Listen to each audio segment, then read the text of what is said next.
is it that binds us to this place as to no other?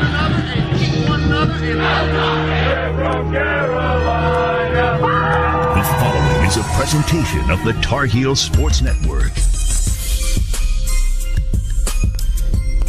RESPECT. The Tar Heels entered last weekend's season opener against South Carolina looking for respect. They felt like they had lost it in the past. Lost it in that bowl game against the Gamecocks in 2021 and lost it due to the 4-game slide to end last season. But after a perhaps not as close as the final score may suggest, 31-17 victory, at least for week 1, mission accomplished. Now, Carolina enters week 2 with a similar charge. The Tar Heels defeated Appalachian State last season, but a historically poor defensive effort in the fourth quarter left scars the Heels never fully recovered from last year. So, hosting the Mountaineers in Kenan Stadium today, Carolina looks to build off that performance from a week ago and earn back just a little more respect. The Tar Heel Sports Network's coverage of the fourth meeting between Appalachian State and Carolina starts right now. May will throw. Steps up in the pocket. Rockets it over the middle. Caught at the 25, 15, 10, 5. Touchdown, Carolina. Paysor.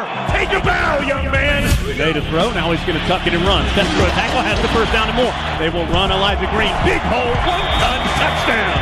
May fakes it. Runs to the left. May. Touchdown, Carolina. The Heels march down for 6. Now it's going to play action and throw. Pressure coming. Duke Caldwell slings him down. There you go, young fella. Yes, sir. Elijah Green, left side. Elijah Green cuts up and cuts in for 6. In zone, one-handed. Holy smokes, what a catch. May steps out of the pocket, going left side. May 10-5, touchdown, Carolina. Tar Heels within a point. May quickly over the middle. Caught there, stepping through a tackle and stepping to the end zone. Bryson Nesbitt for 6 more. It is pouring points in Chapel Hill. This is Carolina football on the Tar Heel Sports Network. This is Jones Angel. After making a physical statement against South Carolina a week ago, the Tar Heels aim to prove they're not a one-hit wonder today against Appalachian State. Brian Simmons, 2-time All-America at Carolina, has his jersey honored here at UNC, played a decade in the NFL. And what a great way to start the season in Charlotte. But today, the Heels are in the Hill, and there's no place like home. Let's see if the Tar Heels can start the season 2-0 with another dominant performance in front of the home crowd. Lee Pace offers extra points. He'll be reporting from the soggy but not raining anymore sidelines this evening. Strong words this week, certainly from Mac Brown on the Tez Walker eligibility ruling from the NCAA, but the Carolina coach was also quite pointed in reflecting on the Tar Heels' trip to Boone last year, that infamous 63-61 Tar Heel win. He used the word embarrassed. He used the word soft and weak in talking about the Tar Heel defense. He said it changed the narrative for the whole year. A nice step last week against South Carolina. Can the Tar Heels build it tonight against App State? We'll have all those storylines to talk about. Plus, you'll hear from both head coaches, Mac Brown and Sean Clark. We'll continue our weekly conversations with Carolina great Jeff Saturday. Hear from UNC senior advisor Sparky Woods. Plus, we'll check on scores. It has been a busy and delayed due to weather afternoon around the ACC and Top 25. All of that and a ton more coming up. It's App State at Carolina and the Reed's Jewelers pregame show from Learfield. Carolina football is brought to you by Coca-Cola. Is Coke Zero Sugar the best Coke ever? Take a taste. And by Hunt Brothers Pizza, the official pizza of Carolina Athletics. This is the Reed's Jewelers pregame show. Man, it is great to be back in Kenan Stadium. Look, I'm not going to lie with you. It has been a nasty day in the Triangle weather-wise, but finally starting to clear up and clear out. We anticipate a great evening for football as Carolina hosts Appalachian State. Jones, Brian, Lee, the whole crew is here. You'll hear from Dave Nathan in just a little bit. Ben Alexander, our chief network engineer. Matt Krause, our spotter and statistician. John Essick back in the Tar Heel Sports Network studio. It's the Reed's Jewelers pregame show brought to you by Reed's Jewelers, trusted with life's moments. And our game today is presented by Hardison and Cochran. Dial 919 all fours for a free legal consultation. Brian, the start to the 2023 season, resounding success for the Heels. Carolina defeated South Carolina 31-17 a week ago in Charlotte. And really, I mean, obviously goal number one is win the game. But just as impressive as the win was the way that it happened. The Tar Heels dominated the line of scrimmage, both offensively and defensively, en route to the victory. No question. And let's start with the offense. Got to give the offensive line a lot of credit the way we were able to run the football 168 yards on the ground with only one play of -5 for the whole game. No sacks, that's big time. We know they struggled at times last year in pass protection. And then on defense, we talked about that. The 9 sacks, the 16 tackles for loss, being disruptive, being dominant up front. That is where Carolina won the football game. And if you're going to be, Mac talking about going from good to great, if you want to be great, you play like that on both sides of the football, and you're going to have yourself a chance to be great. And, Brian, boy, that 31-17 number really had a nice sound to it. Only one time last year did the Tar Heel defense hold an opponent to under 20 points. 63-61 up in Boone last year. They beat Wake Forest by 2 in the mid-30s. They beat Duke by 2 in the mid-30s. So a lot of those mid-30s games. And so it was nice to get a 2-touchdown advantage, show some domination, so some offensive effectiveness, and also that defense just really played well. And it was nice to change the character of a Tar Heel win for once. Yeah, and I'll say this. I think a thing that we can look at last week, when they got in the red zone, tight red zone, what did they do? They ran the football. Effectively. And that wasn't by coincidence. That was going into it.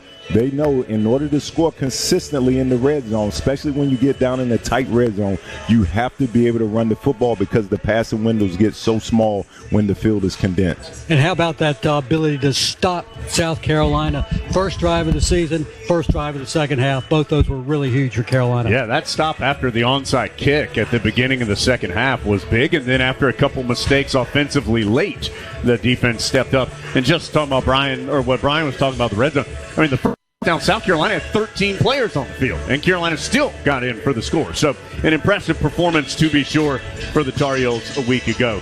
Lee, unfortunately, it was not as successful a week for Carolina off the field. The big news, of course, Tez Walker's appeal for eligibility definitively denied by the NCAA. That renders the Kent State transfer unable to play for this entire season. And I think to say Mac Brown was disappointed would probably be a gross understatement. Well, he started his missive after the news came out with the words "absolutely crushed," and he finished it with "shame on you," speaking to the NCAA. And the national media reflected on Mac's words, said "scorched earth," and he took the blowtorch to the NCAA. He, Bubba Cunningham, Kevin Guskowitz all issued strongly worded responses. I thought Bubba's was particularly on point. He used the words maddening, frustrating, and wrong. And he brought up one point that's not been talked about a whole lot, and that's Tez Walker is a Dean's List student and is on target to graduate in 2024. Other national media folks chimed in. Jay Billis said it was shameful. Pat McAfee said it was the worst NCAA decision ever. Kelsey Riggs said it was insane. Jim Nagy, an NFL scout on the board at the Senior Bowl, said it was total BS to have to remove Tez Walker from their board at the Senior Bowl. And finally, Roy Cooper, the North Carolina governor, said the NCAA is now the wild, wild west. Bottom line, the rule changed after Tez enrolled, and there's a lot of nuance to this, and it's just a shame it didn't work out anymore. So what Carolina has to do now, Jones, is just embrace him, help him, but they got to move on. And guys like Kobe Paysour, Gavin Blackwell, J.J. Jones, Bryson Nesbitt, Nate McCollum, the transfer from Georgia Tech, it's time for all those guys to say, hey, Tez is a good guy, good player, but hey, we can play football too. we're going to keep an eye out. McCollum did not play last week. When the Tar Heels start going through their full warm-ups, we'll take a look down there. We do believe, if it's not today, it's really close, in which McCollum will be available. Lee will check that out during the field report coming up in just a little bit. Tez Walker, by the way, will be here today. He will be on the Tar Heel sideline. He is expected to walk out with the captains for the coin flip. Imagine he'll get a very positive response from the crowd here in Kenan Stadium. Brian, let's go back to the Tar Heel defense from a week ago. That defensive front, so disruptive. No individual player more so than Kamen Rucker. The Tar Heel senior finished with 8 tackles. 5.5 of those were for loss. 2 sacks. He was named the ACC Defensive Lineman of the Week. He was named the National Defensive Player of the Week by both the Walter Camp Football Foundation and the Bednarik Award. Yeah, and if he keeps playing like that, I'm going to change his last name from Rucker to Ruckus because he put on a show last week. And Jones, believe it or not, he had a chance for 4 more sacks. Yeah. And he was just completely dominant, and he should have forced about 5 holding calls. He was a problem. And it wasn't because he was doing anything special. It was just because he was playing harder than the guy in front of him. And everybody fed off of him. But that was one of the most dominant defensive performances we've had in a Carolina uniform in a long time. And how about the guys, Jones, that around him? Des Evans back at full speed. Amari Gaynor is a great move coming from Florida State. Bo Atkinson had a great spring, a great summer.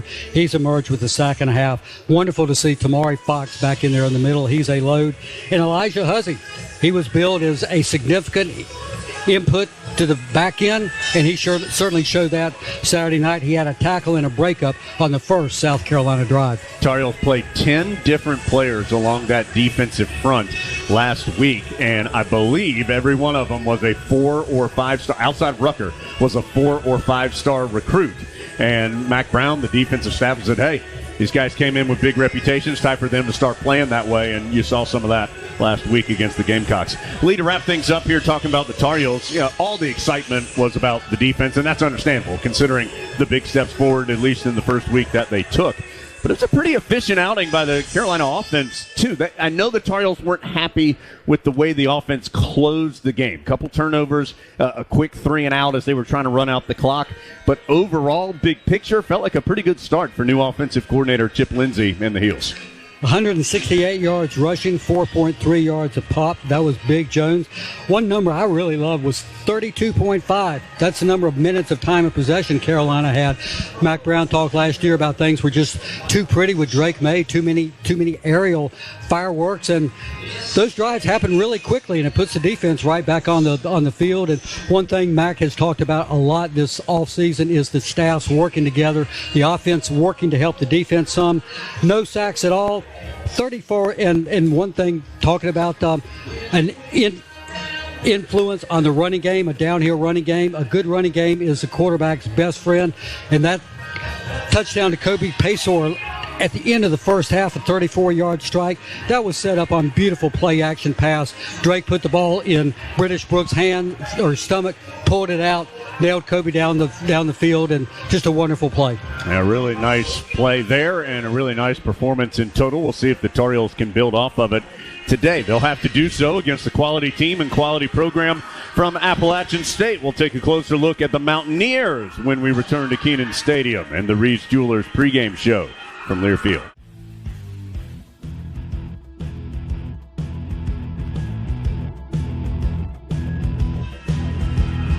Sky continuing to clear here in Chapel Hill. It has been a stormy day from early this morning all the way through lunchtime. You've seen those storms just wreak havoc on ACC schedules, long delay in the Notre Dame NC State game in Raleigh, Virginia Tech, Virginia, both playing at home. Both of those schools dealing with big delays today, even all the way up to Boston College. They're dealing with a weather delay as well. So fortunately for the Tar Heels, does not look like they will be impacted by that, other than, of course, the field may be a little slicker than normal with all the heavy rain that came through earlier, but clearing up, and really nice evening, we hope, for Carolina and Appalachian State.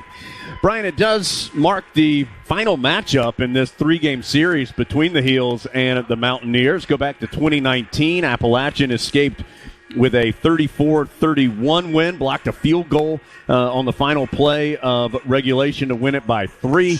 Then Carolina survived just a wild game in Boone a season ago. Well, Lee mentioned the final earlier, 63-61, highest scoring game as far as total points between the two teams in Tar Heel football history. And that fourth quarter was significant. App scored 40 points, gained more than 300 yards in one quarter.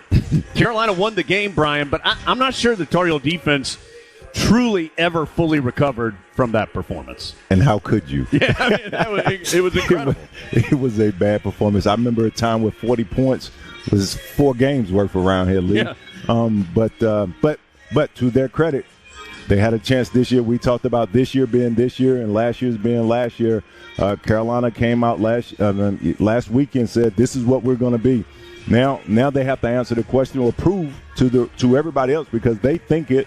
Right, they were able to do it last week, and I'm sure going into the game, they felt like they could be a dominant defense. They've seen each other in practice every day. They know how they've been practicing. Now they have a chance to come out today and put forth the same type of effort. Obviously, we don't expect 9 sacks to be the norm, right? That would be an unusual thing of great proportions. But to come out, to be able to get pressure on the quarterback, to be able to stop the run, create turnovers, and then offensively, to be able to run the football and just be physical up front. Last week was the most physical I think I've seen this Carolina football team play in a long time, and let's see if they can repeat that.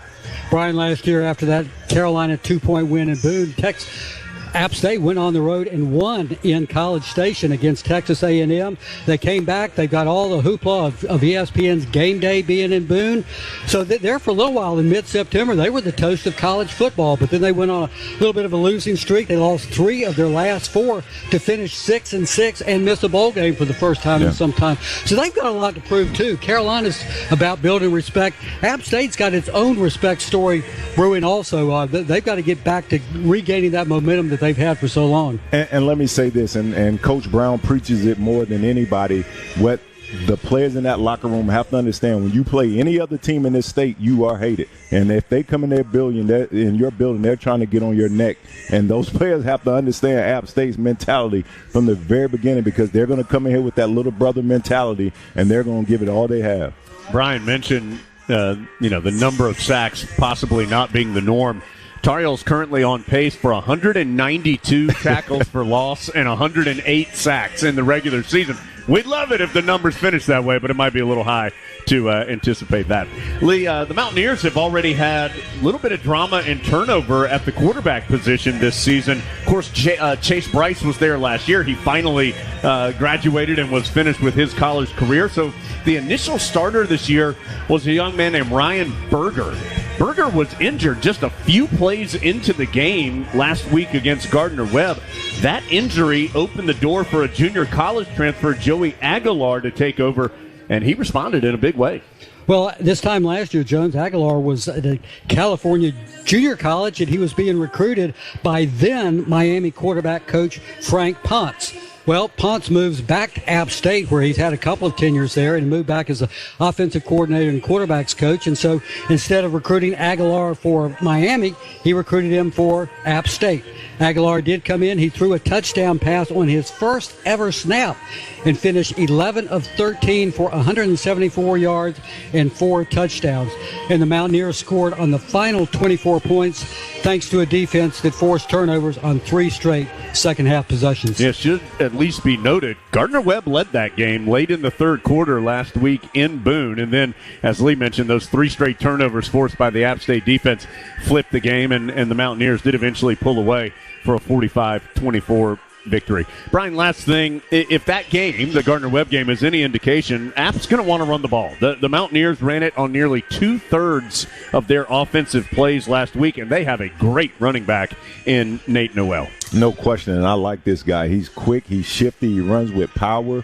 Carolina will have another challenge, and the offensive line not super big, but they're decently athletic, and they play hard like App State does always.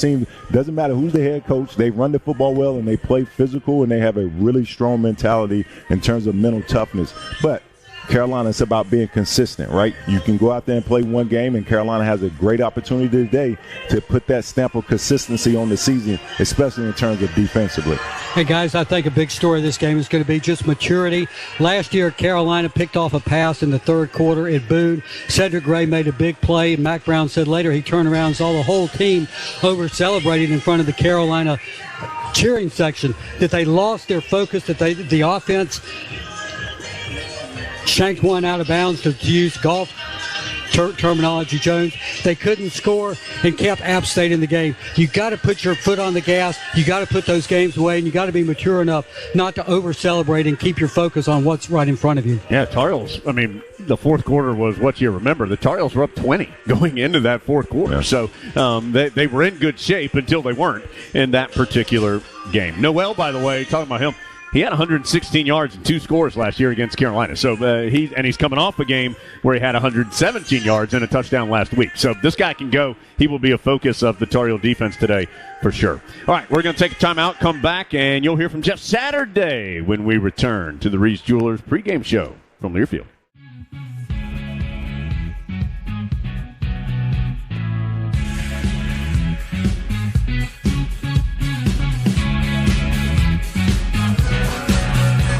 Dave Nathan welcoming you back to the Reed's Jewelers pregame show. Today's pregame show again is brought to you by Reed's Jewelers, and the official Reed's Jewelers kickoff time is 5:15.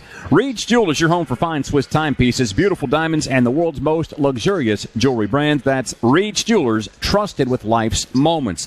We've got a traffic report coming up, but first let's get in touch with Jones and Jeff Saturday.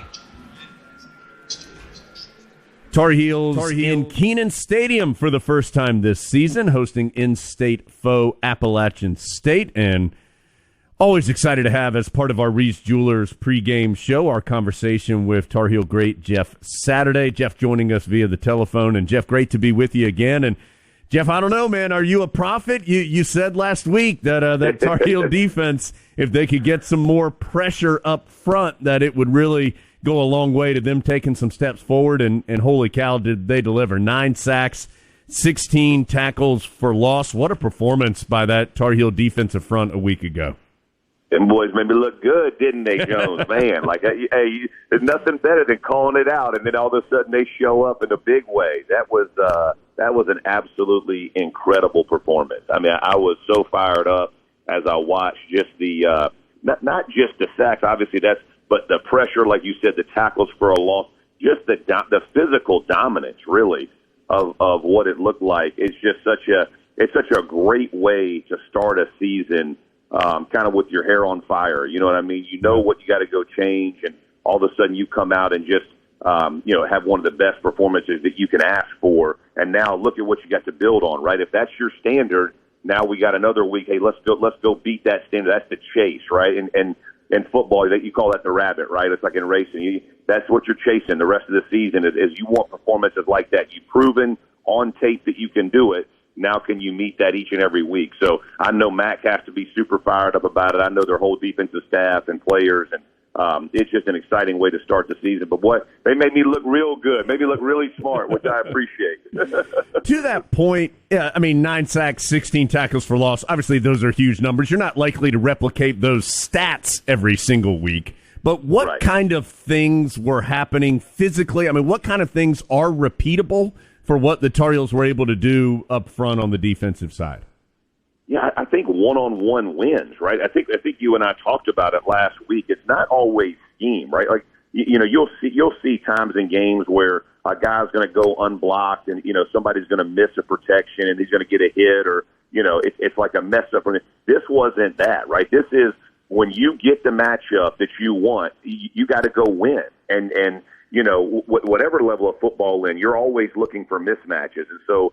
If you feel like you're a pass rusher and that they're in the second long or third long, you pin those earbacks. You got to win. And it's not about, hey, can the coach dial me something up?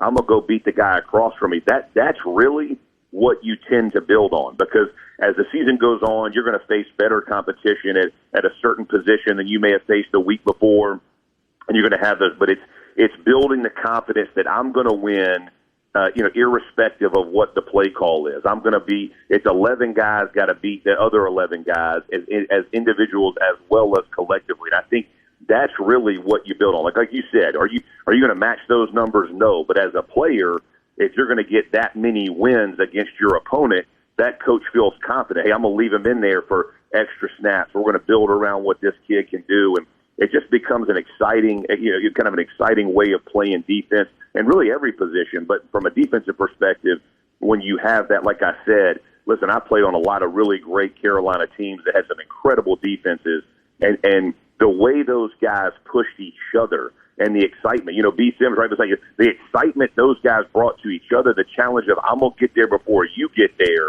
that's really what breeds those victories. You know what I mean? It's no longer just about coaching. It's about individual dudes hungry that I want to get there before you do because I want to talk trash to you as well. So hopefully that's what they're breeding. That's what I'm looking for and what I got so excited about last week.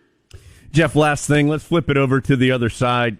Carolina, it wasn't necessarily huge stats rushing the football. The Tar Heels had 168 yards as a team, but they stayed committed to the run. They were very physical in the run. It helped them stay efficient in the red zone with a couple of short yardage touchdowns. When you have that commitment to that running game, you've got some big backs. I think the basics of that are understandable, but how does that help the entire offense, and how does that help an elite-level quarterback like Drake May? How does that help him when they're able to run the football effectively? Yeah, great coaches talk about death by inches, right? And what you're doing, is you're creating that physicality that as the game goes on, the fatigue for the other team begins to mount, right? The doubt in their brain begins to get there because you're showing them, hey, physically, whether we're fresh or not, we're going to do this. We're going to come at you. You're going to know it. We're going to know it. But it's that attitude of we're still going to execute and succeed, with you knowing those things. And I think what I love about, like what you said, is the commitment to it. You're going to have big plays.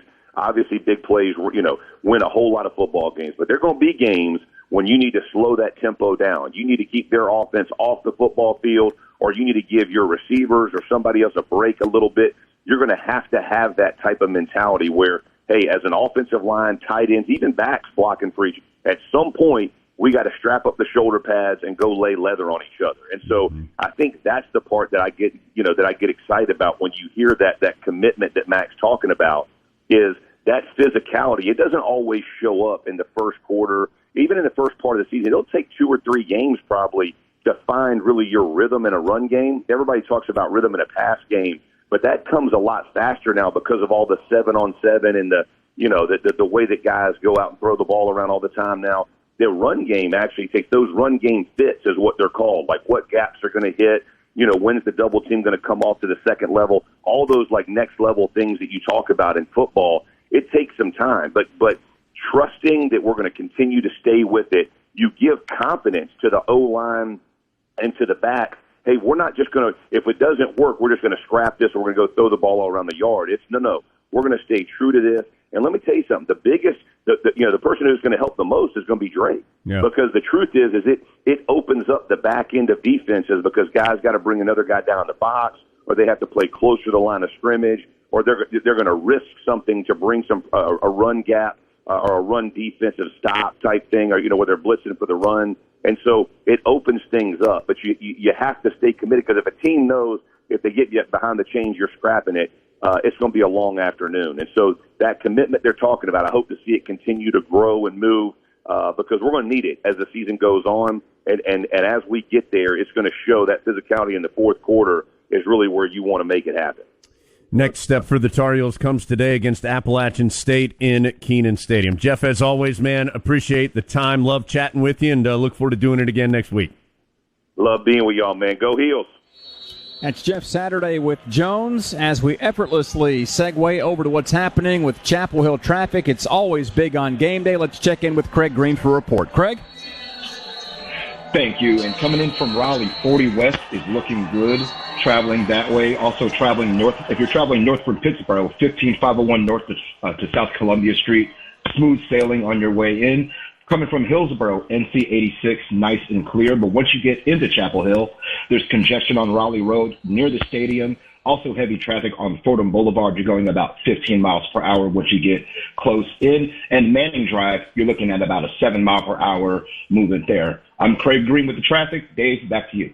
Thank you very much. So good news with traffic and maybe better news with weather right now. Things have cleared up, at least for the time being, as Carolina and Appalachian State go through some pregame warm-ups with just a little bit of sunlight poking out from up above with that gray cloud cover ominously hanging overhead. Carolina football about 40 minutes away from getting kicked off from Kenan Stadium. We'll take a break, come back, and check in with Sparky Woods. He coached at Appalachian State. He's currently at Carolina. This is the Reed's Jewelers pregame show from Learfield.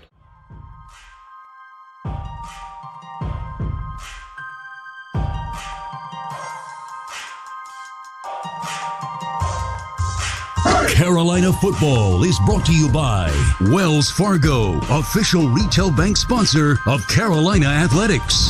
This is the Reed's Jewelers pregame show. Every sack is a sack to give back. Food Line Feeds has donated over 2.1 million meals to local food banks through the Food Line Feeds Sack to Give Back program.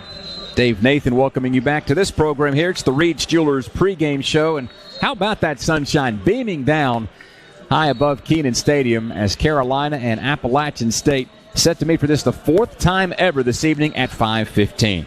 Well, in addition to stints at South Carolina and VMI as a head coach, Sparky Woods' head coaching career began at Appalachian State. Currently, Woods occupies a spot on Coach Brown's staff as one of his trusted advisors. And when I last spoke with Coach Woods, he told me about his early days in Boone. When we came, it was kind of, they made fun of us a little bit. It was Appalachian State or how you say it, and then y'all wear shoes up there, and they don't make fun of it anymore. You know, they win big, and they've been a real dominant team for a long time. But we played a great role in getting that started. Truthfully, that when Coach Brown kind of put things in order, how we were going to run the program, how we were going to recruit, and how we were going to function. And so after he left, I just tried to keep it going like what we'd planned. And it worked. It worked out good. And so we had a lot of success. And then when Coach Moore came in, he kept it going, which is probably harder than getting it going, just to keep it going. But that's really impressive what they've done.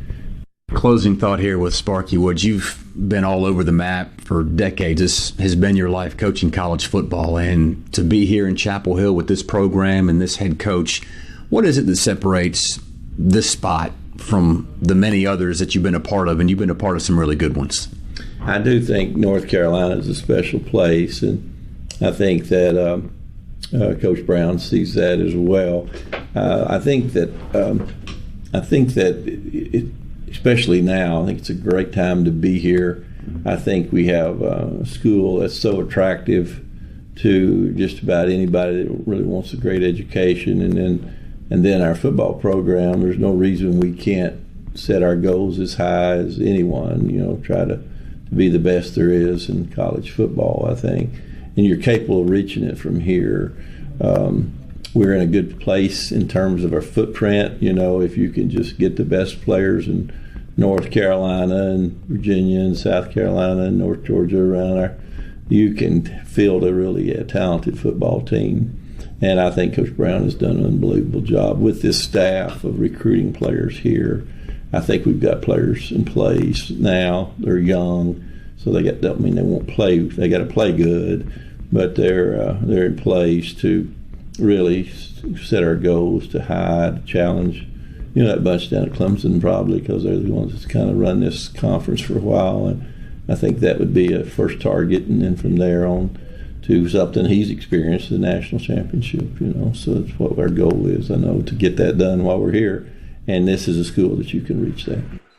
And that's Sparky Woods with us here on the Reed's Jewelers pregame show. Hey, did you know that the famously original Kakalaki brand was born right here in Chapel Hill more than 2 decades ago? Their sauces and nuts are enjoyed at tailgate parties throughout America. They're also the makers of the Carolina Tar Heels barbecue sauce found in Carolina concession stands and North Carolina grocers and retailers. Made by Tar Heels for Tar Heels. Visit kakalaki.com to find out more. We're going to find out a lot about tonight's game when we come back, because Jones will begin his two-part conversation with the head coach of the Tar Heels, Mack Brown, in the Continental Tire Coach's Corner, coming up in just a moment. This again is the Reach Jewelers pregame show from Learfield.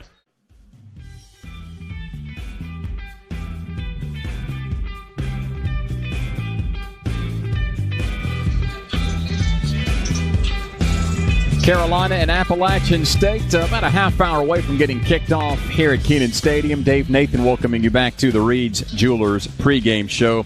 And the Continental Tire Coach's Corner as well, brought to you by Continental Tire, the smart choice in tires for a dealer near you. Go to ContinentalTire.com. Inside the Continental Tire Coach's Corner, alongside the head coach of the Tar Heels, Mack Brown. Carolina opening the 2023 home campaign against Appalachian State. Coach, I want to talk about, of course, last week's terrific win and look ahead to this matchup today as well, but have to start, of course, with the disappointing news Carolina received from the NCAA earlier this week that receiver Tez Walker will be ineligible for this season. Clearly not the outcome your team wanted, nor the one that you thought was correct. Yes, and Jones, I just don't think it's fair. My job as the head football coach is to treat every player like I would want my son to be treated. And this just isn't fair. It's not right. It's not fair. The process wasn't good. It was more about the process than it was the people. And I'm the one that had to tell Tez. Lonnie Galloway and I had to tell him that he wasn't going to get to play. Nobody else had made those decisions. So we need change, and we need change immediately for our game. It's a mess right now.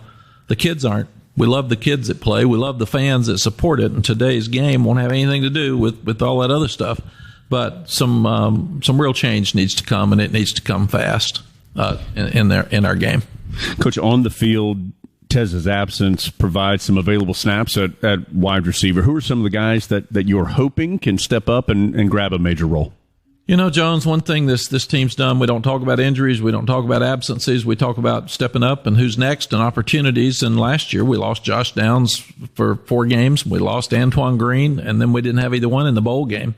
So we've been fortunate enough to have the Kobe Paysowers and the Gavin Blackwells and the J.J. Jones, Andre Greens ready to step up. So Nate McCullum will be available today. So we're going to be fine. The fight for Tez wasn't about getting a great player on our team. That would have been good, but it was about what was best for him.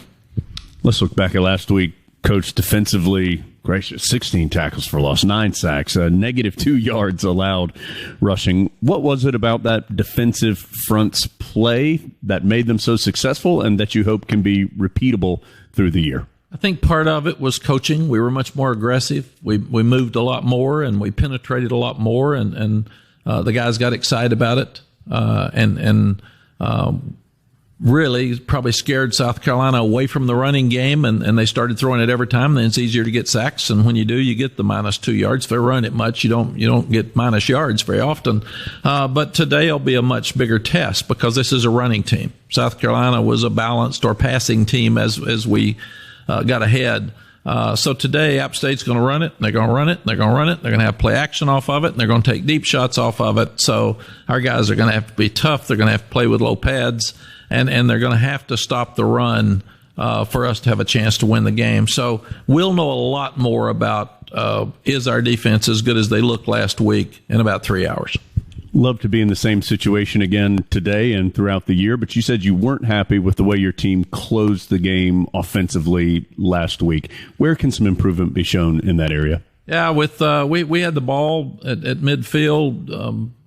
British Brooks had just made a long run with 2:50 left to go in the third quarter, and it's a 31-14 game. It should have been 38. We're moving the ball. Let's finish a game, and it should be 45. So the defense played great, but the offense has got to put people away. And last year's Appalachian State game, we're ahead 41 to 30. We're ahead 41 to 21 with few seconds left to go in the third quarter, and then we fumble the ball and let that get started, and they have 40 points in the fourth quarter. So we talk fourth quarter all the time, but you got to finish. You can't be talking about finishing, and that's something that we've got to do better today. Tar Heels, again, would love to be in that situation again today. They'll try to do it against Appalachian State. We'll talk about the opponent a little later in our pregame show.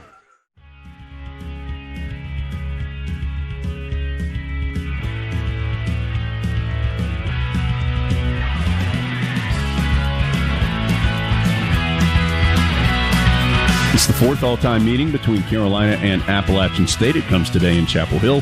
I'm inside the Continental Tire Coach's Corner with the head coach of the Tar Heels, Mac Brown. Coach, this is the final game of this scheduled three-game series between the Heels and the Mountaineers. The two previous games have been decided by just 5 total points. Certainly no reason to expect this one won't be close as well.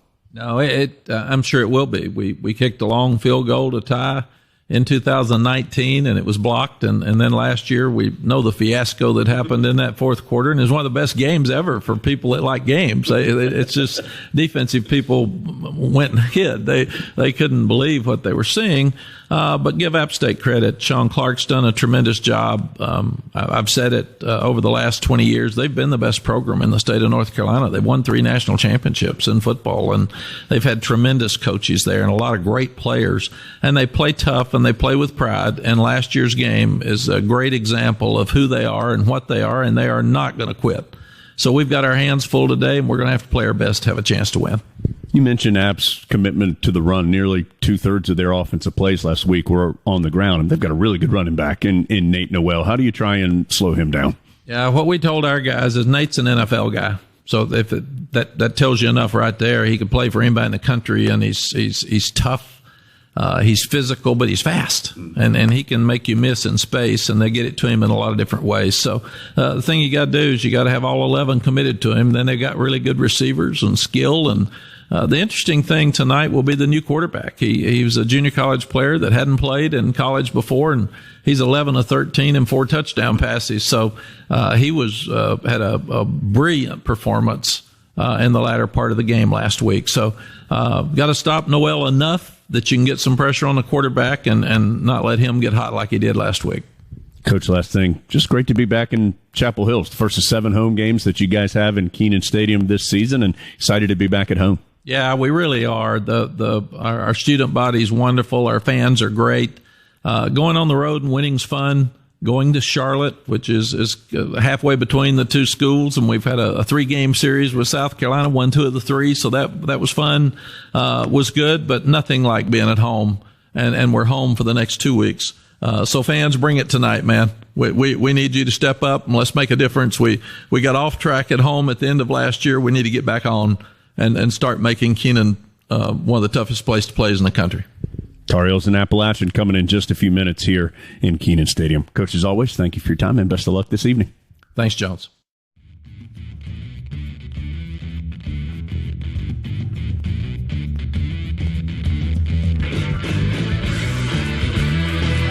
Former Tar Heel Ken Huff on the field working this crowd into a frenzy as the Tar Heels get ready to run out of the tunnel. Tar pit packed. It looks like the weather may have kept some folks away, but a really good showing of Carolina fans here for the 2023 home opener against Appalachian State. Let's get to our keys to the game. And Jones, my key for this one for Carolina, you have to match or exceed the intensity that App brings into the game, because this is the Mountaineers Super Bowl. Carolina needs the early momentum and prove it week 1 wasn't a fluke over South Carolina. Got to stop the run. I mean, Brian, at some point, South Carolina stopped trying to run last week. I don't think App's going to stop trying to run unless the game gets out of hand one way or the other. If Carolina can stop that run effectively, that's going to go a long way to winning today. No doubt. And for me, it's about being consistent, and we've talked about that over the last couple of years of Carolina not being consistent. So for me, it's go out and do the same things that you did last week.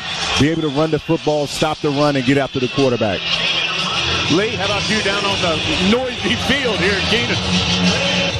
Boy, it is loud down here, Jones. Loudest I've heard in a long time as the Tar Heels are getting ready to run out of a blue, misty haze out of the west end zone. My key is to play in the secondary. It was a nice to start last week on defense. If the Tar Heels are, in fact, going to rebuild that respect, they need to get some issues cleaned up in the secondary. Look, they're still recovering from the loss of stud safety Andre Boykins last week. Where does Elijah Huzzy fit in? Where does DJ Jones fit in? Can they get Will Hardy back on the field? Let's see how much better the secondary can play tonight. That's Lee Pace down on the field. Don't adjust your radio. It is loud down there as Carolina comes storming onto the field through the smoke and the fire and everything else down there. It's college football back in Chapel Hill, and for the play-by-play of tonight's game, we'll toss things back over to Jones. Thank you, Dave, and really excited to be here back in Kenan Stadium. First of 7 home games for Carolina this year. Thanks so much for joining us on the Tar Heel Sports Network. I'm Jones. You've heard from Brian, Lee, Dave, Matt Krause, our spotter and statistician, Ben Alexander, our chief network engineer, John Essick, back in the Tar Heel Sports Network studio. About 71 degrees.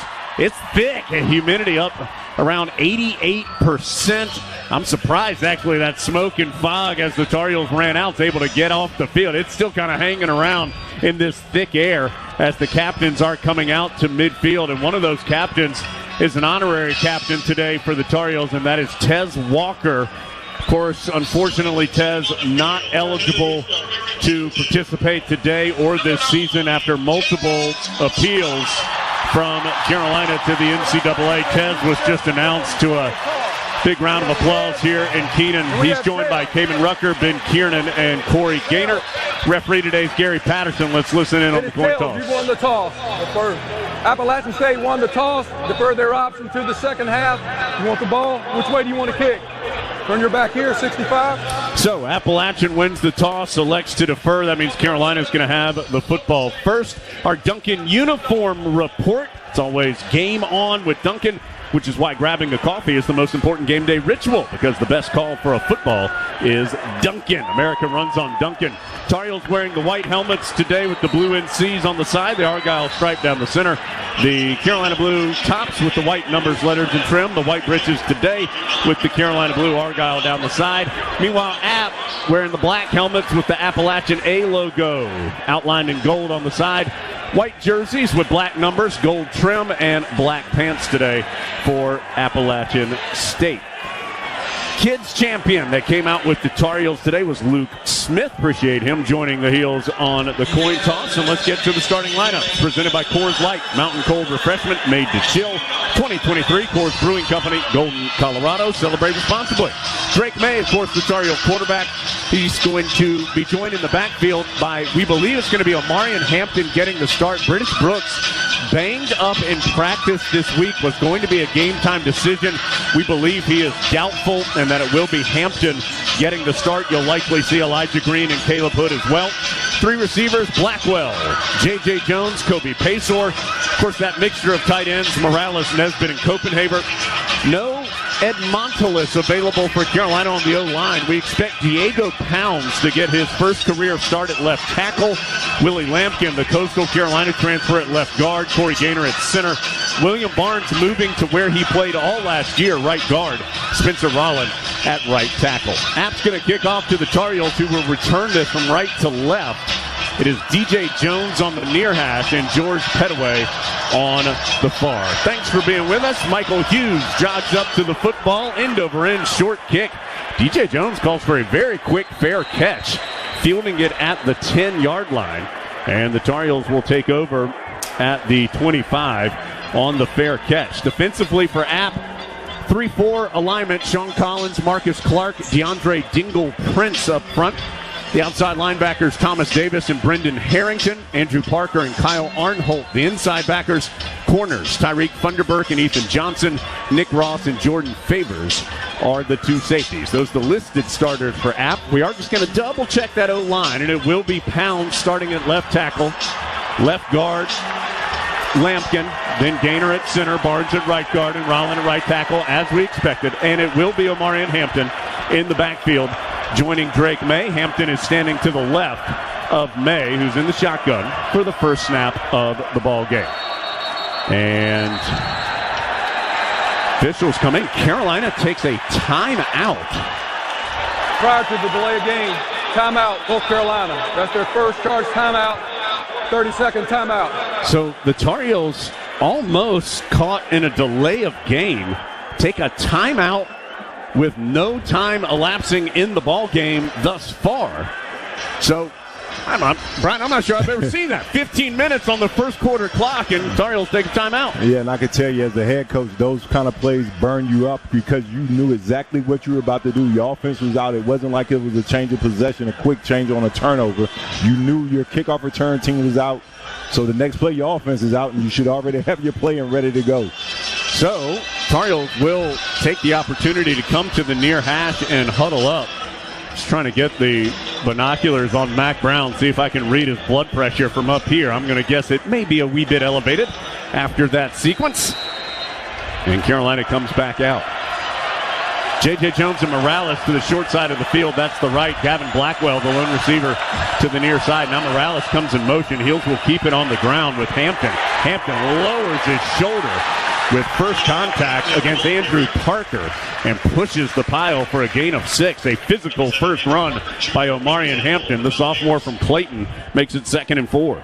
Yeah, and no British Brooks today at 225. That's okay. You get 220 pounds Hampton. Both guys run physical. May going to go play action, hit as he throws it, and that causes the ball to flutter incomplete to midfield. The pressure applied by Sean Collins, the redshirt sophomore, a transfer from Rutgers, who hit May as he was trying to throw the ball. So that will bring up 3rd and 4. Tar Heels a week ago were 8 of 13 on 3rd down. South Carolina allowed Gardner-Webb to go 7 of 17. 15 on the play clock. More App State fans than a traditional road crowd, and they're trying to make noise as May readies for the 3rd down snap. Claps his hands and gets it.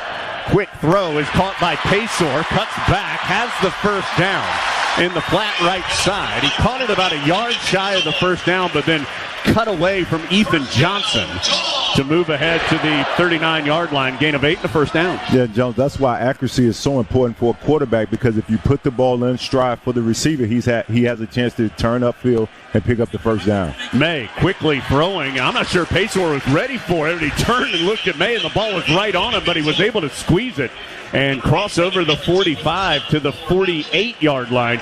A gain of 9. Brendan Harrington with the stop. It'll be 2nd and 1 for Carolina on the first drive. Tar Heels throwing again. May looking deep down the left side. Blackwell is tripped up inside the 5, and here come the flags. Blackwell had gotten a step on the defender, Tyreek Funderburk, and he and Funderburk end up tangling up, and that may have saved the touchdown for Appalachian. It's going to cost them 15 yards and a first down, but probably saved them 6. So Carolina will move forward and have a first down. Yeah, and Funderburk was in trouble early on in that play, and he started grabbing the jersey very early of Blackwell and then just continued down the field. It's going to move the ball to the 37-yard line of Appalachian. Carolina moving from right to left, ball on the near hash. This is the first possession of the ball game for either team. 13 minutes and 46 seconds to go in quarter number 1. May in the shotgun again. Has Hampton to his right. He sends Paysour in motion from left to right, but he pulls it out of the belly, throws to Morales, and it's dropped. Morales was unguarded at the 15-yard line. If he makes the catch, that is a walk-in touchdown. But the veteran, reliable tight end, unfortunately, sees it slip through his hands. Yeah, and I think Morales was thinking the same thing that you were. If I catch this ball, it's a touchdown. But what a great job by Drake May of holding it. Hampton thought it was going to be a run, and Drake rolled it all the way to the line of scrimmage, kind of like Wake Forest do, and then it was able to hit the tight end down the seam, but unfortunately it was a drop. Appalachian brings Marcus Clark off the sideline, replacing Santana Hopper. Another throw. Tar Heels going to the air here early. Complete left side to Blackwell. He has swarmed under there, though. Gain of 5 on the play. Nick Ross, team high 53, now 54 career appearances for Ross, a veteran player out of Kennesaw, Georgia, makes the hit. Gain of 5, and it will be 3rd down. 3rd and 5 for the Tar Heels. Ball on the near hash at the Appalachian 32. They're going to keep it on the ground. Coming to the left side, Hampton powering through tackles. He has a first down. The Tar Heels asking for a face mask as well. Looked like Andrew Parker tackled Hampton by his face mask. No flag, but it is a first down as Hampton rockets ahead for a gain of 10. Tar Heels 2 of 2 on 3rd downs thus far. Heels rush up to the line. Hand off to Hampton. Positive yards. He was hit at the line of scrimmage, but pushes forward to the 18-yard line for a gain of 4. And for Hampton, that's now 3 carries and 20 yards here early on. Harrington with the hit for App. Yeah, and what you like about the way Hampton's running the football, after contact, he's gaining 3-4 yards every single carry. Ninth play of the drive for the Tar Heels on 2nd and 6. 12:25 and counting first quarter. First drive of the ball game. Carolina into the Appalachian red zone at the 18. May claps his hands once, twice. Hands off to Hampton. Hampton cuts back, and this time doesn't get much. Looks like it was Hopper. It was Santana Hopper, redshirt freshman from Shelby. Won a couple of state championships at Shelby Crest High School. That'll bring up third down. They did give Hampton a yard on the run. So it'll be 3rd and 4.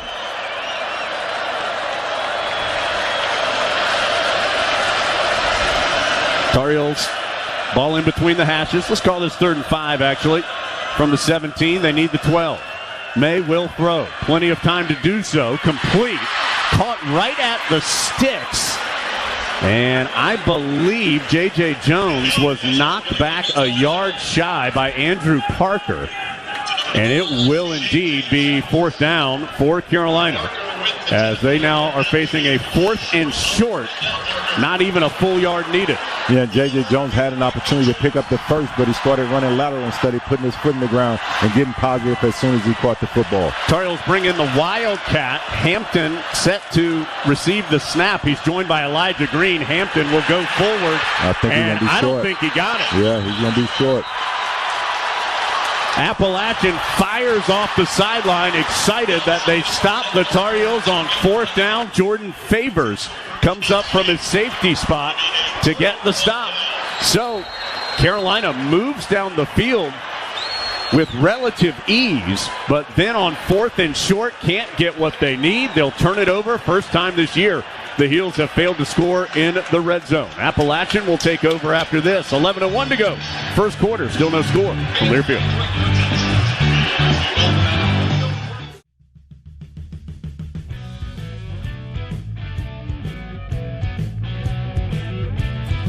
Tar Heels go 11 plays and 61 yards to the Appalachian 13-yard line, but cannot get it on 4th and short. Tar Heels now 1-4-3 on 4th down this year. We saw that Wildcat some last week, but it was with British Brooks and Omarion Hampton. That time it was with Hampton taking the snap, joined by Elijah Green. And he, in fact, lost the yard on the run back to the 14-yard line. So Appalachian will take over there when action resumes. Our coverage today presented by Hardison and Cochran. Dial 919-ALL-4s for a free legal consultation. And let's quickly check the Tar Heel defensive starters up front. You've got Des Evans, Kevin Hester, Miles Murphy, Kamen Rucker, Sed Gray, and Power Eccles at the linebacker spot. DJ Jones getting the start at star with Allen and Huzzy, the two starters at corner. Don Chapman and Gio Biggers will be starting at the safety position. It is Joey Aguilar, the quarterback, junior college transfer for Appalachian. He'll turn and fake the handoff to Noel on the first play, rolling to the near side, and his throw is caught on a diving effort at the 35-yard line. Nice grab by Deshaun Davis. He caught it in front of Marcus Allen for a gain of 21 yards. So nice job there by Davis, the redshirt junior from Deerfield Beach, Florida. Yeah, if you play a defense that got after the quarterback the way Carolina did by their front four last week, that's what you do with a younger quarterback, a guy that doesn't have a lot of experience. Get him out of the pocket so he can read half of the field. Aguilar's going to keep it on the ground again, or for the first time, I should say. It was a play action on the first play. That time, not much doing as Noel shut down for a gain of just 2. Coming to the right side, Marcus Allen comes up to make the stop. On the O-line for App, Markel Samuel, Damian Daly, Isaiah Helms, Bucky Williams, Jaden Ramsey, the list of starters left to right. Caden Robinson, Christian Horde, Deshaun Davis, who had that catch. The receivers, Miller Gibbs, the listed tight end. And in fact, it's Gibbs who comes in motion. He'll stop as a wing on the left side of the line. And Appalachian, a quick play action and completion. It is again to Deshaun Davis. Davis on the far hash makes the catch just shy of midfield and gains 12 yards on the play. First down for Appalachian. So Aguilar early on, 2 for 2, 33 yards. Both his completions have been to Davis. 9:30 and counting first quarter, no score. Carolina got deep into App territory, couldn't score on the first possession. Appalachian's first chance here. They've moved to around midfield. Another quick throw, and it's Deshaun Davis again. Makes the catch at the numbers far side, or excuse me, this time it wasn't Davis. It was Noel out of the backfield. And he makes the catch and is shoved out a yard shy of the first down at the 42-yard line. So Brian, Appalachian going with some pace here, some quick throws and accurate throws thus far. Yeah, Carolina likes to play off coverage, so App State right now is just giving what Carolina gives up, and they're willing to do that and try to run the football. This time it will be on the ground and stepping through a tackle and heading down the far sideline and just getting pushed out of bounds. Although here comes a late flag on the play. Noel with good yards round near the 25, but let's see on that flag. I think it may be an illegal block on Appalachian. The officials discussing things. Holding. Offense. Number 13. 10-yard penalty from the spot of the foul. The play results in a first down. So that's a spot foul, but it does take away an 18-yard gain, but it will be a first down because on the run plus the penalty, which, again, you go 10 yards from where it occurred, Appalachian will have it at the Tar Heel 34. So App has moved off its own 14-yard line, and in just 5 plays is now on the Carolina 34 with a fresh set of downs in a scoreless ball game. Crashing off the edge is DJ Jones, but he's picked up, so Aguilar with a chance to go deep, and it's knocked away. Gio Biggers punches it free from the intended receiver, Deshaun Davis, inside the 5. And that'll bring up second down. Yeah, and App State took a shot and had an opportunity right there, but good job of Biggers keep running to the football and then not looking back for the ball, but being able to play through the wide receiver's hands to break the ball up.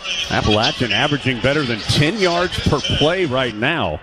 Tar Heels trying to stop the bleeding a bit defensively. 5 wide for Aguilar.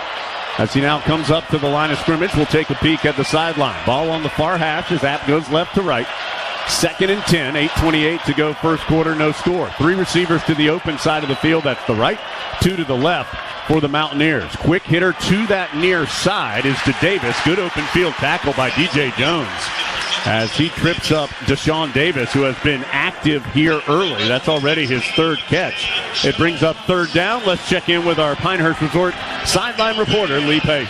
Well, I had my eyes on DJ Jones on that play, thinking about what a contrast it is from running forward as a tailback to having to run backward as he did sometimes at secondary. He just made a wonderful break on that ball, and he was all over the App State receiver. 3rd and 8 for Appalachian. First 3rd down that the Mountaineers have faced. 2 tight ends on the left side of the line for App. Again, 3rd and 8. It'll be a straight handoff up the gut. That is to Mikel Haywood. He is knocked down over the 30, but well shy of a first down by Power Eccles. And it looks like Appalachian will bring out the field goal unit. So Carolina drives deep into App territory, goes for it on 4th down, doesn't get it. Appalachian is going to try to get 3 from 47 yards away. Michael Hughes, this would be a career long for Hughes. He's just 2 for 5 in his career of 40-plus yards.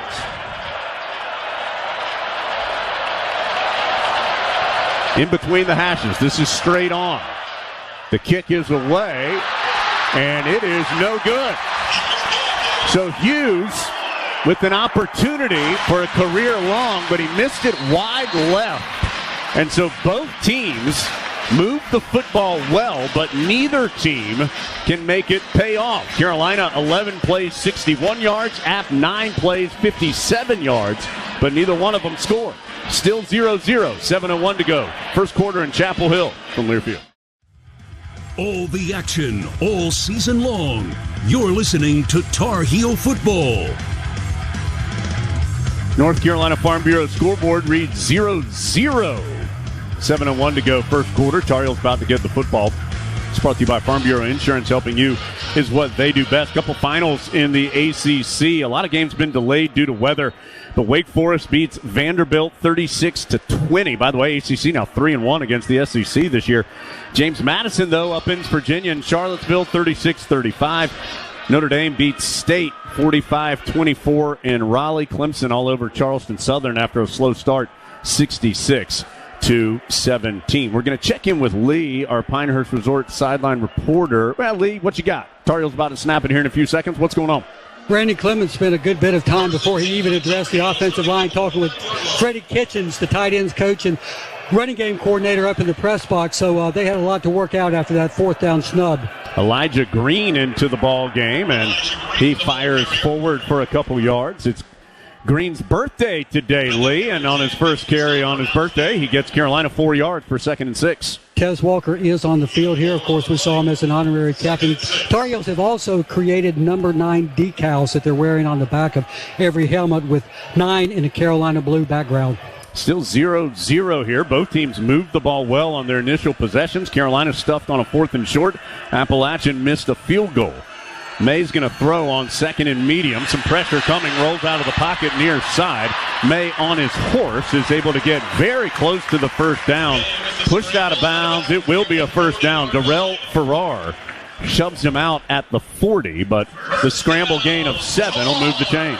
Yeah, good job by Mays, understanding that the receivers downfield were locked up and he using his legs to be able to pick up the first down, which we've seen him do a lot over the last season in one game. Tar Heels playing with some tempo. Quick catch, pitch and catch to the far side. That was a long throw brought in by Pacor, but it's going to be a short gain. He was hit immediately by Jordan Favors. It'll be a gain of 2. And 2nd and 8. The two quarterbacks, May 5 of 7 and Aguilar 4 of 5 for a combined 72 yards in the air thus far. But no points. 5:43 and counting first quarter. Tar Heels, everybody tightly bunched to the line of scrimmage. May, long time to throw. Now he's going to get out of the pocket into the open, cuts back, is hit hard near midfield, but is able to duck down. Didn't take the full blow of Andrew Parker's tackle attempt. It's a gain of 7 on the scramble, and it'll bring up 3rd and short. Tar Heels saw May last week run just 4 times for 25 yards. He's already run it 2 times today. Carolina again puts Caleb Hood into the backfield, and he's tackled, getting the snap, brought down by Jordan Favors. So again, Carolina goes to the Wildcat in a short yardage formation, and Brian, it does not work. Yeah, right now, every time that Carolina does that, they have a short side on the away from the Wildcat, where they on the right side where they powered up. They're just bringing the corner on a cat blitz, and they're just saying we're going to gamble, and because we think he's running the football regardless. They know there's no threat of pass, so they're being super aggressive, attacking the run downhill. A portion of that play was for Hood to fake a handoff or to have the option to hand off to a man cutting through, but elected not to do so. Punt away by the Tar Heels. A fair catch, perhaps ill-advised, made inside the 10 at the 5-yard line by Caden Robinson. So Ben Kiernan with a 48-yard punt. Robinson, well, that's a cardinal sin. You put your feet on the 10, and if you got to watch it sail over your head, you take your chances. Instead, he makes the catch back at the 5, and App will be deep in its own territory for its next possession. Still scoreless. 4 minutes and 20 seconds to go in the first quarter. 0-0 our score on their field.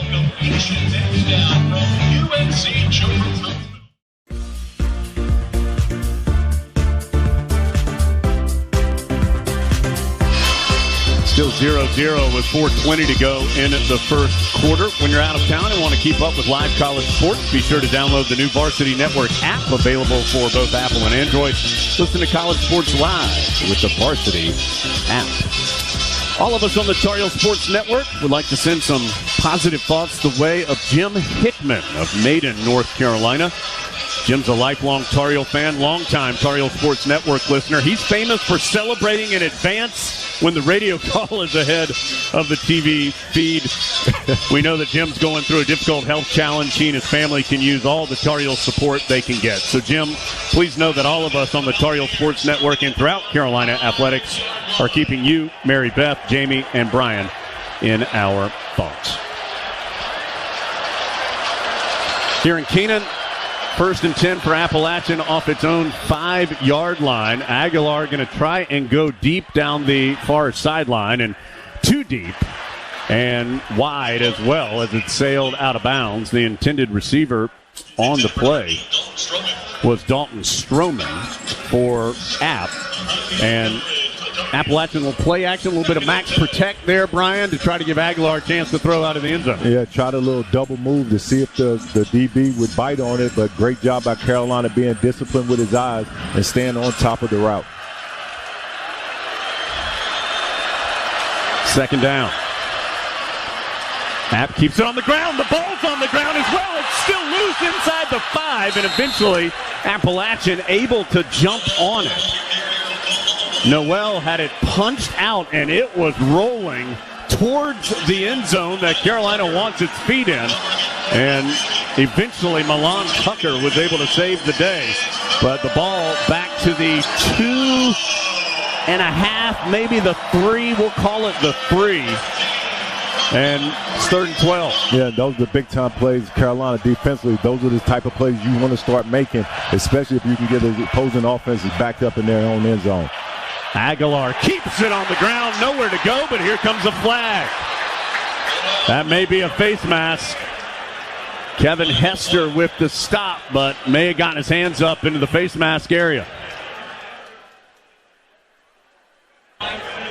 Ball back to the 2, but Personal foul, face mask, number 98, defense, 15-yard penalty, automatic, first down. That's a killer. Tar Heels were going to have Appalachian punting off their own 2. But instead, that'll give them fresh life. Ball out to the 17. And, you know, Brian, that's hard. I mean, that's hard to blame Hester in some way. It just happens. That's a football play. But Tar Heels now, they've dropped what looked to be a touchdown. They get that penalty there. They've had a couple mistakes that they will try and overcome. Appalachian stretching to the far side. Noel cut back. Good job by Biggers actually coming to close the door on the backside. Noel does get 8 yards on the run, but that looked like it could be more.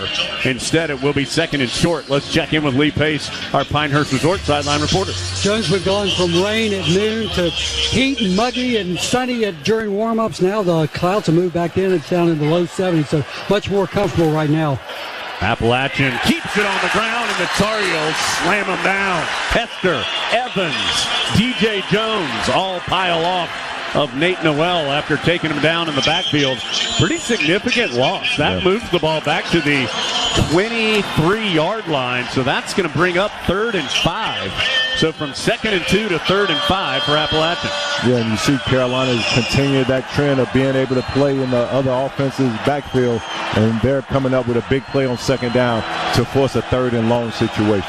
No score, less than 2.5 to go first quarter. Aguilar will quickly throw and caught. That's too easy for the first down. That's way too easy. As he came to the near hash, and Milan Tucker just had a big cushion from his defender, DJ Jones. Makes the grab to move the chains. Yeah, DJ Jones, you always have to have stick awareness. Everybody should know what the down and distance is. If you're playing off as far as DJ Jones was, you should be really slowing your back pedal or even playing it flat-footed, looking for the quick pitch. So on 2 third downs this drive, Carolina called for a face mask and then gives up a 3rd and 5, gives up a gain of 8.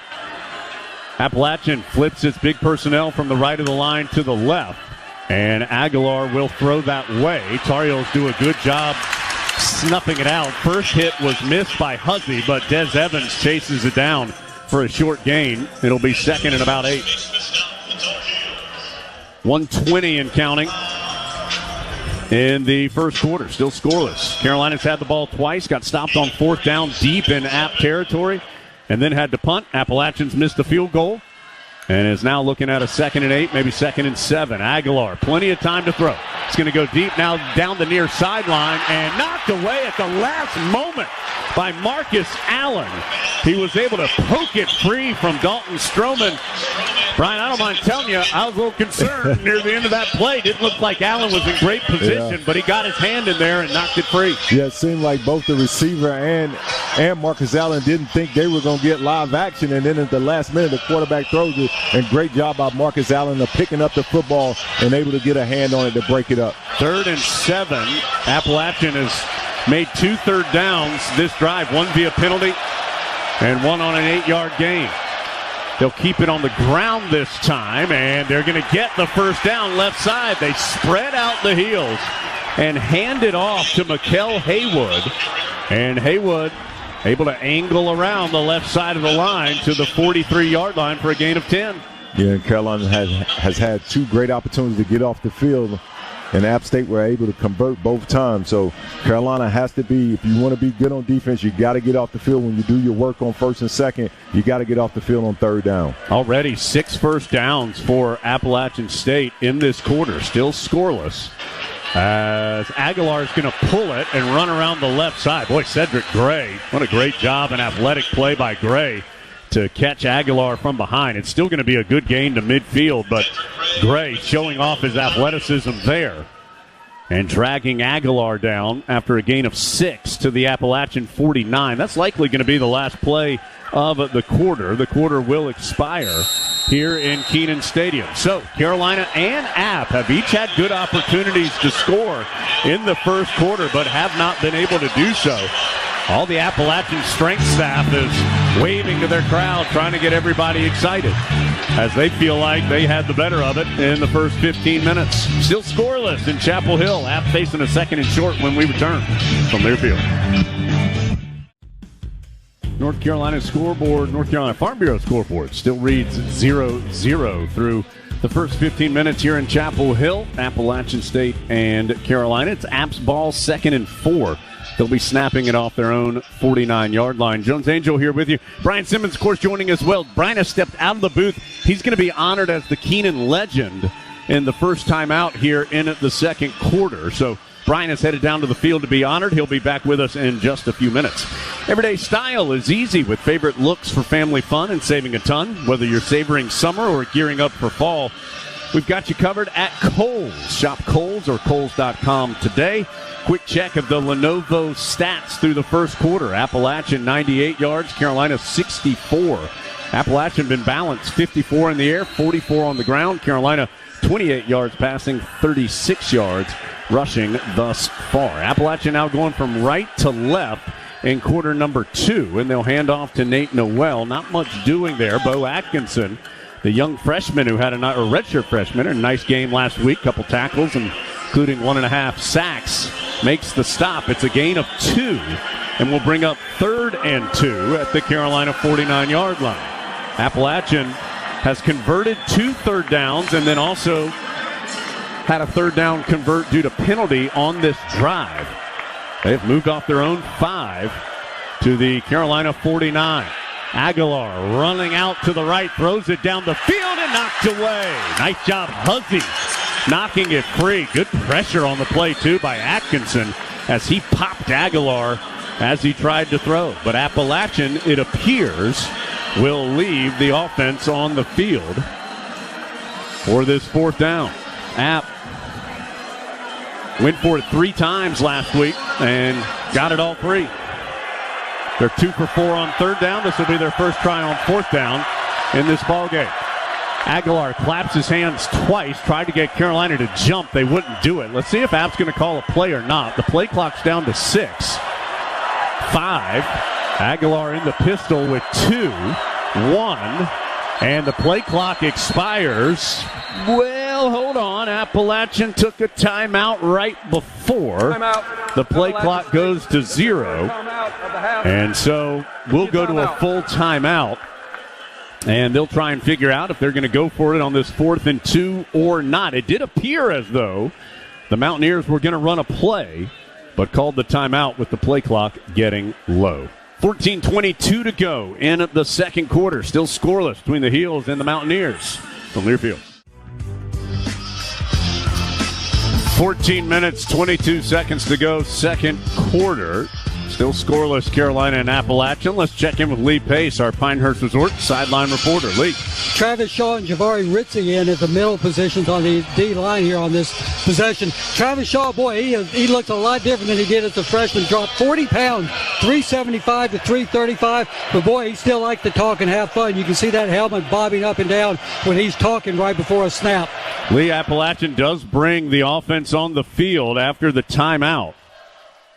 Aguilar will be in the pistol with Noel behind him and a tight end, Miller Gibbs, to his right, one receiver to either side. This is 4th and 2.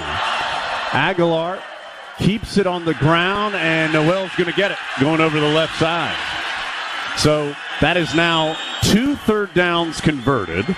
A third down that doesn't count as an official conversion because it occurred due to penalty. And a 4th down converted for Appalachian on this drive. They moved to the Tar Heel 44. That was a gain of 5 on just a nice straight ahead, kind of veering to the left run by Noel. And he gets the first down. Tar Heels will take the opportunity to sub. Atkinson and Shaw come off. Des Evans and Tamari Fox return. They're joining Rucker and Ritzy on that defensive front right now for the Heels. Aguilar turns and hands off again, and not much doing this time for Noel. He's taken down at the line of scrimmage. Cedric Gray in the mix for the Tar Heels. Ritzy and Evans in the area as well. And it will be 2nd and 10. First time in a while that the Tar Heels have held App down on first down. So instead of 2nd and short or 2nd and medium, it's 2nd and 10. No score early second quarter. This is just the 4th total drive of the game. Carolina's had it twice. Now Appalachian with its 2nd possession. Heels try to bring some pressure. App picks it up pretty nicely. Completes it out to the numbers far side. Huzzy shoving out of bounds Mekhi Jackson short of the first down at the 37-yard line. It is a gain of 7, though, and brings up 3rd and 3. Appalachian, this drive started back on its 5-yard line. This will be the 15th play of the drive for Appalachian.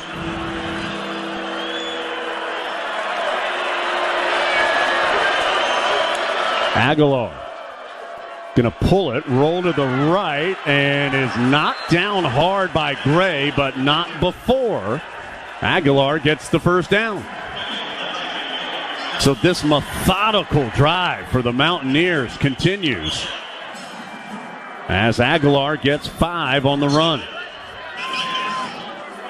That's the 5th first down in the drive for Appalachian State. Again, off their own 5, all the way to the Tar Heel 32 now with a fresh set of downs.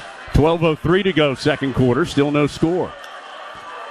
Aguilar, straight drop back, and that ball was dangerously close to being intercepted by Power Eccles as the throw came to the left to Christian Horn, who was cutting into the middle of the field. Ends up being incomplete.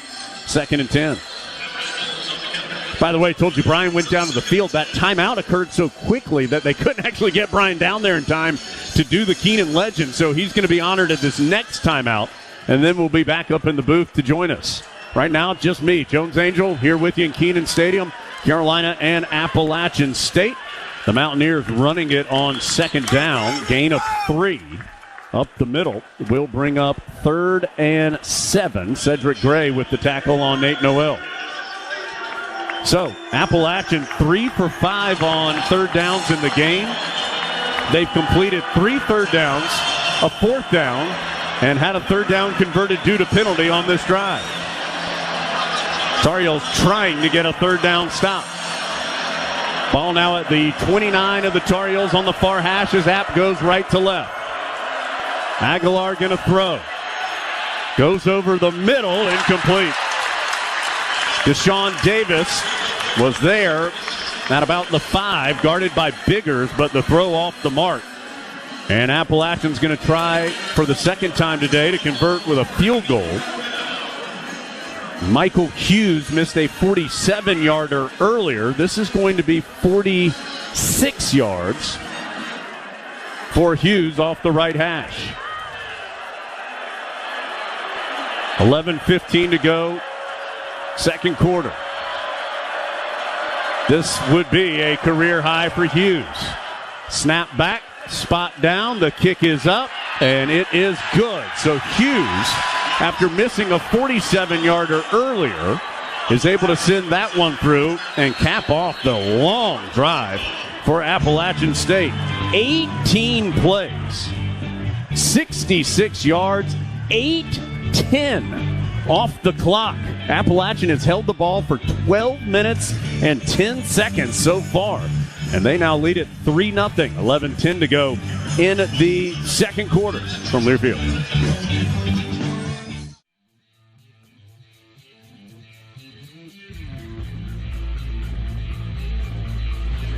Appalachian takes more than 8 minutes off the clock. It was officially a 19-play drive. And they cap it off with a 46-yard field goal by Michael Hughes to lead it 3-0. Carolina about to receive the kick. Let us break 10 seconds. Station identification. Down the lines on the Tar Heel Sports Network.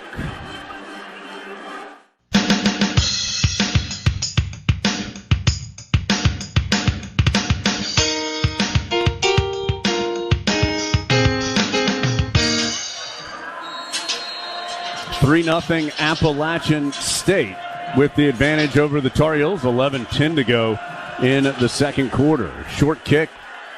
Going to be fair caught by Carolina. That's Caleb Hood that's in there along with George Pettaway. Appalachian twice now has kicked it away from Pettaway on the two kickoffs Appalachian has had.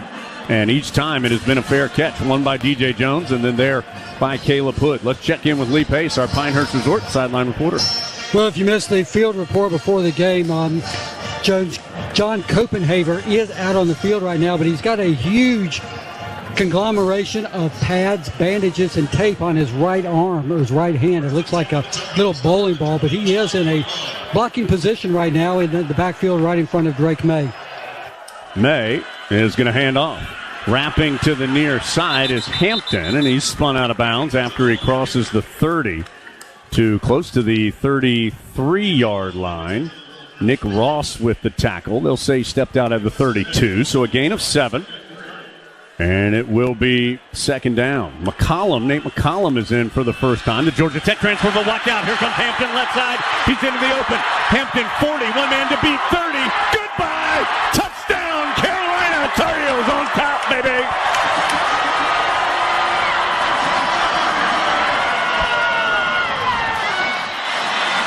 68 yards, a career long by Omarion Hampton, and there was not a Mountaineer in the zip code on the entire run.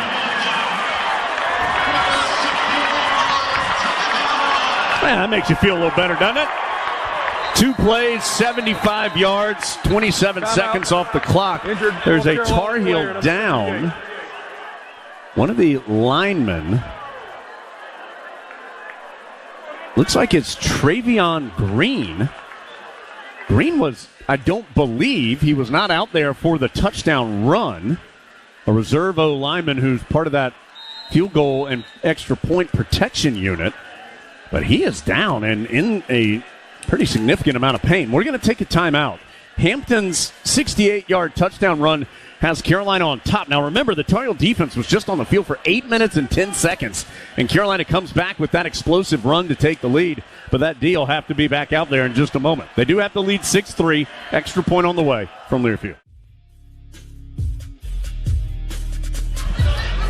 10:43 to go, second quarter. Still 6-3. The extra point still pending for Carolina. Travion Green did walk off, but was laboring to do so after that sequence. Blue Cross and Blue Shield of North Carolina is the official health insurance partner of Carolina Athletics. Believes an inclusive community is a healthy community. Here for the Tar Heels, here for all. Brian Simmons is back after being honored as our Keenan legend down on the field. We'll talk to Brian in just a second, but Ryan Coe trying to add on the extra point here for the Tar Heels. He's going to have to wait a few more seconds for all the different media entities to rejoin the action here in Keenan Stadium. Again, a career long for Hampton. Tar Heels had a 71-yard run last year against App. That actually was not for a touchdown. Caleb Hood just had a long run last year in the game, so a big long run for Hampton. Gets Carolina on the board and in the lead. Let's see by how many after the PAT. It's been a long wait for this thing. Snap back, spot down, and it is rocketed through. So it is 7-3.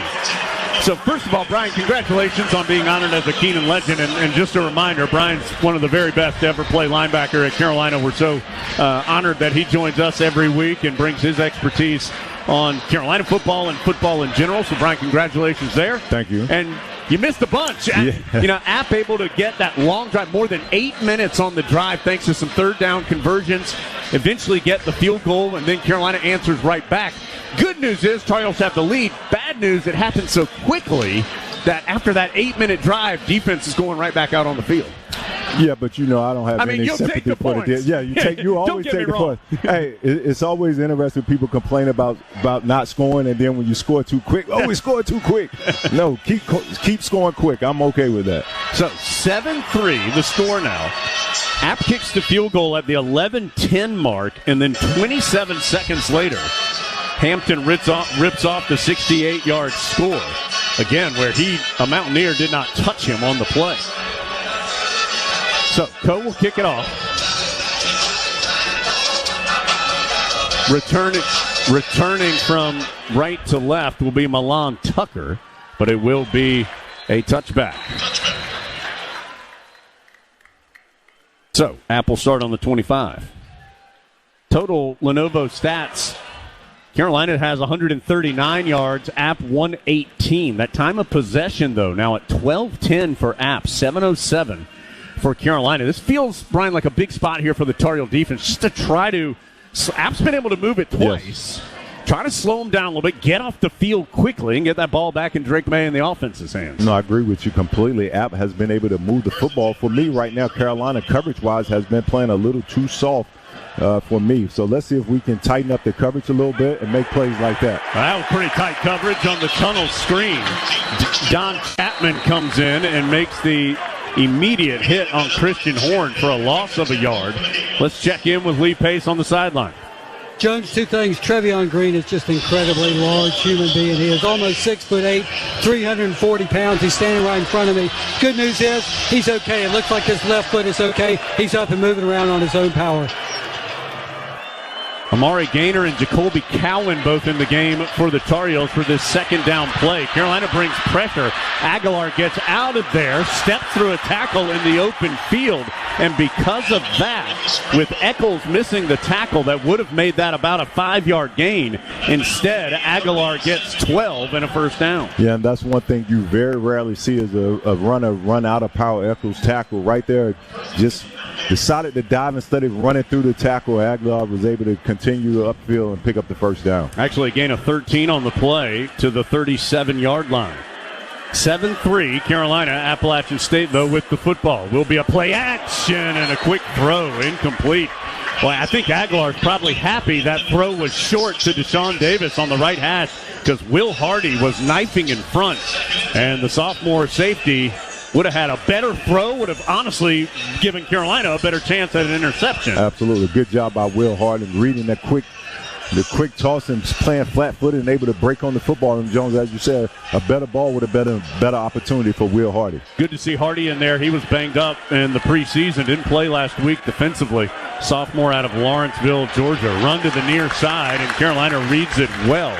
Power Eccles and Tayon Holloway. Holloway, who played a bunch last week with some mixed success, comes in as a reserve today. Aids on that tackle for a gain of 2.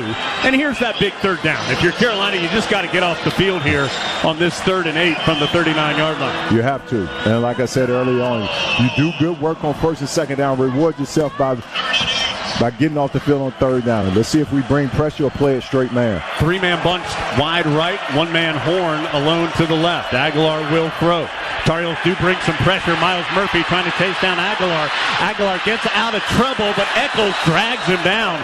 Here comes a flag, though, in the secondary, as Eccles got the tackle short of the first down. This may be a hold in the secondary on Carolina. Let's see. Holding. Defense. Number 20. 10-yard penalty from the end of the run. Automatic first down. So that's Holloway.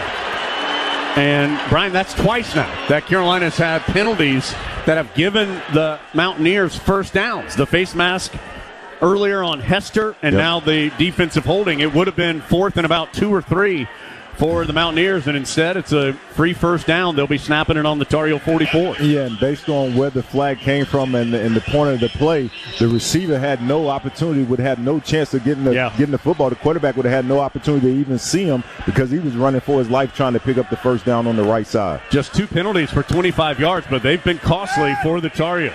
Aguilar to throw, now tries to get out of the pocket right side. His throw is caught at the 10-yard line by a diving Deshaun Davis as he brings it in front of Hardy for a gain of 34. Yeah, right now, Carolina, if I'm the edge rusher, we're getting too far upfield and allowing the quarterback to step up and giving him too big of an alley, too big of a window to be able to step up and read the field and be able to throw the ball late into the down to pick up receivers running clean downfield. Yeah, no sacks so far for Carolina after 9 last week. 7-3 Tar Heels, but App first and goal on the 10. Aguilar will turn and hand off. Stretching to the far side. Carolina wanted a hold on the edge. Didn't get it as Mikael Haywood gets half of the yardage needed. Pushed out by Gray at the 5. Second and goal from there. Clock moving, 7:50 to go, second quarter, 7-3 Tar Heels. Appalachian, though, deep in Tar Heel territory. This is as deep as the Mountaineers have been all day. Aguilar, 9 of 16, 94 yards. Noel, the leading rusher, with 33 thus far. Play clock down to 10. Appalachian still maneuvering everyone around. Aguilar in the pistol with Mikael Haywood, the Navy transfer, behind him. He'll fake the handoff to him and just has to, I thought he was throwing it out of the back of the end zone. He did have his tight end Gibbs there. It tipped off of Gibbs' fingers. I'm not sure Gibbs could have gotten a foot down inbounds anyway, as the ball was a little tall and long. And it will be third and goal from the 5. Yeah, I think Gibbs would have had an opportunity, but I think he was more worried about his feet before he actually caught the football. Big play here, third down. Appalachian, 3 of 7 officially on third down, but a couple Tar Heel penalties have kept drives alive, including this one earlier. Third and goal from the 5. Aguilar rolling out to the right. Boy, all alone for the touchdown is Eli Wilson. Aguilar, the play action, rolled out, and Wilson, the junior from Piedmont, South Carolina, did not have a Tar Heel anywhere nearby, and the Mountaineers get the lead back. Yeah, Carolina goes down and on a Hampton long run, scores, go up, and then comes right back out and gives up the lead. And Coach Brown, we've heard him talk about that plenty of times last season about you cannot do that. You cannot allow the opposing team to go out on the next possession after you go up on the scoreboard and then take the lead right back. Third downs continue to be a big story. Appalachian officially 4 of 8, but 2 penalties have continued drives. They also have a fourth down conversion, as the extra point is good to make it 10-7 Appalachian. And so the Mountaineers get a 9-play, 75-yard drive, 3:29 off the clock. Eli Wilson, with his second touchdown of the season, gives App the lead by 3. Tar Heels will have it after this from Learfield. All the action, all season long. You're listening to Tar Heel Football. 10-7, Appalachian State with the lead, 7:14 to go in the second quarter. Reminder that some easy instructions on how to sync up the TV broadcast with the radio broadcast. You can go to syncmygame.com and learn how. That's syncmygame.com. Brian, it feels like right now, Lenovo Stats has App with 183 yards, Carolina 139. Feels like the balance from Appalachian is giving Carolina trouble. 99 yards passing, 84 yards rushing, a ton of play action. There haven't been a lot of just straight dropbacks. Been a lot of work off play action in the pass game, and Carolina's inability to stop the run consistently has opened up that play action game and has allowed App to be efficient offensively. Yeah, and when you can't get off the field on third down, you're asking for trouble defensively. The more times you give the offense a chance to keep cracking at it, the more chance you have to give up plays like they just did and for App to score. And right now, you have to be honest and say App State is outplaying Carolina. They came in with a good game plan offensively. We're not going to try to drop back and throw the football. They had 9 sacks last week against South Carolina, so hit them with play action, do a lot of stuff. They're making Carolina defend every blade of the grass, meaning they're throwing the ball horizontally, they're throwing the ball vertical, they're hitting them with the short passing game, so they're keeping Carolina off balance with that attack also. Appalachian again very definitively kicks it away from George Pettaway on the kickoff, and Caleb Hood calls for the immediate fair catch. Tar Heels will take over at the 25-yard line. So of the last 18 minutes and 47 seconds of the game, App has had the ball for 15 minutes and 39 seconds. So that Tar Heel defense has been on the field a bunch. Carolina had that 8+ minute drive that they saw the Mountaineers go on and then scored in just 27 seconds. Appalachian responds with another 3.5 minute drive to get back on top, 10-7. So Carolina will snap it, throw, catch, Pesor fighting through an attempted tackle. Boy, he was dragging Jared Paul with him. Paul made initial contact breaking through a Blackwell block after a gain of about 2, but Pesor made it a gain of 6 out to the 31. So Tar Heels moving left to right, ball on the far hash at the 31-yard line. 10-7 App. First half starting to get close to a conclusion with 6:45 and counting. May will keep it on the ground. Here's Hampton again. Hampton set for a couple tackles. Hampton over the 50 down the far sideline. Has his pins taken out at around the 40, maybe the 35 by Jordan Favors. Another explosive run by Hampton. Yeah, and Hampton last year showed a lot of power, but this year I see a little more quickness, a little more explosion through the hole. He looks really good for a big running back. 31-yard run by Hampton. May will play action to him this time. Roll out to the right, long throw to J.J. Jones, and Jones hit pretty quickly on the near sideline at the 31. Hit made by Caden Sullivan. It is a gain of, we'll call it 7 to bring up second down. So Hampton has now gone over 100 yards. He has 126 yards on just 8 carries so far. That is a career high for Hampton, breaking 110 yards against Georgia State last year. Caleb Hood is in the game. He breaks through a tackle, still fighting over the 20, and Hood gets down to the 18, a gain of 13 and a first down. Tar Heels trying to pump the gas here as they're already up on the football. Jackson Green with the stop for App. May moving quickly. He's going to pull it this time. Roll out to the right. Gets a good block by Pesor. May to the 10. May and Pay going together as now a late flag. I mean, after the play flag comes in, as May gained 8, but let's see what the flag is. Legal block in the back. Number 8, offense. 10-yard penalty. Repeat first down. So that was on the block by Pesor, but that was thrown by the referee, Gary Patterson, after the play was over. May had scrambled out of bounds. I think it might be the right call. Yeah. But it didn't occur. The flag didn't come in until after May had gone out. So that'll move the ball back to the 26. And it'll make it first and long for the Tar Heels. They need the 8-yard line for a first down. So this will be first and 18 for Carolina. Yeah, that's one of those with Pesor. If he just keep moving his feet and get in the way and then let May make a cut off him, he didn't have to block him in the back. May, quick hitter to the far side, Blackwell, and a big hit. Coming up and making the stop for Appalachian is Jarrett Paul. Paul, a reserve corner, with a good aggressive stop there after a gain of 0. Blackwell just caught it at the line of scrimmage and had nowhere to go. 10-7 Appalachian, 4:40 to go second quarter.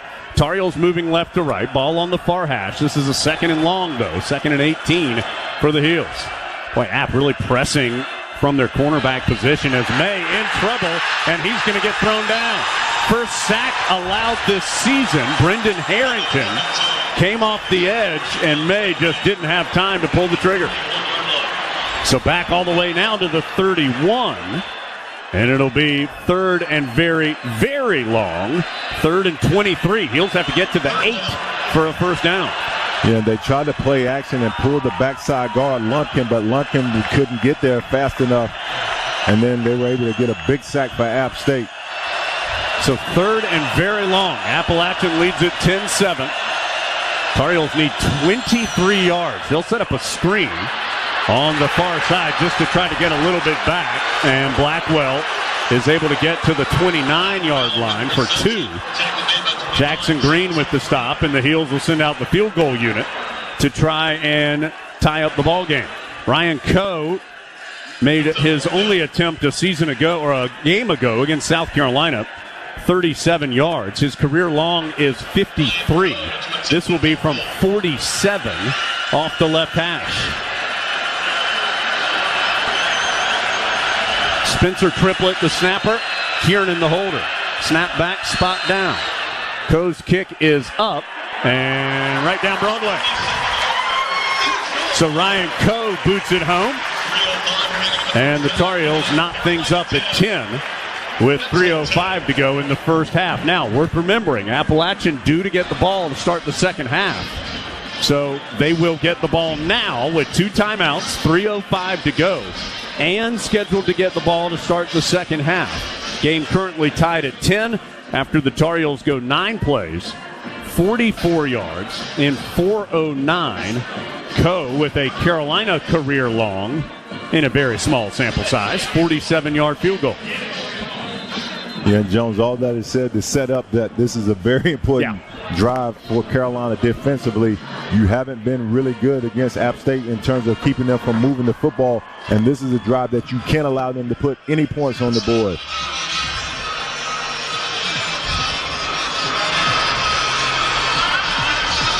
Tar Heels now with 193 yards of offense. Hard to believe. They have 10 more yards than Appalachian. You don't win the game with yards, of course, but it doesn't necessarily feel that way. But it's just been the methodical nature of App's drives with all the third down conversions, the big penalties that have kept drives alive.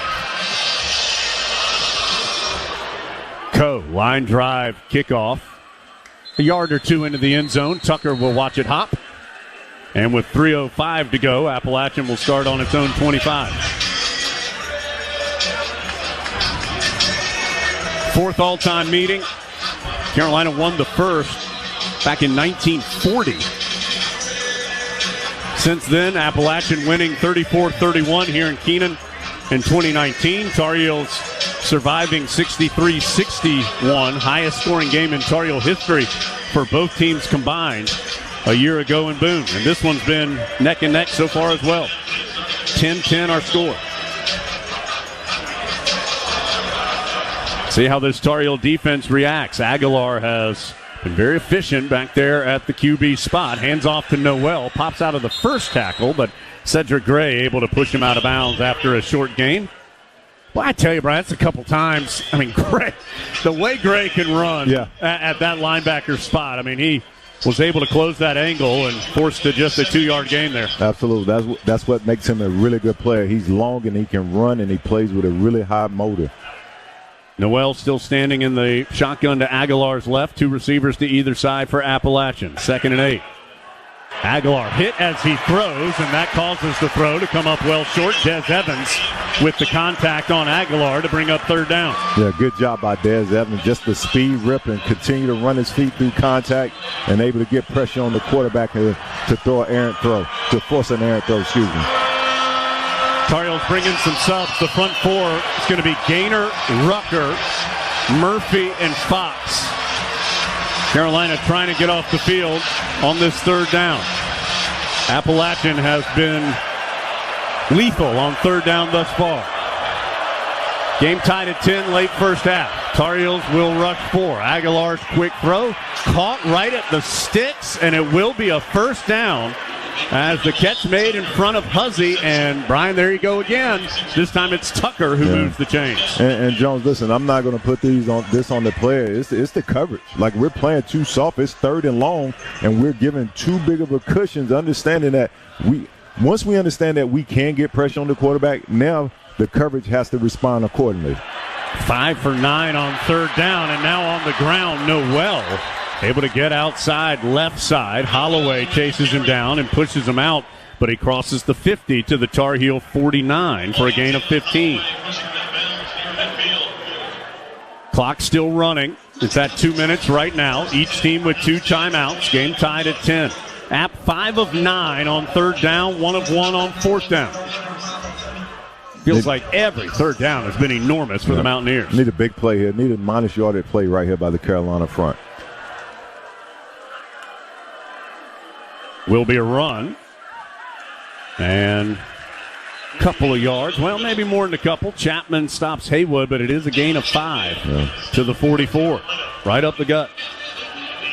Clock still moving at 1:27 and counting. Aguilar in the shotgun with Haywood to his left. 10-10 the score. App trying to get on the board before halftime here. Aguilar going to try deep. Here comes a flag in, and I think that's going to be a hold as the pass incomplete down the sideline anyway. And yes, it is an infraction on the Mountaineers. 10, repeat second down. Jack Murphy, Marshall transfer, called for the hold as he just tackled, I believe it was Des Evans. Yes, it was. That'll move the ball back on just the third penalty of the day on App.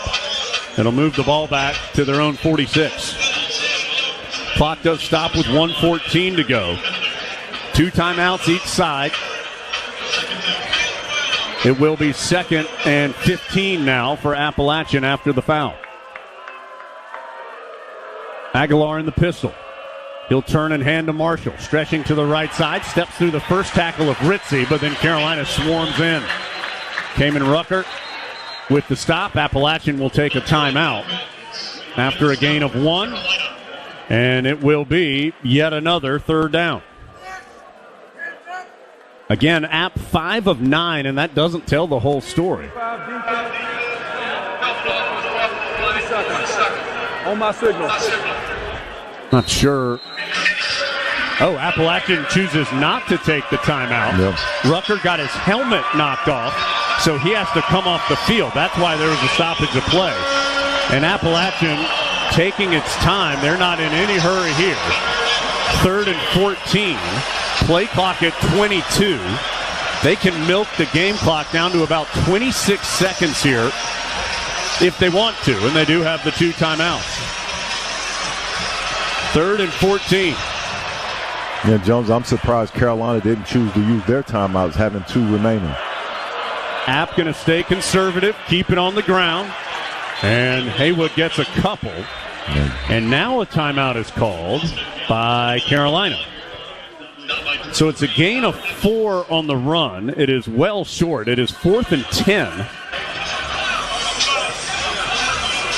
So Carolina takes its 2nd timeout. 25 seconds on the clock. And we'll see. I mean, I would assume App would punt this instead of potentially giving the ball to Carolina around midfield if they fail. But we'll wait and see. The Mountaineers have already converted a 4th down today. Carolina stoned on a 4th down early in the game that helped set the tone for Appalachian after Carolina had driven deep into App territory but stopped on 4th and short. And it has been back and forth ever since. 10-10 the score with 25 seconds to go. Carolina, 68-yard touchdown run by Hampton, and then an All-State good hands field goal by Ryan Coe of 47 yards, brought to you by All-State, which will now contribute to the Tar Heel General Scholarship Fund. Thank you, All-State. And App does send out the punt unit. Huzzy back to receive. Mitchell Lake, freshman from Australia, is the punter for Appalachian. Tar Heels play it safe. Lake up in the air. Huzzy's not even going to get close to the ball as it bounces at about the 15 and caroms into the App sideline. 35-yard kick. And now we'll see, with 18 seconds and 1 timeout, do the Tar Heels try anything, or do you just take knees and reset for half number 2? Yeah, I think on that 2nd down when they chose not to take a timeout, now with only 18 seconds, I think they'll play this very conservative with 18 seconds left, only 1 timeout. Maybe they take a shot. Well, they're coming out with 4 wide. Yeah. And Hood standing to the left of May. Now he flips over to his right. He is going to throw it. And he just has to throw it out of bounds. Was trying to set up a tunnel screen to the left, but Appalachian really got into the backfield quickly. Sean Collins and Marcus Clark in there at May's feet. And he just threw it out of bounds. Did have Blackwell in the area.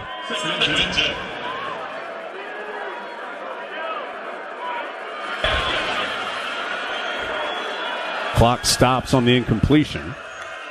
Tar Heels going to throw it again. Well, May's going to quarterback draw. going to the left side, and he runs out of bounds. That stops the clock with 19 seconds, or with 8 seconds left.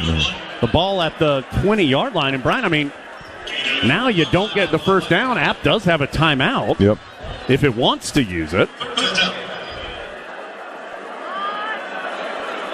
Still 10-10 the score. 3rd and 4. Tar Heels just 2 for 5 on third downs. And they will now play it safe. Hand off to Hood. Hood weaves through traffic, does get the first down, stopped at the 27, and that will be the final play of the first half. So 2 teams will head into the locker room, knotted up at 10 apiece. Tar Heels in Mac Brown's second tenure. This will be the 4th time they've been tied at halftime. They're 0 for 3 in the previous 3. Well, now the officials calling everybody back in. I didn't see a flag on the field. North Carolina did not call timeout, nor did Appalachian State, and the clock would start on my signal. That's the half. Yes, that is the half. We agree. Yes. So, Tar Heels and App tied at 10. We'll see if we can hear from Mac Brown. He's going to talk to TV first. We'll see if Lee can get a quick audience with him as well before we go to the Wells Fargo halftime show. App led 3-0. Tar Heels then grabbed a 7-3 advantage. Appalachian up 10-7. Tar Heels tie it with a 47-yard Ryan Coe field goal with a little more than 3 minutes to go in the half. Tied at 10. What has been a physical first half. 219 yards for App, 208 for Carolina. Tar Heels have 165 yards rushing, but just 43 in the air. May, 9 of 12, but just for 43 yards. Still waiting for Coach Brown as he continues to speak with television. And now looks like we'll get him. Let's check with Lee. Coach, App State is exactly who you said they were. They can run the ball and set the play action. Yeah, that's who they are, and they're doing a great job with their game plan. They had the ball 19 plays. They're keeping it away from Drake. When we've had it offensively, we didn't finish 3 times, really. Once in the red zone with a block in the back, and then on a 4th and inches and a 3rd and 1. And you've got to make those plays to win ball games. So you've got to do a better job getting off the field on 3rd down defensively, and got to do a better job of scoring when we get to the red zone on offense. Good. Thank you, Coach Brown. Back up to you, James. Yeah, pretty succinct and a good summary of what the first half, or how the first half played out here in Chapel Hill. Carolina and App State knotted up at 10, going to the Wells Fargo halftime show from Learfield.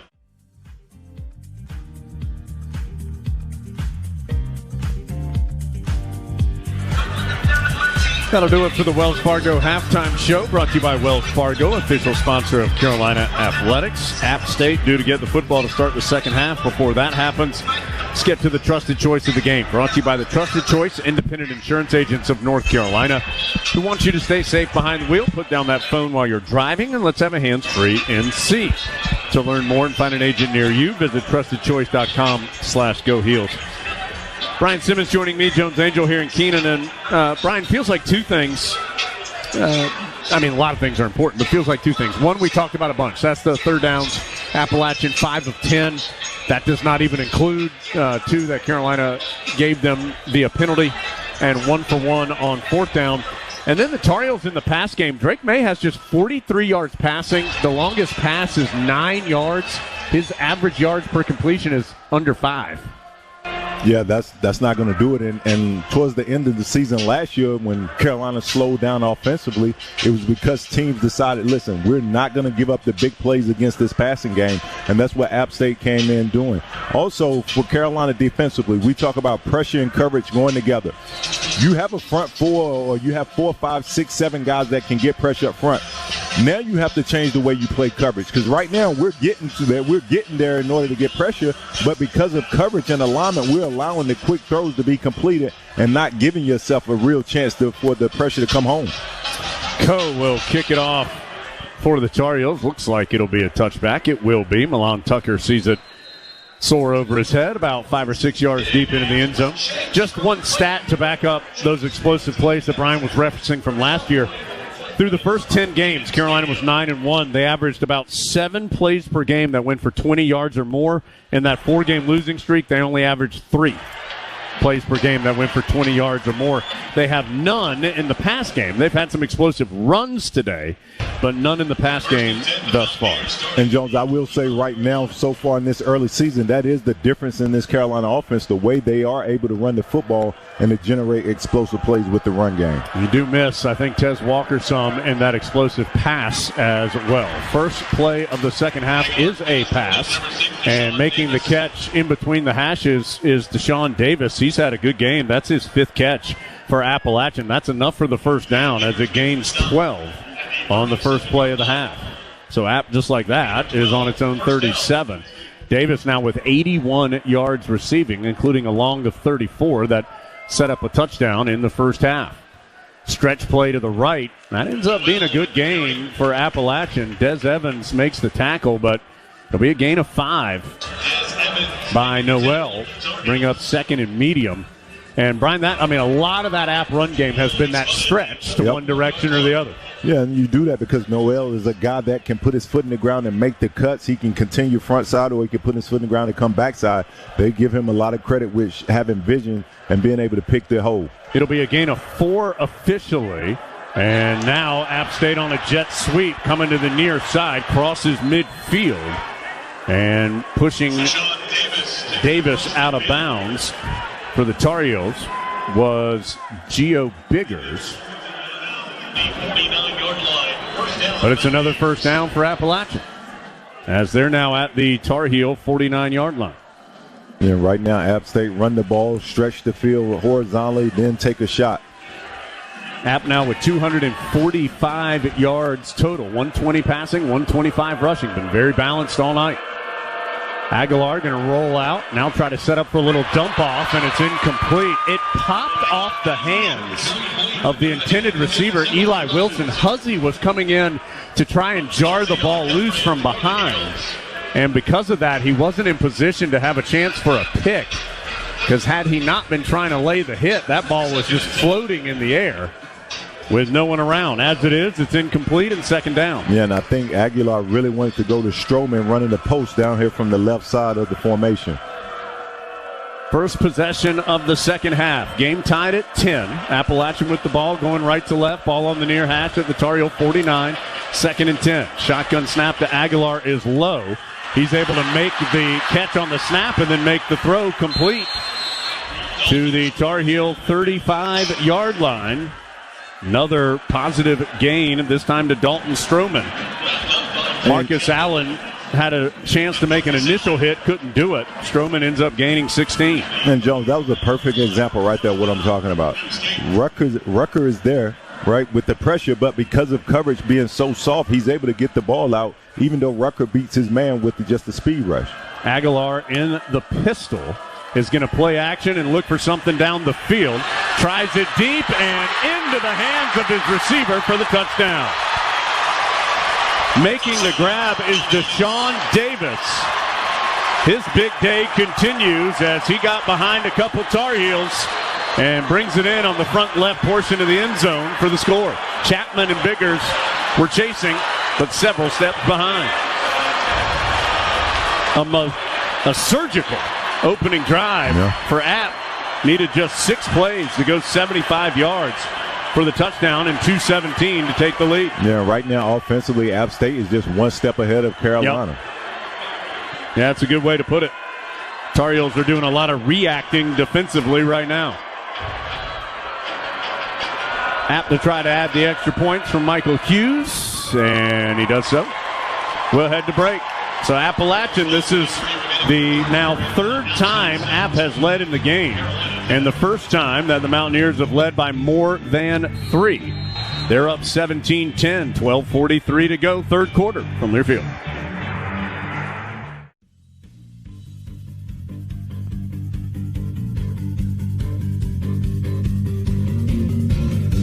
Appalachian, no trouble getting into the end zone on its first possession of the second half.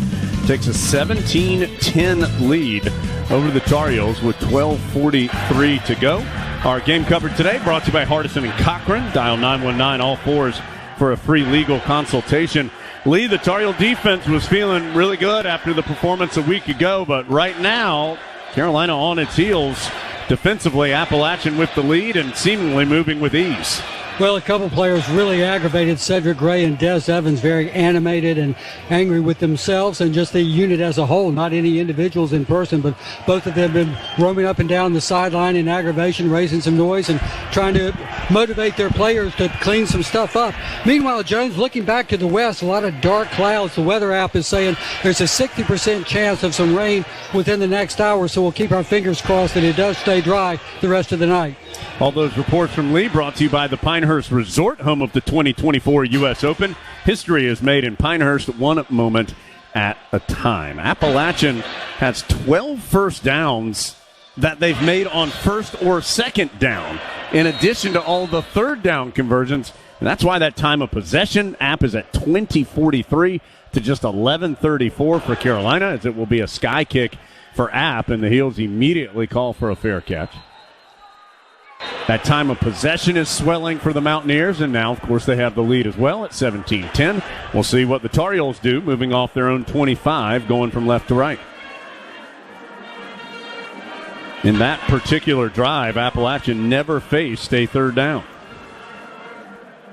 And, Jones, that was because of the success on first downs. If you have that type of success on first down, you are able to move the ball. And Carolina right now, like I said, they're struggling defensively because App State's keeping them off balance with the run game, with the horizontal run game, with the quick passing game, and then they decide to take a shot every few plays. May rolling out to the near side, had a very difficult long throw, and it's incomplete. Brendan Harrington was applying pressure off that edge, and due to the pressure, May couldn't set his feet, tried to make it all arm, and short hopped it to J.J. Jones, incomplete.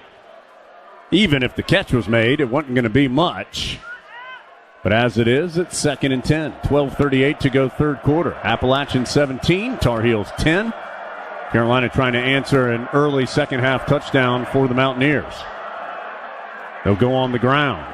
Churning his legs is Hampton. Boy, another strong run by the Tar Heel sophomore, as he ends up getting 6.5, almost 7 on the run.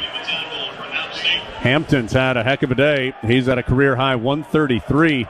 Deshaun Davis matching that in the pass game for Appalachian, tying his career high with 6 catches, has a career high 114 yards and a touchdown. Here comes a big third down. It's third and about 3.5.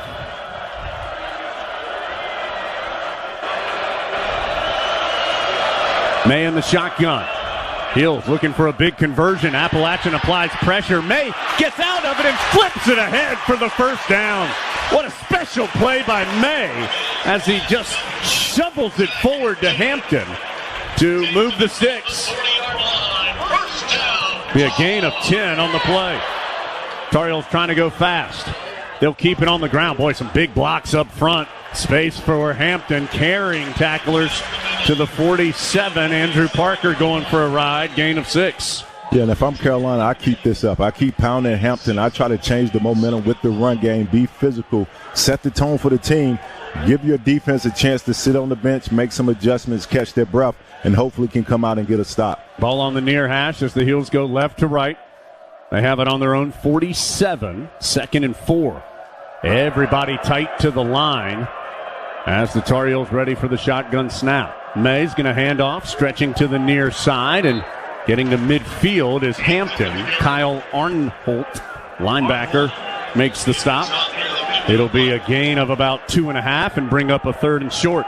Tar Heels need about 1.5 yards here on 3rd down.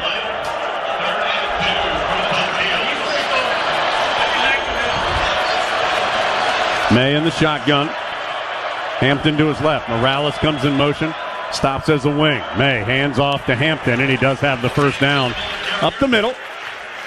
Really over his right guard, William Barnes, and moves the chains again. Tar Heels have picked up 2 third down conversions in this drive, now 5 of 8.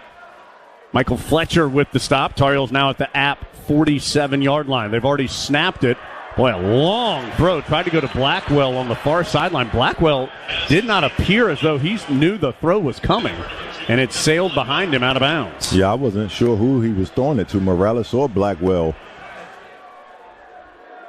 That'll bring up 2nd and 10. 17-10 Appalachian State. 10-12 to go in the third quarter. Game tied at 10 at halftime. App moves down the field to take the lead here early in the third. Tar Heels trying to answer. May going to try for a deep shot. Paysor's there. Brings it in at the 26. Turns the corner far side. Pushed out of bounds inside the 20 at the 18 by Ethan Johnson. Yeah, good job by Drake May. Standing in the pocket tall, feeling the pressure, but still stepping into the throw and able to hit Paysar on the speed out. 29-yard pass play, longest of the day for the Tar Heels. Carolina going quickly. They'll hand off to Hood, who's in, stretching left side. Bounces off some tackles inside the 15 to the 14-yard line. Nick Ross with the stop, gain of 4. It is 2nd down and 6. Tar Heels can get a first down at the 8-yard line. Tar Heels were perfect in the red zone last game, just 1 for 2 today, though. Stuffed on 4th down and then had to settle for a field goal. Hood is going to flip over to May's right. May's going to throw it out of the shotgun. In the flat, near side. It's Nesbitt at the 10, spun out of bounds at the 5. It'll be 1st and goal for the Tar Heels. Andrew Parker saving the touchdown as Nesbitt, the junior from Charlotte, getting in on the action. And it's good to see Nesbitt in on the action. I still think he's a guy that's underused in this offense, can be a weapon, can be a mismatch against linebackers and safeties. Hand off to Hood. Pay dirt, baby, right up the center for the touchdown. Caleb Hood rockets up the gut, and the Tar Heels an extra point away from tying things up. Absolutely, and what a physical drive by Carolina, and that's what you should set it off. As long as App State stay in the 2 safety high look, Carolina should keep running the football because App State hasn't been able to stop them, because right now App State is more worried about the explosive play in the passing game and allowing Carolina to face a light box and keep running it down their throat until they decide to drop one of those safeties. Tar Heels now with 192 yards rushing in the ball game. Coe to try and tie the game, and he does so with the PAT. So Hood caps the 11-play, 75-yard drive and 3:46 for Caleb Hood. That is his first rushing touchdown of the season, just his 2nd rushing touchdown of his Tar Heel career. And he knots things up with the extra point added at 17 apiece. 8:57 to go, third quarter. We'll take a break. It's been tight all evening long. We're still knotted up in the third from Learfield. All the action, all season long. You're listening to Tar Heel Football. The North Carolina Farm Bureau scoreboard has never shown a lead larger than 7 points for either team tonight. And it's as close as you can be right now, 17-17, with 8:57 to go in the third quarter. North Carolina Farm Bureau scoreboard brought to you by Farm Bureau Insurance, helping you with what they do best. And Modelo, proud to sponsor Carolina football as well. Modelo, an official beer of the Tar Heels. Jones Angel, Brian Simmons here with you. Lee Pace, our Pinehurst Resort sideline reporter. Brian, been back and forth all night long. 17-17 the score right now. Yeah, and at what points do Carolina apply the brakes, right, defensively to stop App State from scoring and answering every time Carolina puts points on the board? I like to see that this be the series that Carolina can get that done. Coe ready to kick it off. End over end kick. And will be fielded right at the goal line by Tucker. Going to the right side, cuts back. Tucker is knocked down at the 40. But Tucker, a 41-yard return. He is explosive, returning or preseason first-team all-conference as a kick returner. He was an All-America as a kick returner a year ago. Had a 47-yarder against the Heels and gets a good one there. Going to give App great starting field position on this drive to the 41. Let's check in with Lee. Left guard Willie Lampkin has been very impressive, Jones. He walked off the field there with a very satisfied look on his face. Caleb Pickrell, one of the offensive coaches, greeted him, and they smiled and just talked about how well Lampkin had dominated on that drive. He's a transfer from Coastal Carolina. He's only 5'11", but boy, he's a man among all. He's a man among all the big giants here in the O-line. Pass complete on first down to Horn, right side. Marcus Allen chops him down, but Horn makes the catch at the far numbers and advances it to midfield. In fact, they were going to say it is to the Tar Heel 49, which should be a first down. Yes, it will be a gain of 10 and a first down. So after the long kick return and a gain of 10, Appalachian's already on the Tar Heel side of the 50. Yep. Aguilar in the shotgun has Marshall Haywood to his left. 8:15 and counting. It's going to be a jet sweep coming to the near side and run down from behind by Cedric Gray as he rides down Milan Tucker for a loss of 2. That is the 4th tackle for loss today for Carolina defensively. After 16 a week ago, they still don't have a sack after those 9 last week. Yeah, good job by Cedric Gray. Once again, using his speed and his ability to cover ground and make plays in the backfield. Aguilar, under heavy pressure, is hit as he throws, and the pass ends up weakly incomplete in the middle of the field. And Aguilar stays down. He's very slow to get up, but he does eventually get there, as now it's 3rd and 12.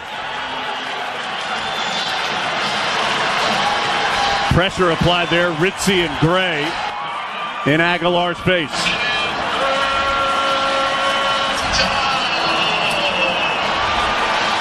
The officials are talking about something. Perhaps, well, whatever it was. Dinner plan. There's no foul for intentional grounding. Yeah, talking potentially about grounding. Mac Brown frustrated that there was no receiver in the area. He is hot, screaming at the line judge right now. Alex Amaya is getting an earful. Mac Brown is furious on the lack of the call. But 3rd and 12 regardless. Great chance right now for Carolina defensively to get off the field, make a play. Somebody make a play. Game tied at 17. Heels rush just 4 and caught for the first down at the 40-yard line and breaking away for more for Appalachian. Down to the 30-yard line. Trying to see what receiver gets up under the pile. It is Caden Robinson who makes the catch. But Brian, again, Tar Heels can't get off the field on 3rd down. App now 6 of 11. Yeah, you get a tackle for loss on 1st down. 2nd down, you create pressure. And then 3rd down, you get them in 3rd and really long. And then you allow them to complete the ball for a 1st down. Kenan Stadium was loud. Now it's been deflated a bit. See if App tries to take advantage with 7 minutes to go in the quarter. They'll keep it on the ground, stretching to the right. Flag comes in as a stop made for no gain.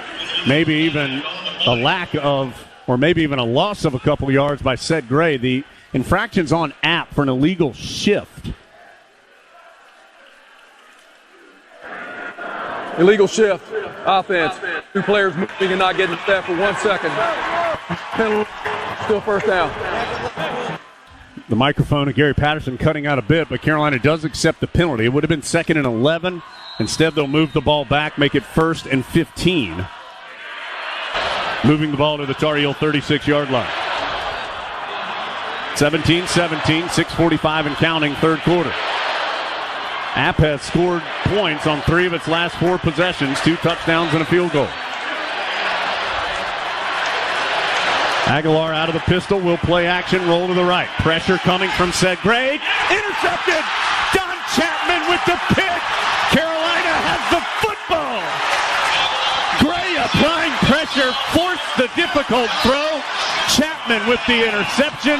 Tar Heels heading the other way. Yeah, and that's the major difference right there. When you have a defender that can pull the quarterback up, you had a defender that was able to set the edge on the quarterback trying to roll out, and now the quarterback doesn't have free inventory of the field. He has to try to force a throw, and good job by Don Chapman of not only being in right position, but coming home with the play. The officials are huddling up near the Appalachian sideline. We do have an indication that a flag was thrown, I think, after the play. So, believe the interception will stand because the flag didn't come in until after the change of possession. But, I mean, you have to think it's some kind of either celebration or a sideline infraction. A lot of action with a lot of bodies right there by the App sideline. The interception by Chapman. After the play, they were fouled on the team. Dead ball, personal foul, unnecessary roughness on the offense. Dead ball, personal foul, unnecessary roughness on the return team. Those fouls offset. It'll still be North Carolina's ball, 1st and 10. The interception by Chapman, the 4th of his career. And the first turnover that the Carolina defense has gained. The player numbers were 25 North Carolina, 87 Appalachian State. The first turnover that Carolina has gained this season. So Carolina's going to take over at its own 36 after the pick.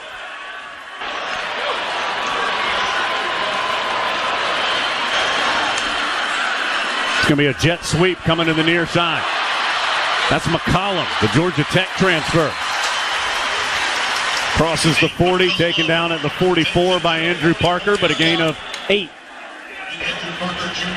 Yeah, if you Carolina, go back to the same recipe that got you a touchdown last time. Run the ball, be physical, and then take your chances in the passing game, in the short passing game. And if a shot is there, take the shot. But keep doing this right here. They keep it on the ground, as Brian suggested, and Hampton pinballing off of App State defenders to the Mountaineer 49. First down, gain of 7. Clock at 5:48, third quarter. 17-17 our score.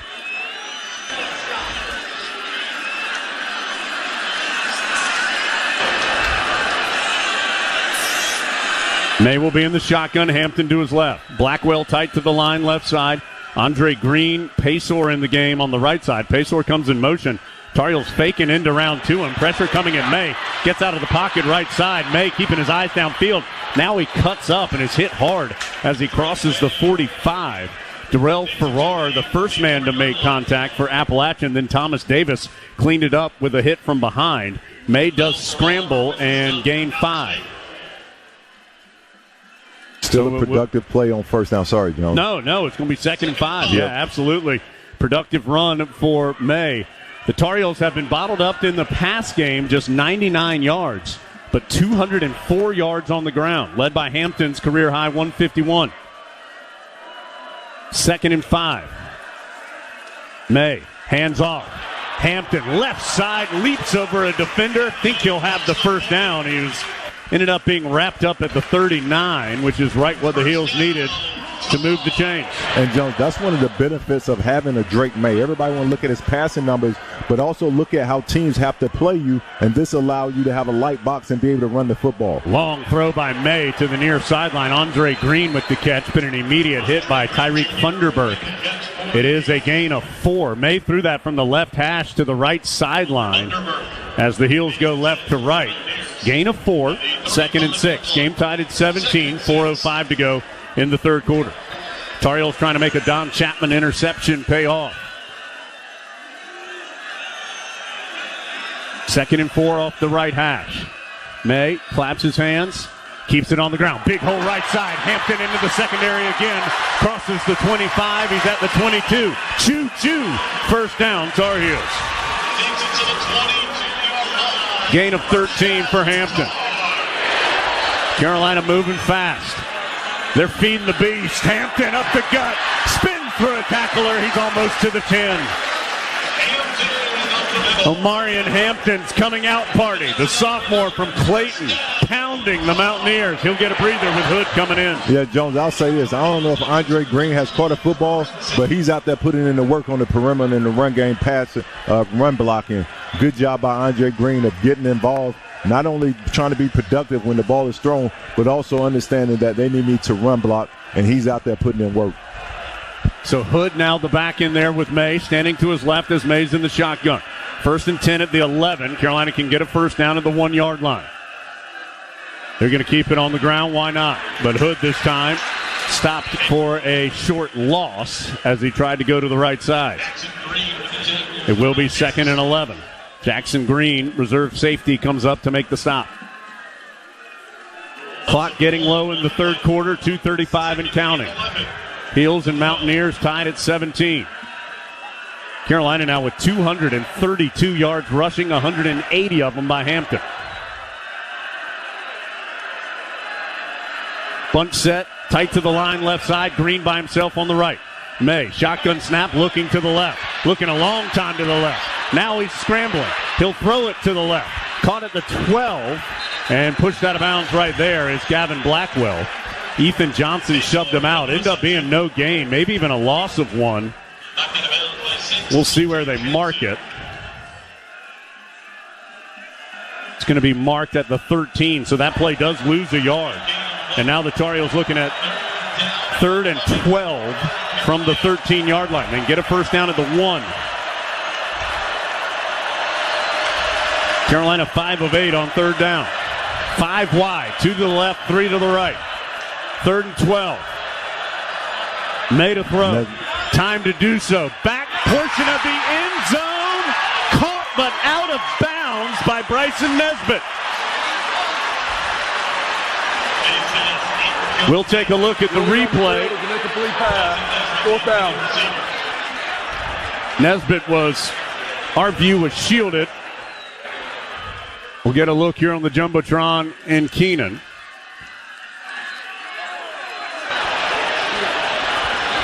Yeah, Drake May was holding the ball a little long, waiting for Nesbitt to clear vertically or horizontally, should I say, but his advantage would have been height-wise and throwing it up, and he should have just threw it a little earlier. So it does look as though he was out of bounds. Coe will try to add a field goal here from 31 yards. And he rockets it through. So the Tar Heels do make the interception pay off with points, but they have to settle for 3. 1:25 to go in the third quarter. Tar Heels now lead it 20-17. We'll take a timeout. 11 plays, 51 yards on the drive. 31-yard field goal is good by Ryan Coe. Heels up by 3 from Learfield.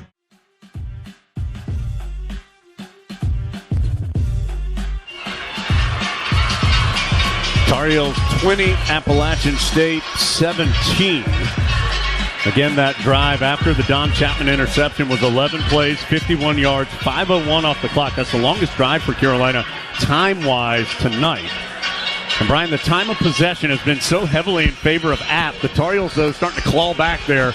They've got 8:47 time of possession this quarter to App's 4:40. The game in total now 23-14 for App, 20-21 for Carolina. And again, time of possession don't win you the game, but the way that these two teams have controlled the ball has been a story in this one. Absolutely. And Wake has done it with the short passing game, kind of, and Carolina has started to do it with the run game and being powerful. They're drinking the Kool-Aid in that running back room, because I don't care who's running the football. They're running downhill. They're running with their shoulder pads over their toes, and they're being physical, finish and run.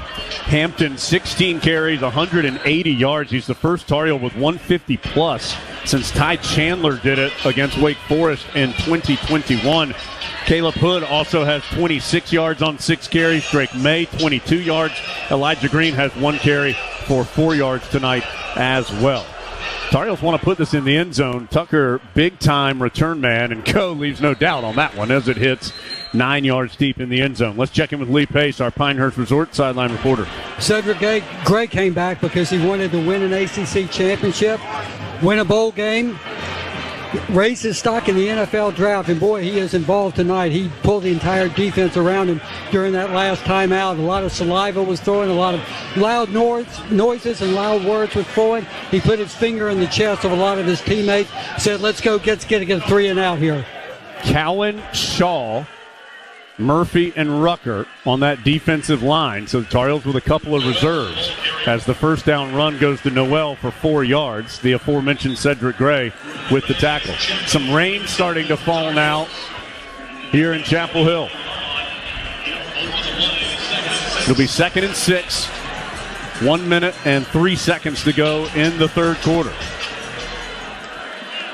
Aguilar will be alone in the backfield. Now he adjusts his personnel. Noel will come settle in on his right hip. And Aguilar gives it to his talented backfield teammate, and Noel stumbles forward for the first down. Good push by the App State O-line there for a gain of 5. Make it 6 and a first down. Keeping an eye on the radar, there is some yellow and orange around right now. Just a steady rain. No lightning that we've seen thus far. Of course, weather has caused havoc across the league today with delays. 20-17, Carolina, late third quarter. Aguilar will throw. Pump fake, throws, and found nobody. His intended receiver, I believe, was Mekhi Jackson, who had fallen down. And so the ball just kind of ended up in a space of no Mountaineers. A couple Tar Heels were around, but really didn't have a chance to make a play. It'll be second down. Yeah, with the rain coming down the way that it is, that's another issue. Who can handle the weather better, right? Who can keep their footing? Who handles the football better? Who can run routes? Who can tackle? Everything is about running your feet at this point, playing with your knees bent, doing all those things that be in the athletic stance when the field starts getting wet and slick. 2nd and 10. Aguilar will be in the pistol. He'll turn and hand to Noel. Good gap on the right side. Gets him 9 yards on the run. Tar Heels got a little outflanked that time. Don Chapman had to go clean things up, but it will be 3rd and short when we start the fourth quarter. That the final play of the third. Appalachian will have it 3rd and 1 on its own 44. Tar Heels 20, Appalachian 17. As we go to the fourth, they're going to show off the new lights. They've turned off the lights here in Keenan. Light show on the way. We've had a show on the field. Both teams playing hard, and it's 2017 Carolina going to the fourth from their field.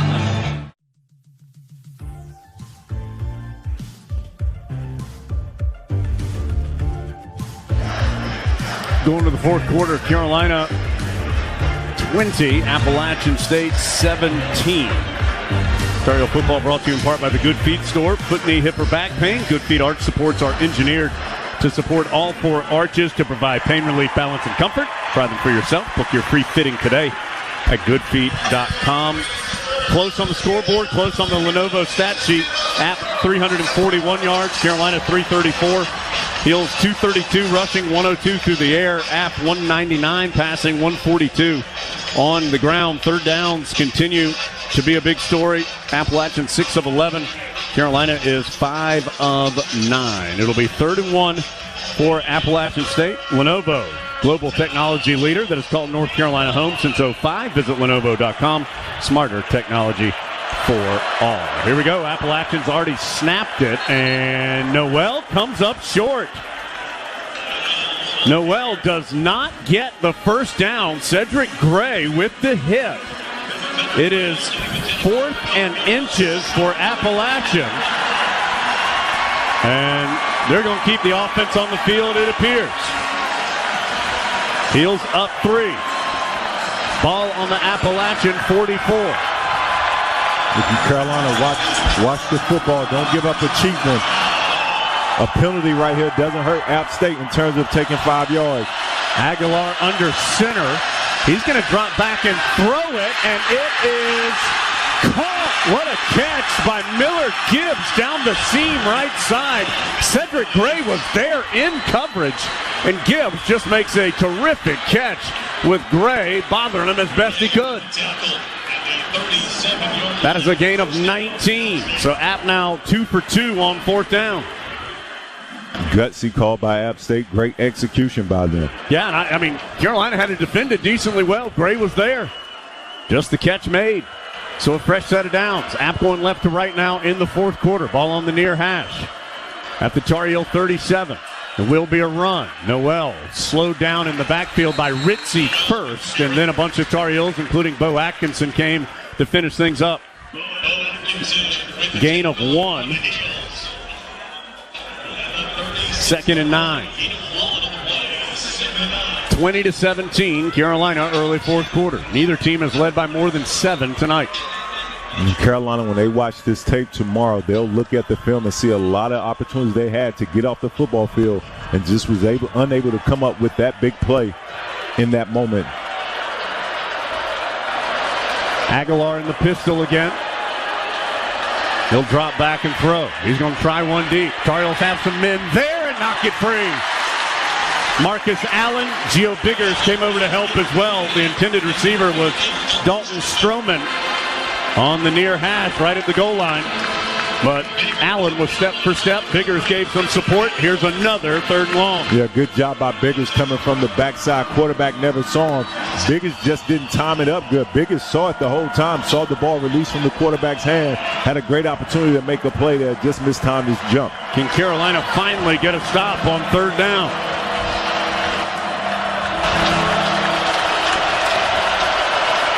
Aguilar in the shotgun. Tar Heels try to bring some pressure. Aguilar rolling out, and his throw is, oh my gosh, another terrific catch. It looked like Marcus Allen was going to get the PBU, but instead Dalton Stroman elevates for the grab, and the drive continues. Gain of 18. It is at the Tar Heel 18-yard line. That was a one-handed grab in traffic by Stroman. For a moment, I thought Aguilar was even throwing it away. Yeah, I did too. Aguilar going to keep it, rolling out to the far side. Tar Heels run him down. Biggers chases him down for a minimal gain. App certainly in field goal range here with the Tar Heels up 3, 12:03 to go in the 4th quarter. That was a gain of 1 on the run by Aguilar. Aguilar today, 18 of 32, 236 yards, 2 touchdowns, and an interception. He also has 32 yards rushing. He'll be in the shotgun with 3 receivers to the open side of the field. That is the right. Also has a tight end over there. And he'll look that way. Short screen to Tucker, makes the catch at the 20. There's not a Tar Heel in sight. And Tucker crosses the 10. Coming down the near sideline, Chapman and Biggers end up knocking him out, but it'll be 1st and goal. App is now 7 of 13 on 3rd down. Carolina had forced South Carolina to just 4 of 14 a week ago. 1st and goal from the 7.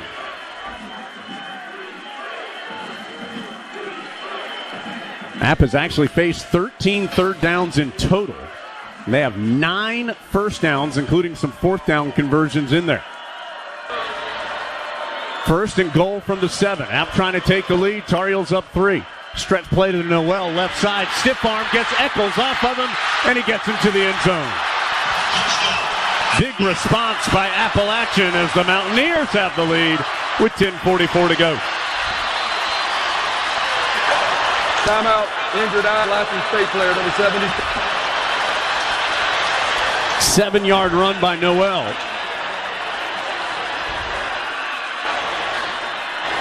Comes at the 10:44 mark. 12 plays, 75 yards, 5:41 off the clock. There's an injured Mountaineer. That's going to send us to a full timeout,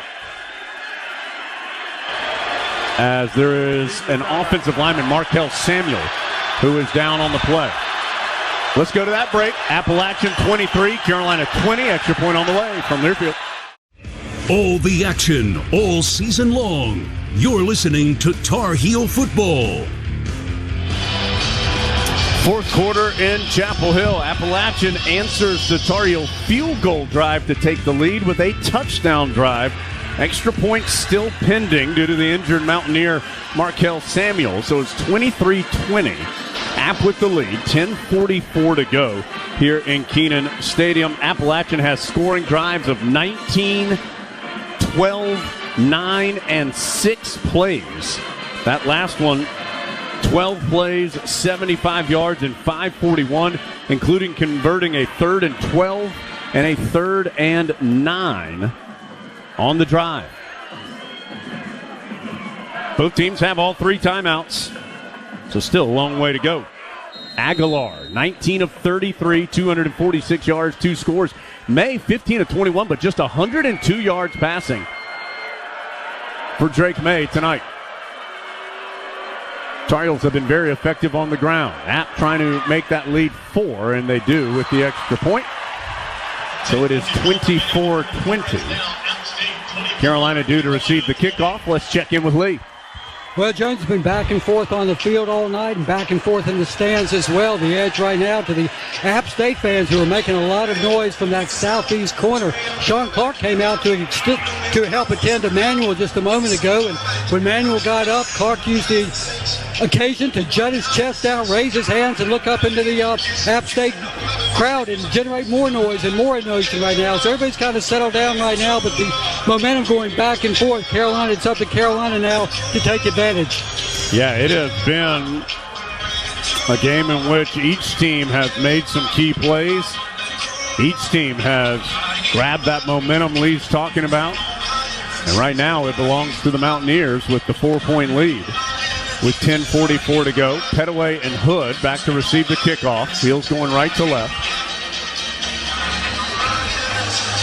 Hood will be on the right hash, or excuse me, on the left hash. That's the near side. Petaway on the far hash. The rain has eased after a pretty good dousing for a few minutes during that Appalachian drive. Another short kick, and a fair catch called for and made by Hood. He came all the way up to about the 17 or 18 to make the fair catch. And the Tar Heels will start again at the 25, which has been the traditional starting position. 8 drives for Carolina, and 5 of them have started at their own 25, 1 at their own 14, 1 at their own 29, 1 at their own 36. SeatGeek, the official ticket marketplace of Carolina Athletics. Whether you're buying or selling football tickets, SeatGeek is the place to do it. SeatGeek, so Tar Heel fans can fan. May with Hampton to his right. Awaits the shotgun snap. Has it. Here we go. Quick throw. Blackwell makes the catch at the 31, but a quick tackle. Ethan Johnson with the stop. Be a gain of 6, though, on the first down throw. Carolina already up to the line. May will hand off to Hampton. Has the first down. Still churning his legs. Drop down at the 36. Andrew Parker with the stop. 10-11 and counting. Both teams have all 3 timeouts. 24-20 Appalachian State. Morales checks in, sets up as a wing on the left side of the line. May in the pistol with Hampton behind him. He's going to play action and drop deep. May wants a big one. He's got a man open. Jones has it. 25-20. J.J. Jones inside the 10. It'll be first and goal, Carolina. The Tar Heels thirsty for an explosive play. Get it. They'll have the ball at the Appalachian 6, make it 7-yard line. If Carolina goes to max protection, make sure Drake May has time, and then he will deliver. Tar Heels on the ground. Hampton inside the 5, pushing the pile. Touchdown, Carolina. A grown man scored for Hampton.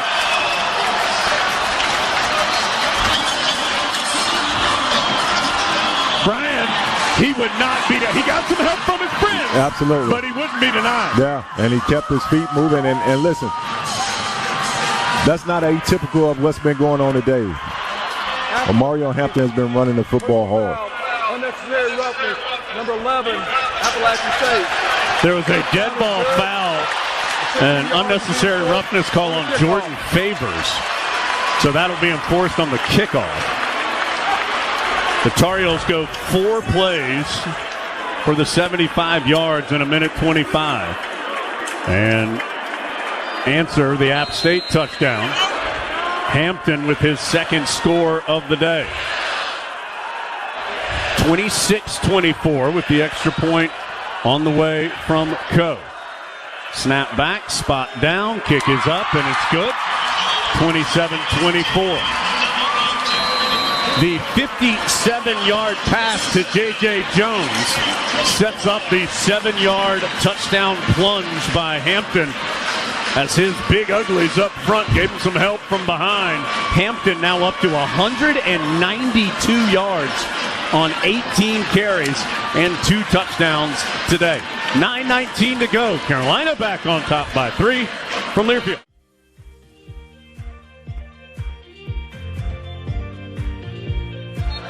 sixth lead change of the night. Makes it 27-24. Carolina, 9:19 to go.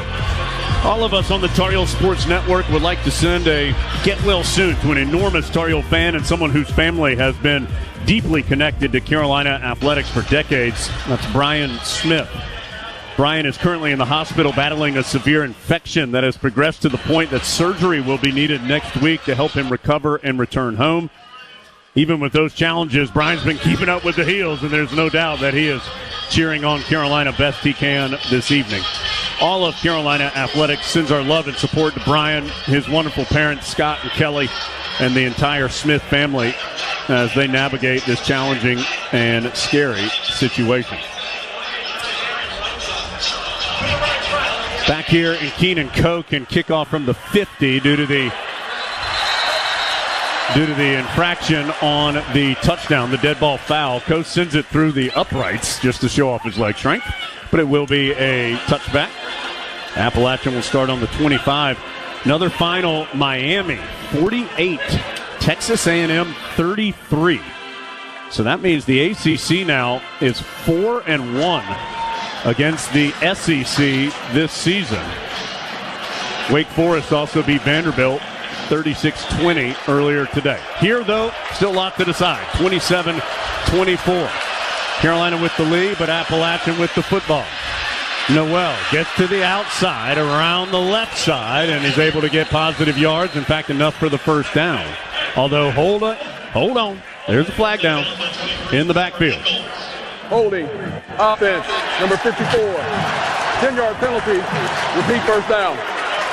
That is the preseason All-Sunbelt center, Isaiah Helms, getting the hold. And that takes away what would have been right about, I think it was a first down, it was right at about 10 yards. And instead, they'll move it back to the 16-yard line as that hold must have occurred a yard down the field. So it'll be 1st and 19 for Appalachian State. When we talk about in a normal world, when you have a minus yardage play on first down, what that usually means for your series, let's see if we can make that hold true. App going to keep it on the ground. Des Evans closed the back door on the cutback by Haywood. Haywood crosses the 20 to the 22. Gain of 6. And it'll be 2nd and 13. Clock moving, 8:42 and counting. Both teams have all 3 timeouts here in the fourth. 27-24. There have been 6 lead changes. Neither team has led by more than 7. Rain's starting to come down a little harder again. 2 to the outside, either side for Appalachian. Aguilar keeps it on the ground. Gets positive yards on the run, but it will be 3rd down. Advancing to the 27-yard line. A gain of 5, and it'll be 3rd and 8. Got to get off the field here if you Carolina. Have to. Your offense has a big-time drive to answer, put you up on the scoreboard. You've gotten App State in multiple 3rd and longs and haven't been able to get off the field. It's time to step up and get off the field on this 3rd and 8. 7 of 13 on 3rd down, 2 of 2 on 4th down. The crowd doing all they can. Play clock down to 7. Aguilar in the pistol. Gets the snap with 2 on the play clock. He'll throw it, and it is incomplete, knocked away. Marcus Allen knocks it free from Caden Robinson. And Appalachian will send out the punt unit. Good job by Carolina finally answering the call on the 3rd and long. You work really hard on 1st and 2nd down to put yourself in a position to get off the field.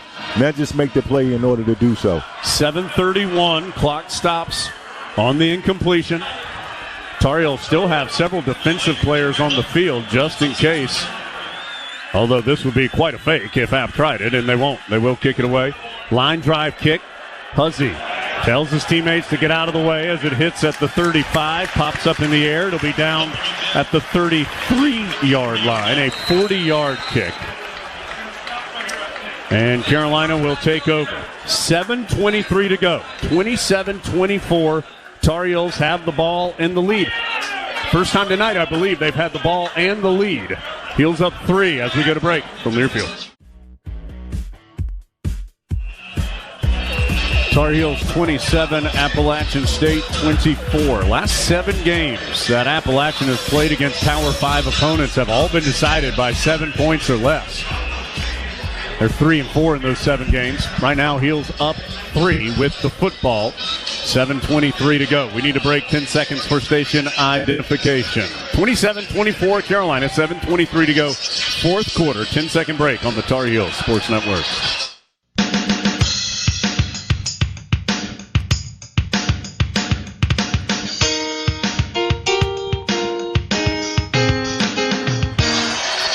Jones and Bryan with you in Keenan. Lee Pace, our Pinehurst Resort sideline reporter. You've heard from Dave Nathan. Matt Krause, our statistician and spotter. Ben Alexander, our chief network engineer. John Essick back in the Tar Heel Sports Network studio. It has been a close, competitive, physical game. It's been an energetic one as well. Tar Heels have the football up 3, and they will hand off to the man who's done a lot of work today. That's Omarion Hampton. He crosses the 35 to the 36, a gain of 3. Andrew Parker with the stop, 2nd and 7. Hampton now 195 yards. He long passed his career high of 110. 2 receivers to either side of the formation.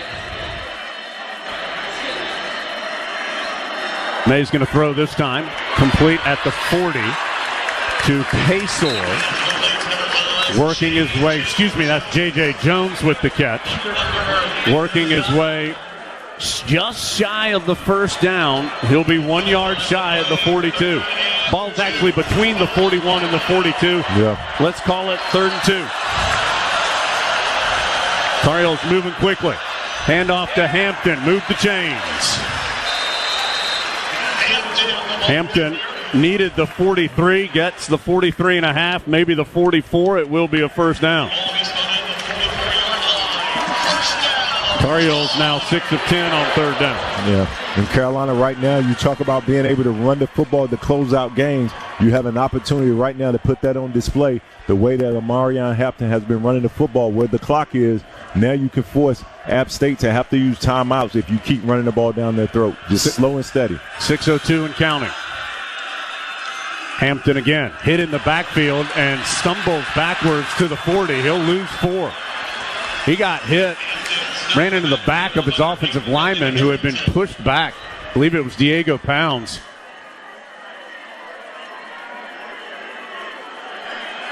And that's going to put the Heels behind the chains. Well, they're only going to call that a 1 yard loss. They're going to say that that's where the forward progress stopped. Yep. So 2nd and 11. May out of the shotgun. Time to throw over the middle. Caught. Sliding down. Well, no, it was incomplete. There's an injured App State player. Timeout, injured Appalachian player. Media timeout. It's going to bring up a 3rd and long. The injured App player is Brendan Harrington, who was committed to Carolina at one point. He had a season-ending injury against the Tar Heels last year. That throw was low. I thought Tar Heels had made a sliding grab, but not the case. Instead, it will be 3rd and long.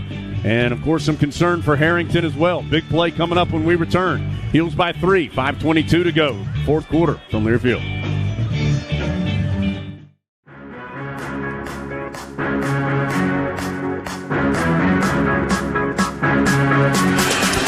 Paysor was the intended receiver on that last play. Could not come up with the sliding grab on the low throw, so it's 3rd and 11. Tar Heels up 27-24, and since they've gone over 25 points, Duke Energy contributes another $1,000 to the Duke Energy Share the Light Fund. That's the Heels light up the scoreboard. Duke Energy Share the Light Fund brings together customers and communities to help individuals and families struggling to pay their energy bills. Learn more at duke-energy.com. Big play coming here. 3rd and 11. Tar Heels going right to left. Ball in between the hashes on Carolina's own 43. They need the App 46 for a first down. May will have Hampton to his left. 3 receivers, Nesbitt, Paysor, and Blackwell to the short side of the field, the left side or shorter side. Jones, the lone receiver, to the right. 3rd and 11. Tar Heels up 3 with 5:22 to go in the 4th quarter. May gets the snap. App brings pressure. Throw complete at the 50, although a late flag comes in. heading up the field and getting the first down is Nesbitt, but let's check on the flag. Holding, number 65, offense. 10-yard penalty. Repeat third down. That is Corey Gaynor, the Tar Heel center, with a huge penalty call. Tar Heels had moved the chains into App territory with the great individual effort by Nesbitt. But now they're facing a 3rd and 21. 3 of Carolina's 4 penalties have been on third down, either offensively or defensively. Yeah, and on that, Gaynor just has to move his feet. He stopped moving his feet, and then usually when you get a holding called up front, it's because guys stop moving their feet. App's only going to have 3 guys on the line of scrimmage. They do bring an extra rusher. May's going to step up and run. May at the 40 and is taken down at about the 43, 44-yard line by Andrew Parker. So he gets 10 yards on the scramble, but it was 3rd and 21 after the hold call. So with 4:40 and counting, Appalachian's going to get the football with 3 timeouts, and the Tar Heels up 3, 27-24. Brian, that penalty, man, I mean, the Tar Heels were going to have it 1st and 10 at around the App 40, and instead they're going to have to punt it away. Yeah, it's a big penalty, and like I said, you get holding calls up front, it's usually because guys don't move their feet, and then on that play, Gaynor just didn't move his feet. Pressure coming. Kiernan does a great job to get that punt away. Wow. As the snap kind of floated up to Kiernan from veteran snapper Drew Little. Kiernan rolls to his right and gets the punt away. Fair caught at the 15. Great job by Kiernan. Yes. On a 42-yard punt, and Appalachian will have it with 4:10 to go. And Jones, that was a great job because I'm quite surprised from up here that he got that one off because it looked like it was 100% blocked from our viewpoint. Let's check in quickly on the sideline with Lee. Gaynor obviously not happy, just threw a towel, knocked a couple chairs down. He's just sitting here shaking his head left to right, and told Randy Clemens he did not understand the call. The handoff is fumbled, but it bounces right back into the hands of the running back for Appalachian, Haywood. He's hit for no gain by Rucker. But a fortunate bounce there as it bounced right off the turf back into the breadbasket of Haywood. 2nd and 10. App off its own 15 going left to right. They're back to the west end zone in the tar pit making a bunch of noise. 3:40 and counting. Each team with 3 timeouts. Tar Heels up 3, 27-24. Aguilar going to play action. Roll out to his right. Evans, heavy pressure. Aguilar able to complete it for the first down. Caden Robinson with the catch over the 30. Aguilar, a tough throw with Evans in his face. You're going to say, actually, the catch made short of the 30 at the 28. So a gain of 13. But a first down nonetheless. Clock at 3:01. And counting. Aguilar straight back to throw. Pressure comes. Trying to fight out of the sack. Aguilar is able just to toss it weakly down the field and save the yardage. It was Huzzy off the edge applying the pressure. Yeah, those are the plays Carolina defensively you got to have. You got an unblocked defender right there for an opportunity to make a sack. You got to be able to reel that one in. 0 sacks tonight for the Tar Heels after 9 a week ago. That does stop the clock on the incompletion with 2:53 to play. 27-24 Carolina. App on its own 28, far half, going left to right, 4th quarter.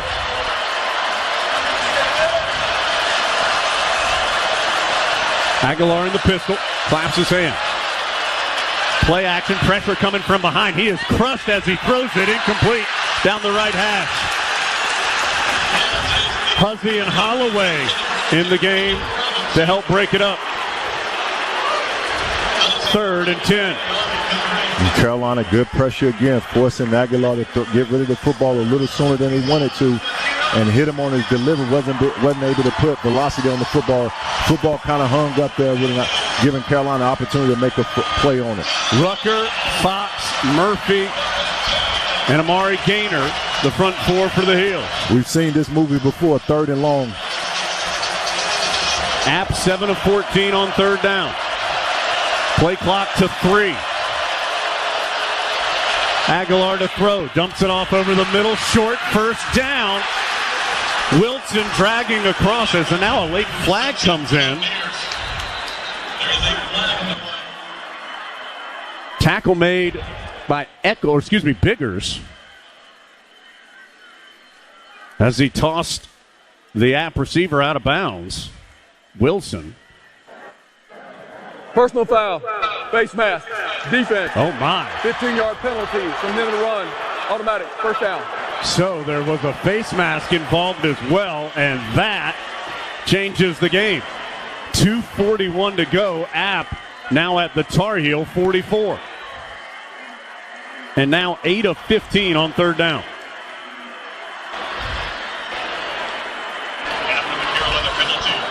So 28 yards total on the reception and the penalty. 2 wide to either side. Noel standing to the left of Aguilar. App now in Carolina territory. Tar Heels rush 4. Ball is off the hands of Noel. Incomplete. Tried to dump it off left side. Rucker applying pressure from the backside on Aguilar. Yeah, and even with that, we have to make sure we have that back out of the backfield, because if you give Noel the ball with that much space, it's going to be a problem. 2nd and 10. Clock stops. 2:37 to go. Aguilar going to keep it on the read option. He is drilled. Ball is loose. Deb Evans jumps on the football, I believe. Let's see, though. Do the officials deem that Aguilar was down? Yeah, I think they're going to say he was down. Still, there has not been. Now they will. Well, the ruling on the field was ball carrier was down prior to losing possession. First down. Okay, so Aguilar's scramble gets 10 yards and the first down. Well, let's see. Are they going to move the chains or say it's second and very short? Ruling on the field, the player was down prior to losing possession. Previous play is under further review. Okay, so for the first time tonight, we have a review. They're going to go under the hood, presented by the Honda dealers of the Carolina. Take your Tar Heel tailgate to the next level with a new Honda. See your Honda dealer of the Carolinas today.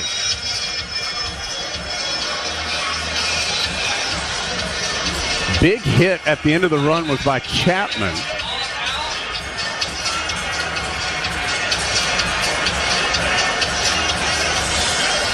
Trying to get a look at the replay. I'm not sure I can give you any kind of definitive answer. Ruling on the field, of course, was that it was down by contact.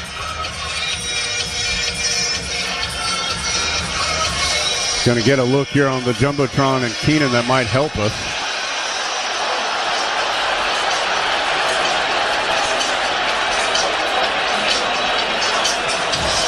And they're going frame by frame. I think it's going to be hard to overturn this for the replay official, Mark McEhaney. Jim Vissengardi, the communicator. 2:24 to go, 27-24 Carolina. But Appalachian, if the play stands, will have the football at the Tar Heel 34. And a 1st and 10. After further review, the ruling on the field of the ball carrier being down stands. Also, targeting was reviewed on that play, and there was no targeting on the play. First down, Appalachian State.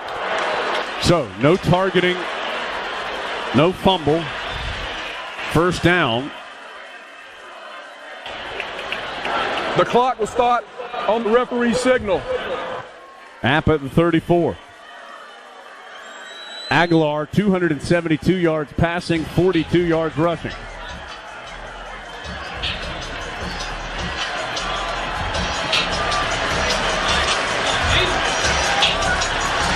(27-24), Carolina with the lead, but App with the ball. Going left to right. Previous play is under further review.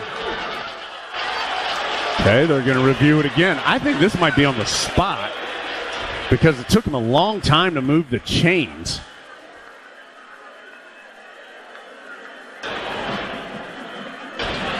But they'll again go under the hood, presented by the Honda dealers of the Carolinas. Take your Tar Heel tailgate to the next level with a new Honda. See your Honda dealer of the Carolinas today.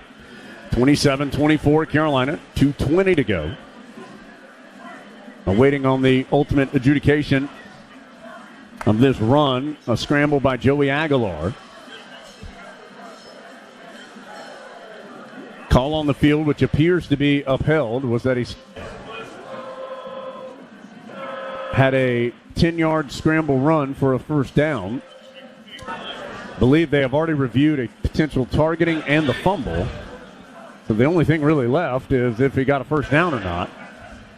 Even if he didn't get it, it'd be second and inches for Appalachian. Both teams have all 3 timeouts. A field goal would tie it. Touchdown gives App the lead.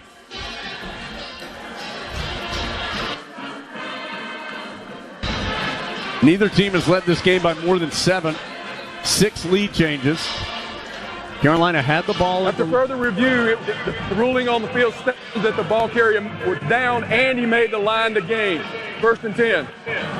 Tar Heels had the ball with the 27-24 lead and appeared to get a first down on 3rd and 11. Please reset the game clock to 2 minutes, 24 seconds. On a pass to Nesbitt, but Corey Gaynor called for a hold. Put the Heels way behind the chains. They ended up having to punt. And now Appalachian has moved off its own 15 to the Tar Heel 34. So it is a fresh set of downs for App. 2:23 to go and now counting. Appalachian keeps it on the ground. Noel into the secondary left side, and he'll be knocked out of bounds at around the 20, but a good chunk of yardage. Gain of 14. Noel closing in on 100 yards. That gives him 96 for the day. Yeah, now App State can be more aggressive in terms of attacking the end zone if they want to, because they feel pretty good about being in field goal range. Clock moving, 2 minutes. Now first downs will stop the clock. At least for the change to move. Each team has 3 timeouts. App keeps it on the ground with Noel. Stretching to the left side and is chopped down at the 19. Rucker with the stop. Gain of 1. Timeout, North Carolina. That's their first charged timeout of the half. Please reset the game clock. 1:42. 30-second timeout. That may have been a little. That is the first called timeout. Kind of maybe it sounded a little bit like Gary Patterson said 3rd, but that is the first. 1:43 on the game clock. 1:43. Clock will be, as you hear Mr. Patterson say it, 1:43. 27-24 Carolina with 1:43 to go. Appalachian 2nd and 9 from the Tar Heel 19-yard line. Moving left to right, ball on the far hash. This will be the 10th play of the drive coming up. Appalachian converted a big 3rd down earlier in the drive, which has been a storyline tonight. It included a face mask penalty as well on Gio Biggers. That flipped the field from the App 28 to the Tar Heel 44. And the Mountaineers have been creeping closer ever since. Yeah, if I'm Carolina, I'm looking for App State. Take a shot in the paint right now. 2nd and long. Aguilar hit from behind and incomplete.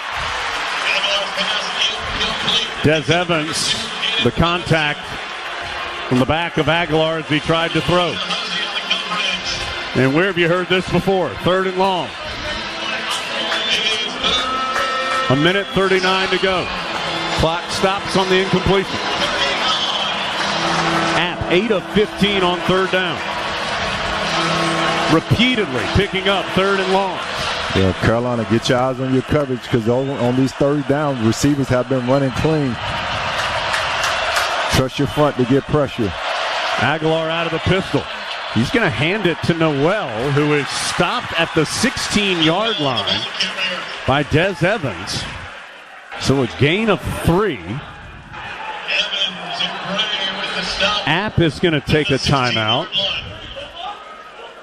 Timeout. North Carolina, that's their 2nd charge timeout. Oh, no, excuse me. 30-second timeout. Carolina takes the timeout. It would be about a 33 or 34-yard field goal from here if that's what App wants to attempt. They need 6 yards for the first down. I'll be shocked if they don't. If they don't kick it? Yes. You can't give up an opportunity to tie the game this close. Personnel from both the offense and the special teams in the huddle for Appalachian. And they are going to send out the kicker, Michael Hughes. Hughes 1 for 2 today, 2 for 4 on the season. This will be a 33-yard attempt. He is 3 for 4 in his career. It's 33 and a half, maybe 34. He's 3 for 4 in his career from between 30 and 39 yards. Essentially off the left hash to try and tie the game with 1:26 to go. Here we go. Snap back. Spot down. Kick is up, and it is good. Hughes, the junior from Charleston, West Virginia, knocks things up with 1:22 to go. Carolina will have one timeout. 1:22 on the clock, assuming a traditional kick from App. And at least in this situation, obviously you would prefer to be up, but it changes your sense of urgency. You don't have to be as reckless per se. You don't ever want to be reckless, but at least you know if you don't convert on a third down or if you don't score, at least you know you don't lose the football game. So that changes how you play call. That changes your decision making in terms of being the quarterback. The main thing is making sure no penalties, keeping the ball wrapped up and no turnovers. 12 plays, 69 yards, 2:48 off the clock. 33-yard kick officially by Hughes to tie things up at 27.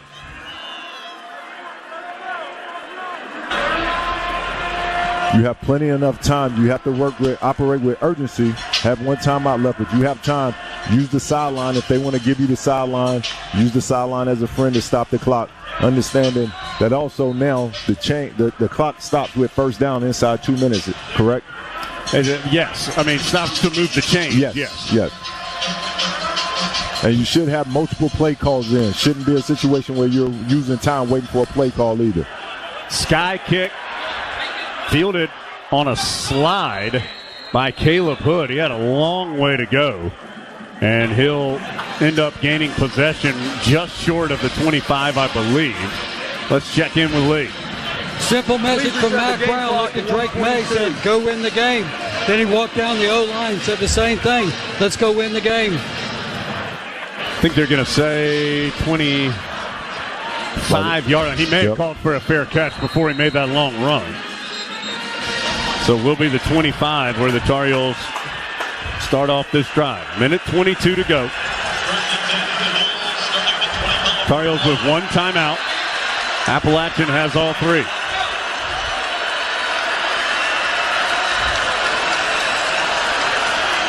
Hampton standing to the right of May. Two receivers to either side of the formation.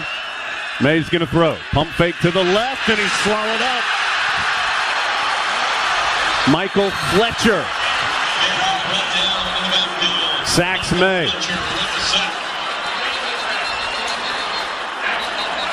Back at the 19, it's a loss of 6. Timeout, Appalachian State. That's their first charge timeout of the half. 30-second timeout. Second sack that Carolina has allowed today. Makes it second and 16. Appalachian, they're going to reset the game clock here. We'll see where they set it. It's currently at 1 minute even, but I think they'll put a few ticks back on. In fact, they're putting a bunch. It's at 1:15. Yeah, Carolina should thank App State for taking that timeout. I have no idea why you would take a timeout after a sack with the clock running. Carolina only has one timeout left. You let Carolina decide between the time or the timeout. I don't understand why you take the timeout, but we appreciate it. Unless they're just hoping for a 3-and-out and get the football back with a chance to go win it. It's tied at 27 with 1:15 to go. Second and 16 after the Michigan State transfer, Michael Fletcher with his 4th career sack. That's a big one. So the Tar Heels had a couple issues on the O-line, a holding call and a sack. here in the last few plays. May in the shotgun again. Has time to throw. Uncorks it deep. Caught. First down. Middle of the field. J.J. Jones at the 38-yard line. Gain of 19. Heels moving quickly. Clock at 1:05. May sneaks out of the pocket. May over the 40. May over the 45. Another first down to the 49.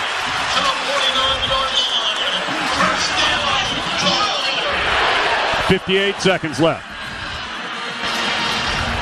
Two receivers to either side. First and 10. May to go. Rolls out to the right. And he's just going to throw it out of bounds to kill the play. That'll stop the clock with 48 seconds left. Thomas Davis applying pressure at the end. Let's check in with Lee with 48 seconds to go and it's 2nd and 10 on the way. Lee. Ryan Coe warming up here on the sideline. He has hit field goals of 57, a career long, also 52 and 54 yards. Made one earlier today from 47. Ball on the near hash as the Heels go right to left. 48 seconds to go. Game tied at 27. Three receivers to the open side of the field. One receiver to the near side. Made a throw again. Lets it go. Caught in App State territory.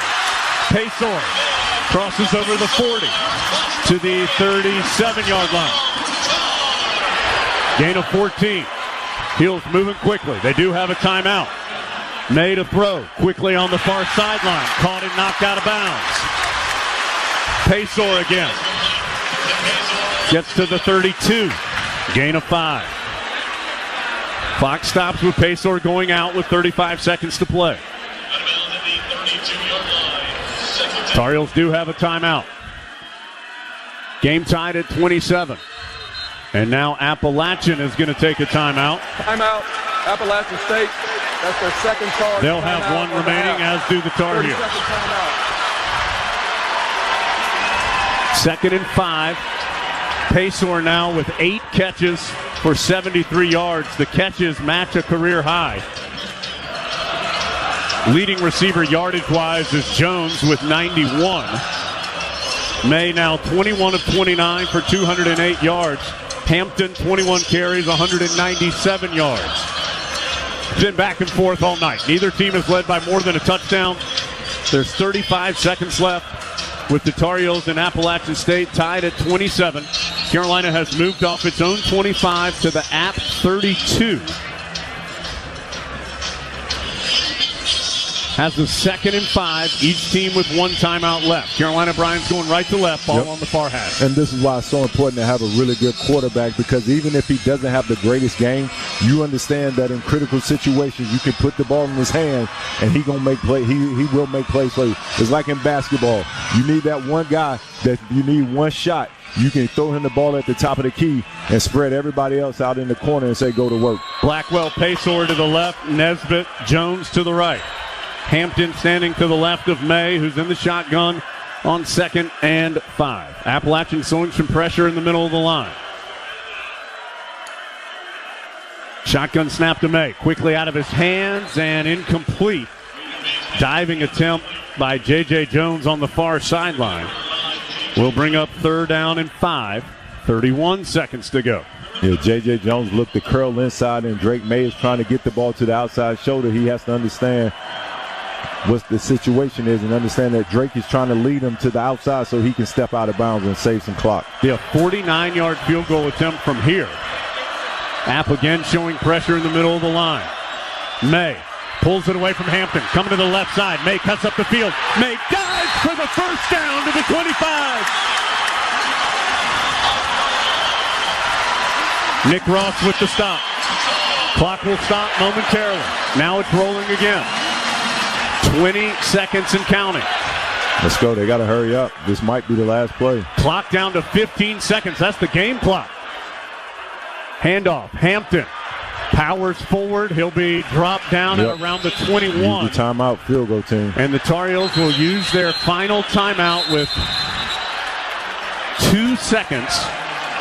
Is when the clock stops. The ball is on the left hash between the 20 and the 21-yard line.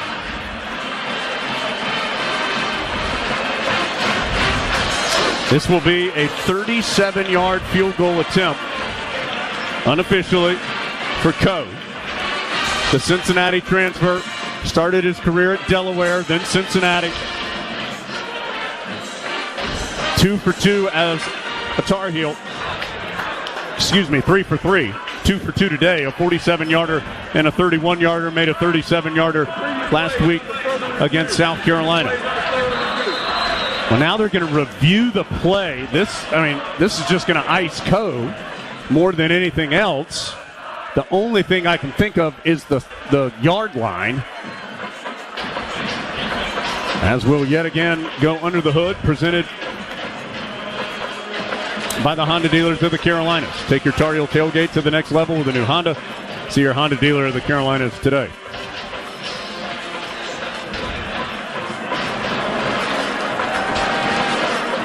Right now, make sure everything with the operation is good. Make sure protection is good. If you don't make this field goal, just make sure it's because the kicker doesn't put it through the uprights. Everything else has to be clean to give yourself a chance to win this football game. Spencer Triplett is the snapper. Ben Kiernan is the holder. They're still reviewing this. What? I don't understand what's the... 27-27. Clock reads 2 seconds currently. Ryan Coe, early in his Carolina career, trying to make a name for himself.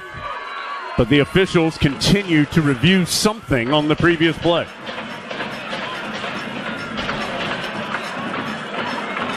Coe in his career, assuming that whatever's being reviewed doesn't change the yardage dramatically, is 18 of 21 between 30 and 39 yards on field goal.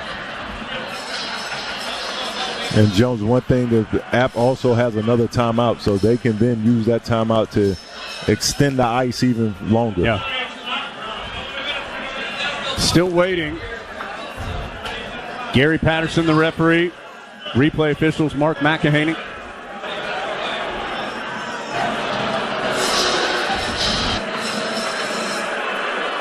I get one to get it right, but man, oh man.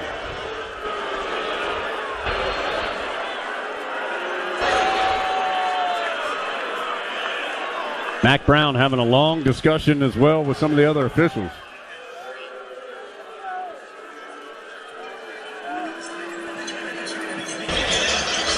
Tar Heels out of timeouts. App does have the one that Brian mentioned. Game tied at 27. Appalachian tied it with a 33-yard field goal with 1:22 to go. Drake May and the Tar Heels moved off their own 25 to the Appalachian right around the 20 or 21. Ball marked in between the 2-yard lines. And here we go. After further review, it was determined illegal substitution. 12 players on the field on the defense. That 5-yard penalty will be administered from the 25-yard line to the line. Carolina will not be charged a timeout. We're going to put 7 seconds on the clock. Okay. 7 seconds on the clock. So it was a little broken up there from Gary Patterson, but so it'll be a 5-yard penalty because that's actually more yardage than Carolina had on the run, which had him between the 20 and the 21. They'll put 7 seconds on the clock. The ball will be, well, I was going to say, I thought it was going to be between the two hashes, but now the official's moving it back to the left hash. Yeah, that's where it was.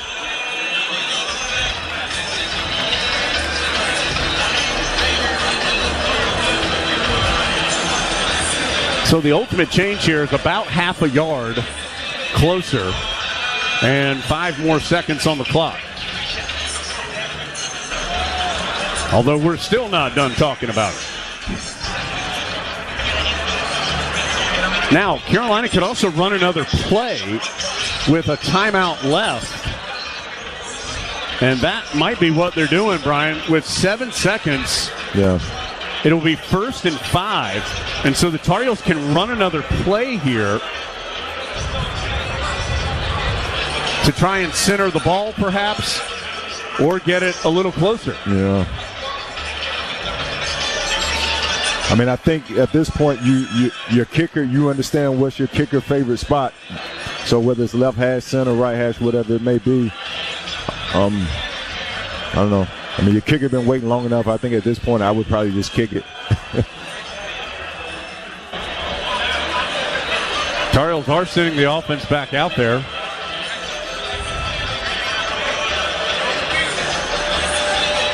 Seven seconds on the clock.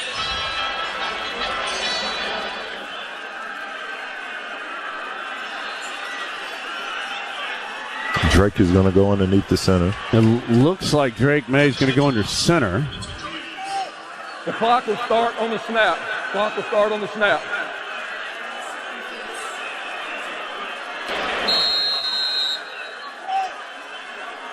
Okay. So May is going to go under center. Gets the snap. He drops down as he hustles to the middle of the field. And Carolina takes a timeout with 3 seconds left. So he slides down at the 22. It will be a 39-yard kick now from straight away. Tar Heels do take that last timeout, as I said. 22-yard line marker here in Kenan Stadium. The only one that's dashed light blue. Celebrate Charlie Choo-Choo Justice. That's where Spencer Triplett will be snapping it from. Kiernan the holder, Ryan Coe to try and win the ball game for the Tar Heels. And Appalachian takes the timeout. And I tell you what, Coe missed the kick. Yeah, he did. He hooked it left, but App took a timeout.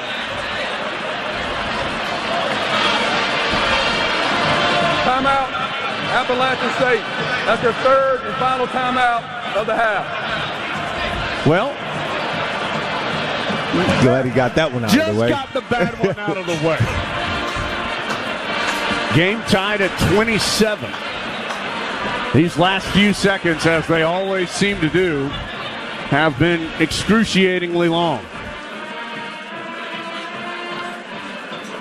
Ryan Coe trying to send one through to give the Tar Heels the victory in a tie ball game.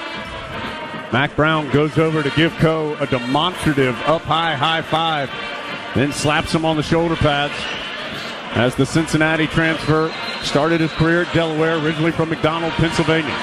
Big guy for a kicker, 6'3", 225.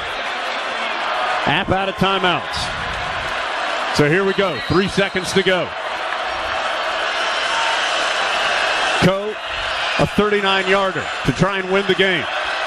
Snap back, spot down, kick is up, and it is way low and left, no good.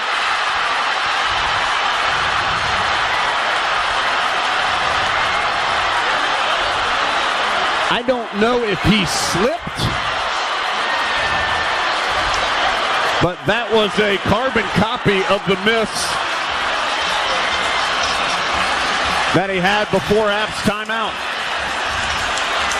We'll take a break. Going to overtime from Learfield.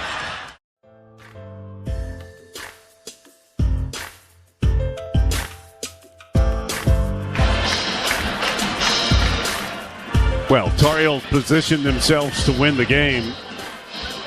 But for the second time in as many games in Kenan Stadium, remember the end of the year last year, Noah Burnett missing a kick in overtime that allowed State to win it in the extra period. In fact, double overtime, 30-27. Ryan Coe, a horrific miss on a 39-yard straightaway field goal, sends this to overtime. First time in Carolina history they played back-to-back home games that have gone to overtime. Heels 4-10 all-time in overtime games.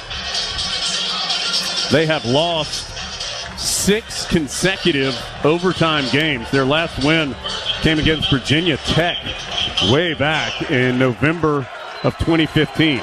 Tar Heels won the toss, elected to play defense. And we are underway in overtime. Handoff to Noel, left side, and he fights for extra yardage over the 20. So Appalachian will have a second and medium coming up. So each team's going to get the ball from the 25-yard line with a chance to score. If they're still tied after the first overtime, you have to go for 2 if you score a touchdown in the second. If it gets to a third overtime, it is just onside kicks, 2-point conversion opportunities from them. Gain of 6 to the 19. It is 2nd and 4. App keeping it on the ground. Stretching to the near side is Noel. Crosses the 10, knocked down by Eccles at the 7, and App's going to have a 1st and goal at the 7-yard line. Back-to-back runs have gained 18 yards for Appalachian.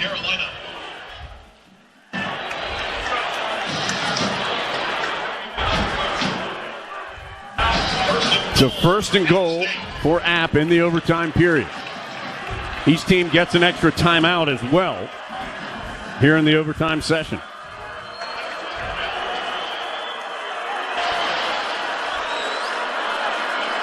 Aguilar hands off to Noel, and that was easy for App as they hit the end zone.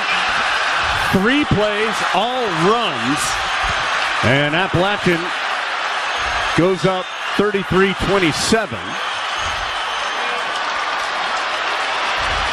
Carolina, of course, will have a chance to answer, plus the extra point. First has to go through.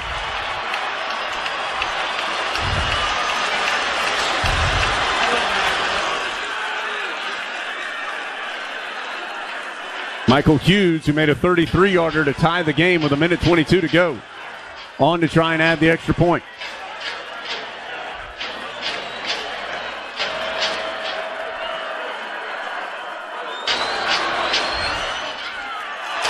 And he does. 34-27. So now Carolina will have a chance to answer. And the advantage of electing to play defense first is now the Tar Heels know what they need to do. Yep. Disappointing drive right there, or series, should I say, by the Carolina defense. App State decides to run the ball 3 times and then punches it in on the 3rd play with pretty little resistance. Appalachian, by the way, after the Tar Heels win the toss, App elects to go left to right, so that's towards the blue zone, away from the students, and more towards the visiting crowd section. So Carolina needs a touchdown and an extra point to tie this up in overtime. They'll start on the ground with Hampton, left side. Hampton spins away at the 20 and gets to the 18. Gain of 7. Ross making the tackle. Nick Ross with the stop.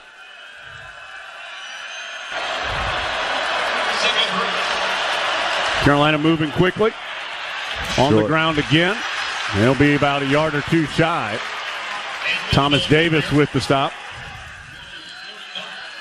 Carolina will face a 3rd down at the 17. 3rd and 2. Remember, the Tar Heels know they need a touchdown, so this is 4-down territory if you don't get it. Yep.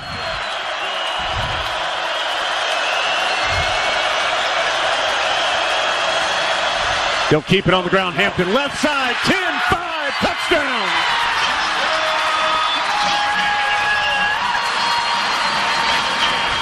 Hampton into the end zone.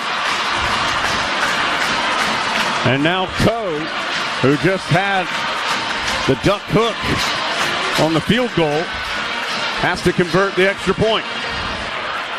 Yeah, not only did he miss it, but there was also a lot of pressure. That kick was close to being blocked, too, off Carolina's right side. So Coe with the extra point to try and tie it. Boy, he had heavy pressure, but he sends it through. So now the Tar Heels will get the football first. And they'll have it at the 25-yard line. So we're going to double overtime. 2nd consecutive home game that the Heels have gone to 2 overtimes. It is the 5th time in Carolina history that they have gone multiple OTs. It has not been kind when the Heels have done so. 0 for their previous 4 in 2 overtimes or more.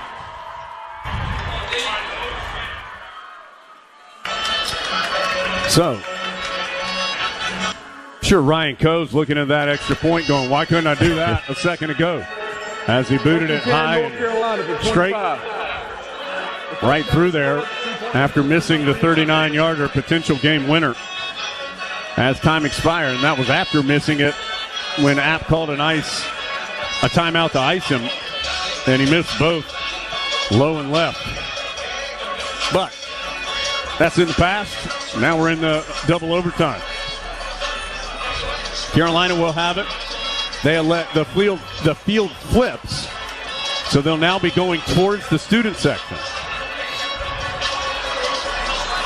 Same thing. Let's come out and run the ball with Hampton. But the defense is who has to be on the sideline talking, because it's going to be up to them. Offense did everything they were supposed to do. Obviously, you missed the field goal, but too many times today, Carolina defensively couldn't get off the field on third down, couldn't get off the field on fourth down. Your offense takes the lead, and then you give it back up. So now the Heels going right to left in double overtime. Game tied at 34. Again on the ground with Hampton. Hampton is over 220 yards rushing. Rockets up the middle. Andrew Parker with the stop after a gain of 6. That's now officially 228 for Hampton on the ground. To the App 19. Tar Heels not messing around. It's Hampton. Crosses the 15, carrying tacklers to the 13. If Carolina scores a touchdown, it will have to go for 2.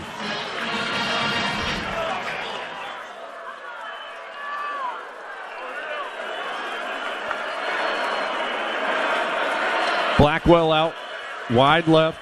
Jones to the right, Morales out there as well. Hampton standing to the left of May. Copenhaver, a tight end on the left side of the line. Now Morales comes in motion. May pulls it away from Hampton. May around the left side. Touchdown! App sold out on Hampton. Yep. And that left the freeway open for May for 6. Yeah, good play call, good read by May, understanding that Hampton's been killing them with that inside dive. So they were crashing hard off the edge to try to stop that, and then May pulls it, and then that's an easy score for May. All right, so now the Tar Heels do have to go for 2. 13-yard touchdown run for May.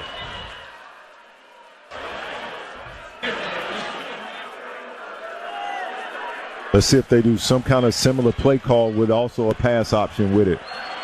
Hampton to May's right. Jones and Nesbitt to the right. Blackwell, Pacor to the left. Pacor comes in motion left to right through the formation. Heels going for 2 in double overtime. May rolls out to the right. May looking to the end zone. May's going to keep it. May leaps, and he's stuffed. He did not make it.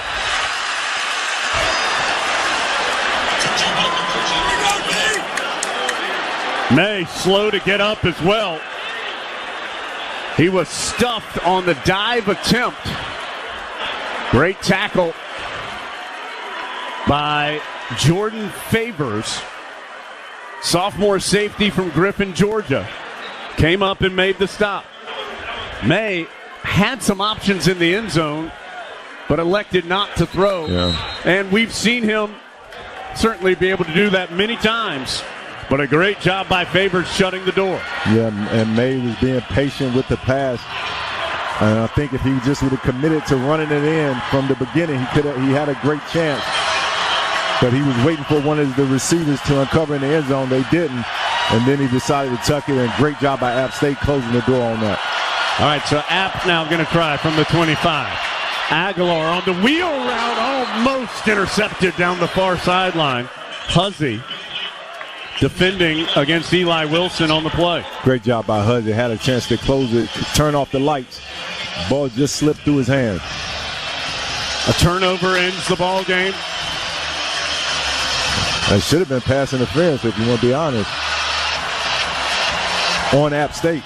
App going towards the student section in the west end zone. Ball on the far half, right to left. Double overtime. He'll scored a touchdown but didn't get the 2. 40-34. Aguilar will give it to Noel. Right side and drop down. Cedric Gray helps make the short stop. Gain of 2 to the 23. Yeah, same thing we talked about earlier. Carolina understanding what, App State scores. So Carolina defensively have to understand even if we stop them right here, we got to play fourth down defense because App State has no choice but to go for it. App 8 of 16 on third down. Everybody tight to the line. Noel standing to the right of Aguilar. Double overtime. Heels up 40-34. Aguilar to throw. Pressure coming off his back foot. Caught by Davis. Great tackle. Great open field Great tackle by Huzzy. Well short of the first down. At the 20, it will be 4th and 5. That's a great tackle, Jones. App State tried to do an underneath rub route, and Huzzy was trailing the play. His receiver was able to catch the ball, but once the tackle put the complete brakes on the play. App 2 of 2 on fourth down. If they don't get a first, Carolina wins the game. 40-34. Here's the shotgun snap to Aguilar. Drops back. Pressure coming. Aguilar floats it up. Incomplete. No flags. Head on back up the mountain. Carolina wins it in double overtime. 40-34.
Was Huzzy defending in the secondary.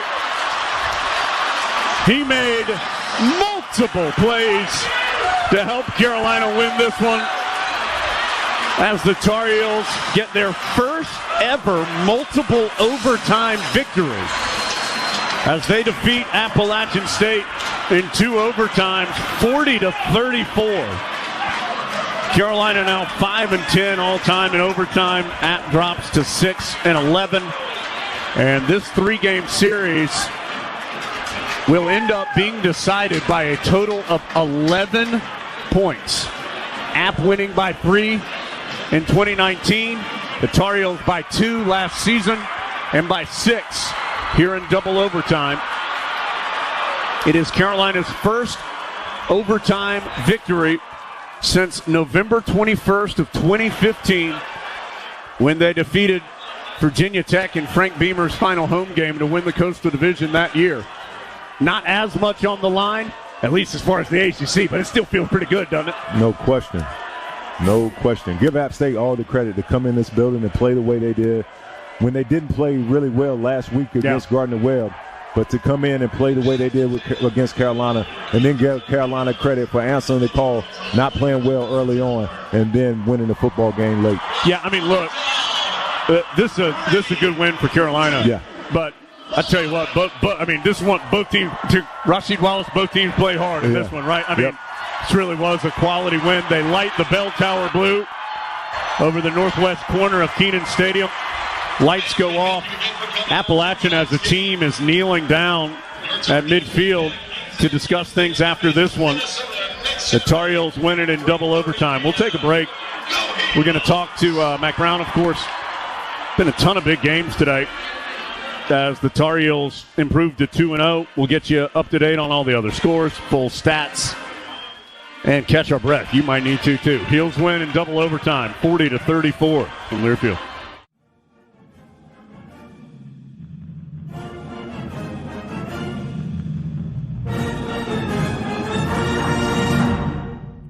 Postgame coverage continues now on the Tar Heel Sports Network. You're listening to the Coca-Cola Postgame Show. Coca-Cola. Is Coke Zero Sugar the best Coke ever? Take a taste. This is the Coca-Cola Postgame Show. terrific ball game. Neither team ever led by more than 7. For the Tar Heels, though, they have the lead when it matters most, and that's at the end. Double overtime. Carolina wins 40-34 over Appalachian State. What a game. We'll go through the full stats in just a few minutes, but Omarion Hampton, 234 yards and 3 touchdowns. Drake May did not have a passing touchdown today, 21 of 30 for 208, but he did also have 57 yards rushing and what ended up being the game-winning touchdown in the second overtime period. Our postgame show is brought to you by Coca-Cola. They say Coke Zero is irresistibly tasty. Does that make it the best Coke ever? We'll find out for yourself. Okay, let's check. Let's start by going through the North Carolina Farm Bureau scoreboard, as there have been a bunch of games. A lot of them were affected by weather today. Fortunately, this one was not. But let's start going through that Farm Bureau scoreboard. Well, I tell you what, we need to break for a 10-second ID first. Let's take that ID, then we'll go through some scores. But let's break 10-second station ID down the lines on the Tar Heel Sports Network.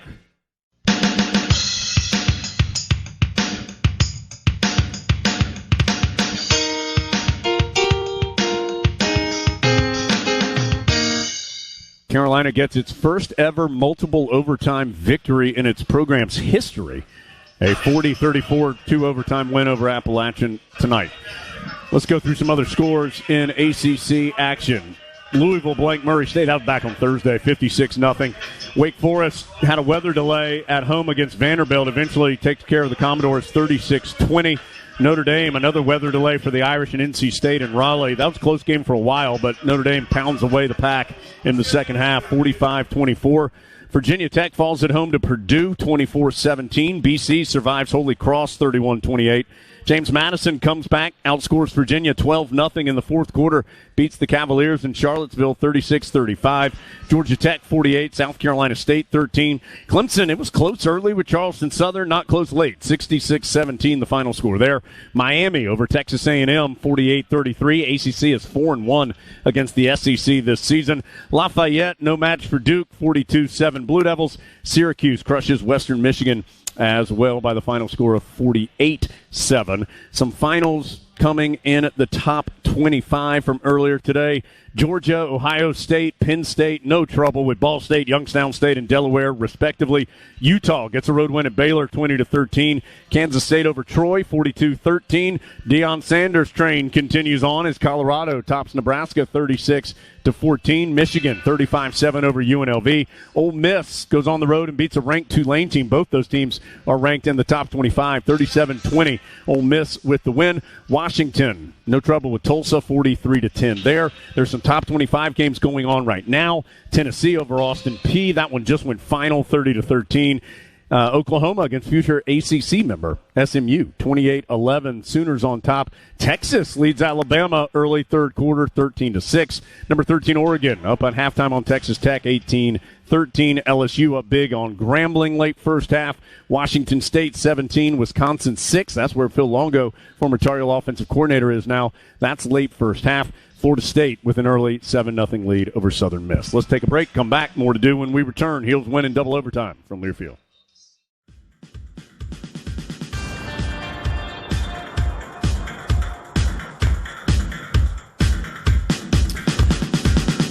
Omarion Hampton finishes with 234 yards on the ground, 3 touchdowns for the sophomore back. Drake May, no touchdown passes, but does have the game-winning touchdown run in the second overtime period. Tar Heels still needed a defensive stop after that, but they got it. Kobe Paysour, 8 catches, 73 yards. J.J. Jones had 91 yards receiving as well. Some of the individual standouts in this one. Tar Heels defensively, but it doesn't feel like the Tar Heels were bad defensively. They just struggled to get off the field on third down.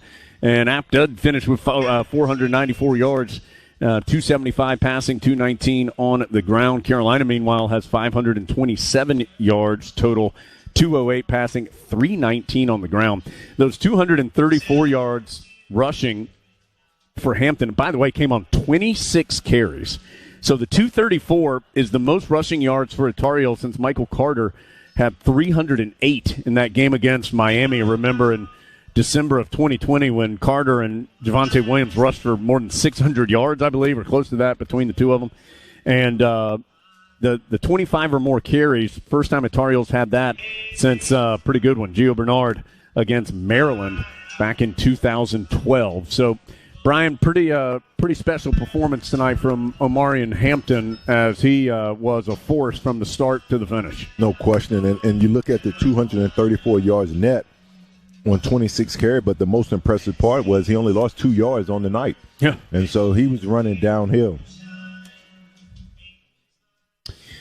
Coach Brown is making his way into our post-game setup, so we'll chat with Coach. Brought to you by, it's our Continental Tire Coach's Corner, brought to you by our friends at Continental Tire as Carolina gets the 2-overtime victory, first multiple overtime win in Tar Heel football history as they beat Appalachian State tonight 40-34. Coach has joined us via headset. Coach, thank you as always for joining us, and holy cow, what a ball game. Neither team ever led by more than 7 in this one, Coach. 8 lead changes, and the most important one came at the end as your team gets the win. I have to imagine you're awfully proud of the effort this evening. No, I'm really, really proud, Jones. It's the key is winning. It was, again, one of those deals where they play Gardner-Webb and don't have to use much energy. They put a quarterback in the fourth quarter that played good. He hit 4 touchdown passes, 11 out of 13 for the day. We thought he looks good, but we've never seen him very much. We knew the back was good. He's a pro player. Their offensive line, 3 of those guys are back. We thought we'd move the ball. We knew they would move the ball some. We just didn't know how the quarterback would play. And then we gave up entirely too many third downs. And so proud of the defense. They stopped them on 4th down at the end. And we didn't get started right because we didn't make a 4th down in inches. We didn't make a 3rd down and 1. And that's 14 points. We're down in our end of the field to take those opportunities. So, and then we had a block in the back when we're in the red zone to score. So many things. We make a 1st down on 3rd and 15, and they call holding. We can have a really good football team. Yeah. And I was proud of our fans tonight. I was proud of the kids. But we've got a lot that we've got to get better. Carolina hosting Minnesota in Kenan Stadium next week. You know, that'll be another tough test for the Tar Heels. Coach Omarion Hampton, 234 yards, 3 touchdowns tonight. That's the most rushing yards for a Tar Heel since Michael Carter had 308 in that game down in Miami near the end of the 2020 season. First Tar Heel to have 25 or more carries in a game since Gio Bernard back in 2012. That was one of those, Coach. It didn't seem broken, so y'all didn't need to fix it. You just kept giving him the ball, and for good reason. No, he is. We see that every day in practice. We knew it was coming. We didn't know when. So proud of him that he stepped up, and the offensive line did a great job. And they had the ball 87 plays to our 75. And at halftime, they had it 42 plays to our 29. So they were running 3 and 4 downs at each time. They were making 3rd downs. We couldn't get them off the field. We have a 3rd and 12 backed up at the 5-yard line, and we have a face mask. And they get a 1st down there, which that would have been points. So we left so many points on the board tonight, but Omarion did a great job, and that will reap benefits for us down the road.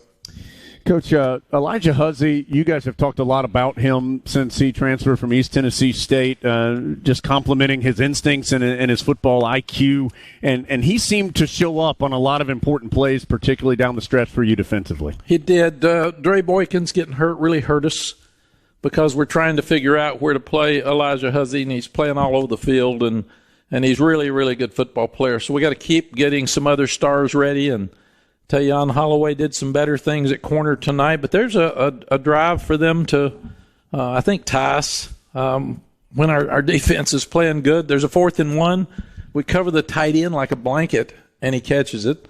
There's a deep ball down our sideline, and Marcus Allen's all over it, and the guy catches it. I mean, it's just things like that happen all night. We got to make more plays. We've got to play smarter football and make more plays, but Elijah is one of those guys that's just going to get better and better.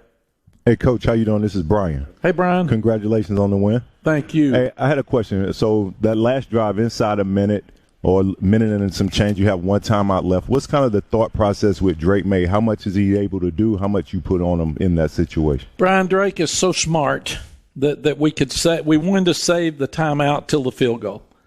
And we told him that. We had to use 2 of the timeouts to try to save some time because they were deliberately killing the clock, so we couldn't get it back. So we used 2 of the 3 with about 2:30 left in the game and then maybe a minute 50. But at the end, they had 12 on the field, so we could save our timeout, move the ball to the middle because that's what Ryan wanted, the kicker, Ryan Coe. He wanted it in the middle of the field. So we did that, and Drake saved call the timeout with a few seconds left. The game would have been over after the kick. We've just got to make that kick. It's just another opportunity to get off the field that we didn't take. But Drake is so good at, when we get a first down, moving fast. He's so calculated. He knows what to do, and he's just he's a great operator. He's a great player, but he's very confident, great leader, and great operator. Coach, this week you were very complimentary of your defense's performance, of course, against South Carolina a week ago. You said you thought maybe this game would be an even truer test because of the way Appalachian was able to run the football. What did you learn about your defense tonight, and where can it take some steps forward? Well, I learned that when we do what we're supposed to do, we're pretty good. And a lot of times we gave them too many rushing yards. We gave up too many passes, especially on third down. We've got to play tighter. We can't just play off and give people easy throws, and we can't play scared. We can't worry about people throwing it over our head. If they're going to throw it underneath, they're going to keep the ball, and we've got to get the ball back. So defensively, everything happened perfect last week. South Carolina didn't run it. We had the 42 plays to 29. They started throwing to catch up. App State is not going to just throw it. They're going to run it on 3rd and 7 and 3rd and 8, and that's who they are and what they do. So this will be a great teachable moment for us getting ready to play Minnesota, who's going to try to run it just like App State did tonight. And let me say, Jones and Brian, that I was talking to Sean Clark after the game. Number one, I'm glad we don't play them anymore. It was 3 points, 2 points, and 3 points. Or 6 points tonight. 6 points, yeah, 3 at the end, tied at the end. So Sean Clark's done a great job. Those kids play with confidence. He goes now. He's got to go home, play East Carolina at home. Then he goes to Wyoming. He's got a very, very difficult schedule. But that team beat Texas A&M last year. They have played us down to the last play. I walked down and told a bunch of those kids, nobody lost this game. It was a great game. It wasn't a good game. It's a great game. And the fans got what they wanted out of it from both sides. And that's one of the problems with sports. Somebody has to win, somebody has to lose. Those kids and Sean Clark and that staff didn't lose this game. That was a winning performance by both teams and a heck of a show for a lot of proud fans and people on TV. Fortunately for the Tar Heels, they do end up with more points on the scoreboard when it's all said and done after 2 overtimes, 40-34. Coach, thank you, as always, for your time. Congratulations again on a really hard-fought win, and look forward to talking with you as we move through this upcoming week. Well, thanks, Jones, and thanks to our student section. Unbelievable how loud those young people are and how much fun they have, and our fans. Our fans stayed. It rained. It was a great game, and our bunch got loud when we needed to. So let's get excited about packing it again for Minnesota next week. We're 2-0, and that was the goal, and that was the only goal. And some people are 0-2, some people are 1-1, and very few are 2-0. So we're very, very proud of that against 2 really good football teams, and have another one coming in. Tar Heels happy to be 2-0 for the 4th time in 5 years in Coach Brown's second tenure here in Chapel Hill. Coach, thank you again, and congratulations on the win. Thank you, Jones. That's Mac Brown inside the Continental Tire Coach's Corner after his team outlast Appalachian tonight in double overtime, 40-34. We'll take a timeout, come back. We're going to go through these stats. We've got player of the game. I think we know who that one is. We'll have play of the game and more. Tar Heels win by 6 in double overtime from Learfield.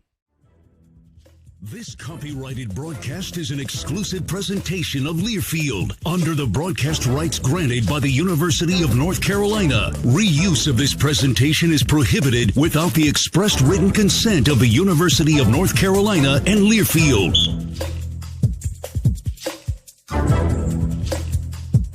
I'm tired. I bet y'all are tired. I mean, just watching that game wears you out. 40-34. Listening to the game, of course, too. Thanks so much for being with us here on the Tar Heel Sports Network. Brian, does Carolina play more games like this than other teams, or do I just feel that way? I think they do. I mean, it has been incredible. So just since last year, that's the 10th game decided by 7 points or less. Just since last season. And the Tar Heels now not as good as they want to be, but in the last 41 games, 16-25 in games decided by 7 points or less. That number's gotten a lot better here as of late. The Tar Heels in a very tight one tonight against Appalachian. Again, neither team ever led by more than 7 points. It was back and forth the entire time. Yep. Omarion Hampton with the big game, 234 yards. Drake May, again, statistically not a huge game, but man, it felt like he was in control of the action again, and he did what he needed to do, getting the Tar Heels in a very makeable field goal range at the end of regulation. They just didn't make the kick. And then, of course, he gets the game, what ended up being the game-winning touchdown run in double overtime as well. Okay, let's go through the stats. It's presented by Lenovo. Lenovo, a global technology leader that has called North Carolina home since 2005. Lenovo.com, the website, Lenovo Smarter Technology for all. And we will start with the Tar Heels. They finished tonight with 527 yards on 75 total plays, 319 yards rushing for Carolina, 208 yards passing for the Tar Heels. We talked so much about App on third down. Carolina was 8 of 13 on third down and 0 of 1 on fourth down. 6 of 8 in the red zone. One of those was when they got stopped early, and then the missed field goal as well at the end of regulation. Appalachian, though, moved the ball as well. 87 plays, 494 yards. They were very balanced, 275 passing, 219 on the ground. We talked a bunch about those third downs. Their number was 8 of 17, and it was the length of those third down. I don't have the number in front of me. It'll be interesting to know when you go back and break this down, the average yards needed, because it felt like there were a bunch of 3rd and 7s, 3rd and 9s, 3rd and 12s that Appalachian, to its credit, was able to convert. Fourth downs, App was 2 of 3, the failure coming on the final play of the game. Carolina 0 of 1. App was 4 of 5 in the red zone. Individually, we've talked about Hampton. What a day. 234 yards and 3 touchdowns on the ground. He also had a catch for 10 yards in this one. May, the second leading rusher for Carolina, with 57 yards and a touchdown. Caleb Hood hit the end zone as well. He came in and ran hard and well. 6 carries for 26 yards and that score. Elijah Green had a carry early in the game for 4 yards. May was 21 of 30, 208, no touchdowns, no picks. Leading receiver Paysor with 8 catches, 73 yards. Leading receiver yardage-wise was J.J. Jones. He had 5 catches for 91 yards, had the most explosive play of the day, a 57-yarder that set up a touchdown and gave the Tar Heels the lead, or tied the game, at that point. Blackwell had 4 catches for 13 yards. Omarion Hampton had a catch as well. Cedric Gray, the leading tackler, with 11. Power Eccles, 9. Chapman and Biggers, the 2 safeties. Don't love seeing your safeties that high on tackles. They each had 8 in this one. Individually for App, Noel finishes with 127 yards on the ground. It is his 11th career 100-yard game. He also had 2 touchdowns. So in the 2 games last 2 years against Carolina, Noel has 243 yards and 4 touchdowns. So he has been a load. Really good player. Played well today. By the way, for Hampton, that was his third 100-yard game in his career, and a career high, of course, by far, with those 234 yards. Haywood had 42 yards. Aguilar had 43 yards effective with his feet. Wasn't he impressive? The junior college transfer from Diablo Valley Community College, as he came in as the reserve after the starter got hurt last week, and Aguilar has grabbed control of that position. Aguilar passing 22 of 43, 275, 2 touchdowns. Did have the key interception, though, to Don Chapman that allowed the Tar Heels to take the lead in the fourth quarter before App ultimately tied it. Receiving-wise, career high for Deshaun Davis, 7 catches, 117 yards, and a touchdown.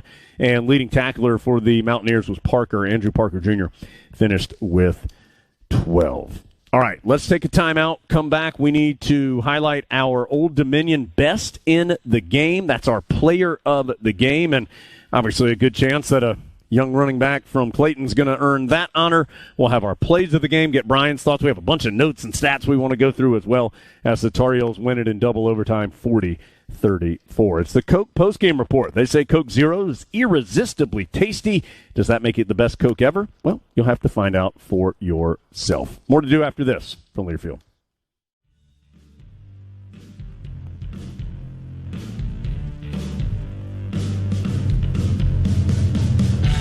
The Coke postgame report. Rain's falling again. It's all right. Feels great when you win by 6 in double overtime. You'll take the rain. And we underneath. That's right. For now, we're covered. And how much longer, I don't know.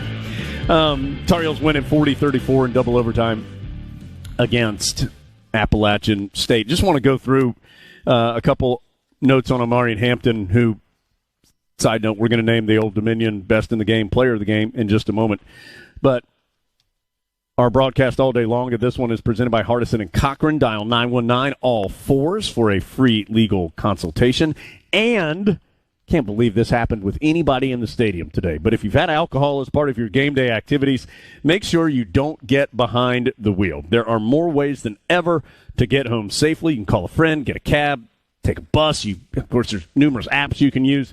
Look, there is no need to drink and drive. That is from the Governor Highway Safety Program and from all of us on the Tar Heel Sports Network. We want you getting home safely and being back with us next week when the Heels are on the field. Brian and I are going to talk a little bit more here in Keenan, but soon we're going to send you to Top of the Hill Restaurant. Dave and Deems are back for the Carolina Ford Dealers wrap-up show. That is brought to you by the Carolina Ford Dealers. Strength, intelligence, and tradition of excellence. Ford F-150. That's what legends are made of. See your Carolina Ford dealer, proud partner of Carolina Athletics. And, of course, Top of the Hill for 25 years. More than that now. They're looking at like 30 years. Top of the Hill Restaurant and Brewery has been a pre- and post-game tradition in Chapel Hill. We just tested our connection to Dave, and there was a hearty Tar Heel chant already going on at Top of the Hill after this one. Handcrafted beer, great food and atmosphere. It is where Tar Heels come to celebrate. All right, now let's focus in on Omarion Hampton. He is going to be the best in the game. Our player of the game, brought to you by Old Dominion Freight Line. Old Dominion Freight Line works hard to be the best in the game and is proud to support those striving to be the best in theirs. Again, his numbers, 26 carries. First time a Tar Heels had 25 or more carries since Gio Bernard against Maryland in 2012. Hampton finished with 234 yards, most since Michael Carter had 308 at Miami in December of 2020. And Hampton had 3 touchdowns as well. First Tar Heel to rush for 3 touchdowns in a game since Ty Chandler had that big game against Wake Forest in 2021. Ty, who, by the way, has got a chance to play a big role for the Vikings this year, talking about Ty Chandler. He and Alexander Madison, going to be the top 2 backs here, it appears, for the Vikings. Ty had 4 touchdowns that day against Wake Forest, and Hampton with 3 today. And, Brian, I mean, again, Mac Brown said it. I mean, Carolina wins the game, but I think both these teams acquitted themselves well. Plenty of plays, of course, as there will be in any game that you want to have back. But both these teams went at it toe-to-toe the entire time. They both made some big plays. Both quarterbacks made big plays. Both running backs, top running backs, had huge days. It was just a really fun, competitive, physical game. Tar Heels end up winning in double overtime by 6. No question. And you know, the coaches are going to look at the tape and they're going to nitpick it and tear it apart as coaches do, and they should. But from a fan's perspective, it was an entertaining football game. Guys made plays, and it wasn't necessarily a sloppy game either. It was just guys on the other side making plays. And Coach Brown said it. He said it kind of jokingly. He's glad they don't play App State anymore, but he's being serious. Yeah, like App State is a problem, and especially when they have an opportunity to come into the stadium of Carolina, NC State, or one of those who is deemed the Big Five, like. App State has players, and I told you on one of the break, I had an opportunity to go watch them practice in the spring, and the way they play, they practice the same way with that type of energy, that type of enthusiasm. Everybody's involved. The coaches, I mean, they practice as if it is a game. From the Tar Heel perspective, I mean, a couple things. One, it's their first home win since they beat Pitt at the end of October last year. Remember, had a couple very heartbreaking losses at home in November last season. It was a charged atmosphere tonight. App is going to bring more road fans than a traditional road team. They were into it. The Tar Heel fans were into it. But, I mean, this was just an energetic, fun atmosphere. And we can talk about App, and App did some good things. To the Tar Heels' credit, they did the exact same thing. Yeah. They brought it when it mattered, and they win it in double overtime. And they did what they were supposed to do. Right, we were the home team, so you would like to think that we were the better team. But even if you say it was all even on today, which is the only thing that matters, how you play today, Carolina was home and they should have won the football game. And like I say, it's not a coincidence that Hampton had the amount of yards he had. Right, you can look at Drake May and say, oh, he kind of had an off day. Well, listen, that is the thing. If you have a quarterback like Drake May, defenses have to choose how they want to die, right? Do they want to bring an extra guy in to try to stop the run and let Drake May just operate at will, or do they want to stay in a too high safety look and then try to make sure they have help over the top in the passing game, and then you allow a guy like Hampton to run the football downhill and run for 200-plus yards today? All right. Tar Heels moved to 2-0, second straight year, fourth time in 5 years since Coach Brown's second tenure began. Tar Heels win their home opener for the sixth straight year as well, and seventh straight time that Mac Brown, as the head coach of the Tar Heels, of course going back to his first tenure, has won the home opener. We're going to take a timeout, come back, we'll have our play of the game, get you set for the upcoming week, and get final thoughts from Brian. Then we're going to send you across town here soon to Top of the Hill, Dave and Deems and the Carolina Ford Dealers wrap-up show. But right now, we're going to take a timeout. Back with more after this. Heels win by 6 in double overtime from Learfield.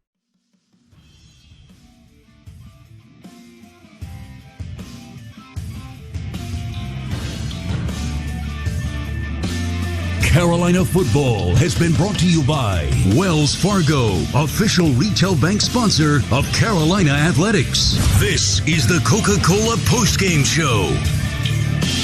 We're just about done here from Kenan Stadium. We're going to wrap up a few things here after Carolina beats Appalachian 40-34 in double overtime.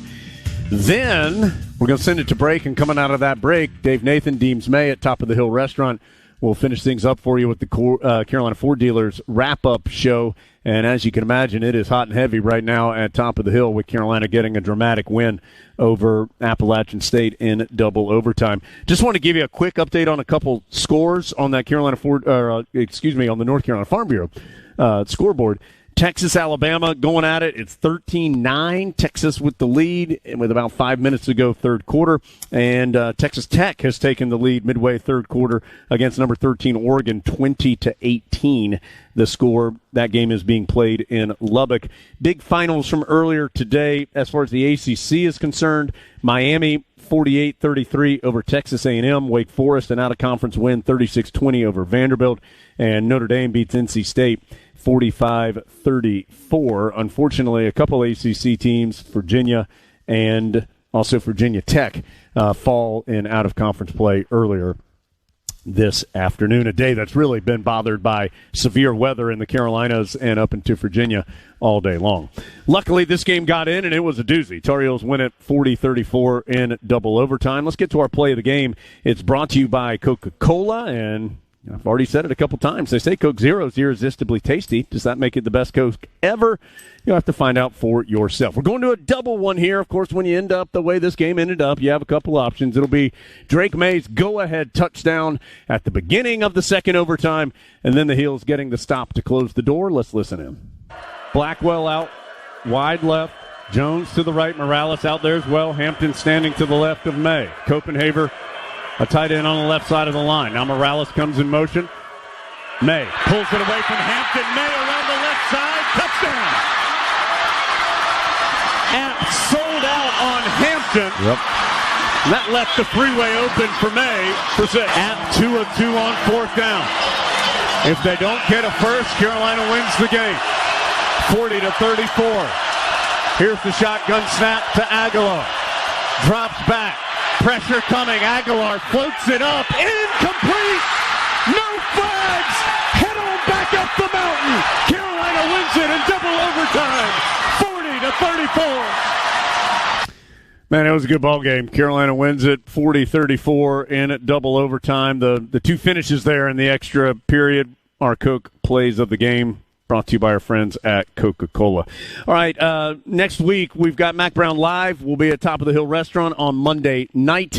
That is at 7 o'clock. And, man, I'm going to tell you, we were jam-packed this past Monday. Looking forward to another big crowd this upcoming Monday as the Tar Heels get another big victory, this time in double overtime against Appalachian. So, again, 7 o'clock on Monday night. Couple of reminders about the Carolina Insider podcast. We'll have full recap of this game. Adam Lucas will join me for that. There'll also be a bunch of video of our discussion of the recap of this game out early this next week. And then on the Friday show, we'll, I'm sure, talk to a Tar Heel player and start previewing the next game as well. And speaking of that next game, that will be against Minnesota. Tar Heels in Minnesota, home and home. Tar Heels will head up there next year. But Minnesota coming down to Kenan Stadium. That's a 3:30 kick. We'll be on the air at 2:30. Appalachian, by the way, will host ECU next week in Boone. That's a 3:30 kick for them as well. But Carolina and Minnesota, 3:30 in Kenan Stadium next Saturday. Brian, before we send it to break and then let Dave and Deems take control, what else, if anything, do you have on your mind after a dramatic victory tonight for Carolina? Yeah, I guess next week we'll get a better idea of who we are defensively, right? We had a great performance last week, and then this week not so great. So we talked about the consistency part of it, and I felt like today, if Carolina coulda, woulda, shoulda, but if they could have gotten off the field on third down, we would look at today a lot differently than what we do. But that is the problem with not getting off the field on third down. That's part of the game, right? So, they have to get those things fixed, especially when you get teams in third and longs like we talked about. It will be interesting to see what the average was on third downs. But Carolina, I felt like, did a good job on first and second, forcing App State into third and longs, and then was unable to capitalize on those opportunities. Yeah, while you were saying that, I was thinking, man, it's a weird game to leave defensively because it's not like you feel like Carolina was getting gashed all night, and yet you also don't feel like the Tar Heels fully did what they wanted to do defensively tonight. So certainly some room for improvement, to be sure, for Carolina on both sides of the ball, but it is great when you get to do that, Brian, after a win. And we talked about it during the broadcast, and then you heard Coach Brown mention it too, talking about coverage and tighten that up. If you have a unit that can get pressure, now you have to adjust accordingly with your coverage. You can't play off as far because now you have guys that can get home or at least cause the quarterback to get off his spot. Why bail the other team out by playing soft coverage and just giving up easy throws? It'll be interesting to see how that progresses as Carolina moves through the year. But at least for tonight, Tar Heels are happy. 40-34. In double overtime, first ever multiple overtime victory for Carolina in program history. They are 2-0 with Minnesota on deck next week. We're going to take a break, come back. Dave will bring you out of the commercial. He's at Top of the Hill, joined by Deems May for the Carolina Ford Dealers wrap-up show. Heels win by 6 in double overtime from Learfield.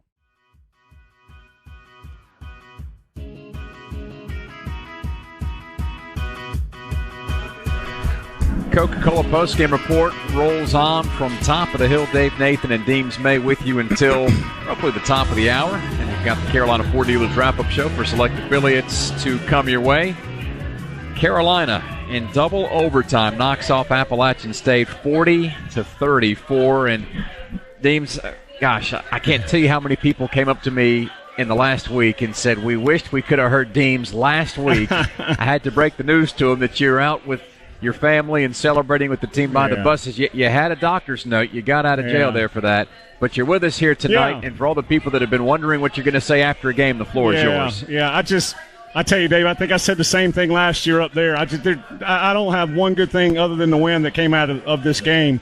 If we ever go up 4-21 again or they come down again, I'm definitely not going to be a part of it. And they, I just don't know anything good other than a win. And it just, we didn't come out to play. They got after us. You got to give them credit. I mean, their coach was jumping around when they went up 24-20 like they had just won the Super Bowl. And they're not going to play Western Carolina and Furman like that, so there's no reason to schedule them. I guarantee you, Virginia doesn't want to schedule James Madison. State doesn't want to schedule ECU. There's nothing that comes out of this game. With that being said, we found a way to win after just a debilitating missed kick, and all that went on. And we found a way to get stops at the end of the game.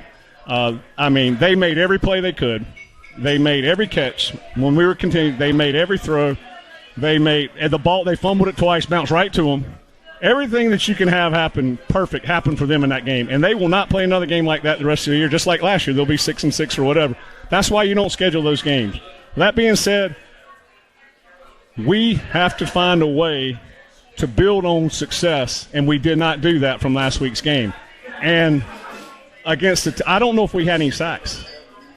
And I don't know if we did or not, but they had 2 or 3. And if we went from 9-0, then that's not acceptable playing Appalachian State. And it's just not. So, again, they played their Super Bowl, and they almost won their Super Bowl.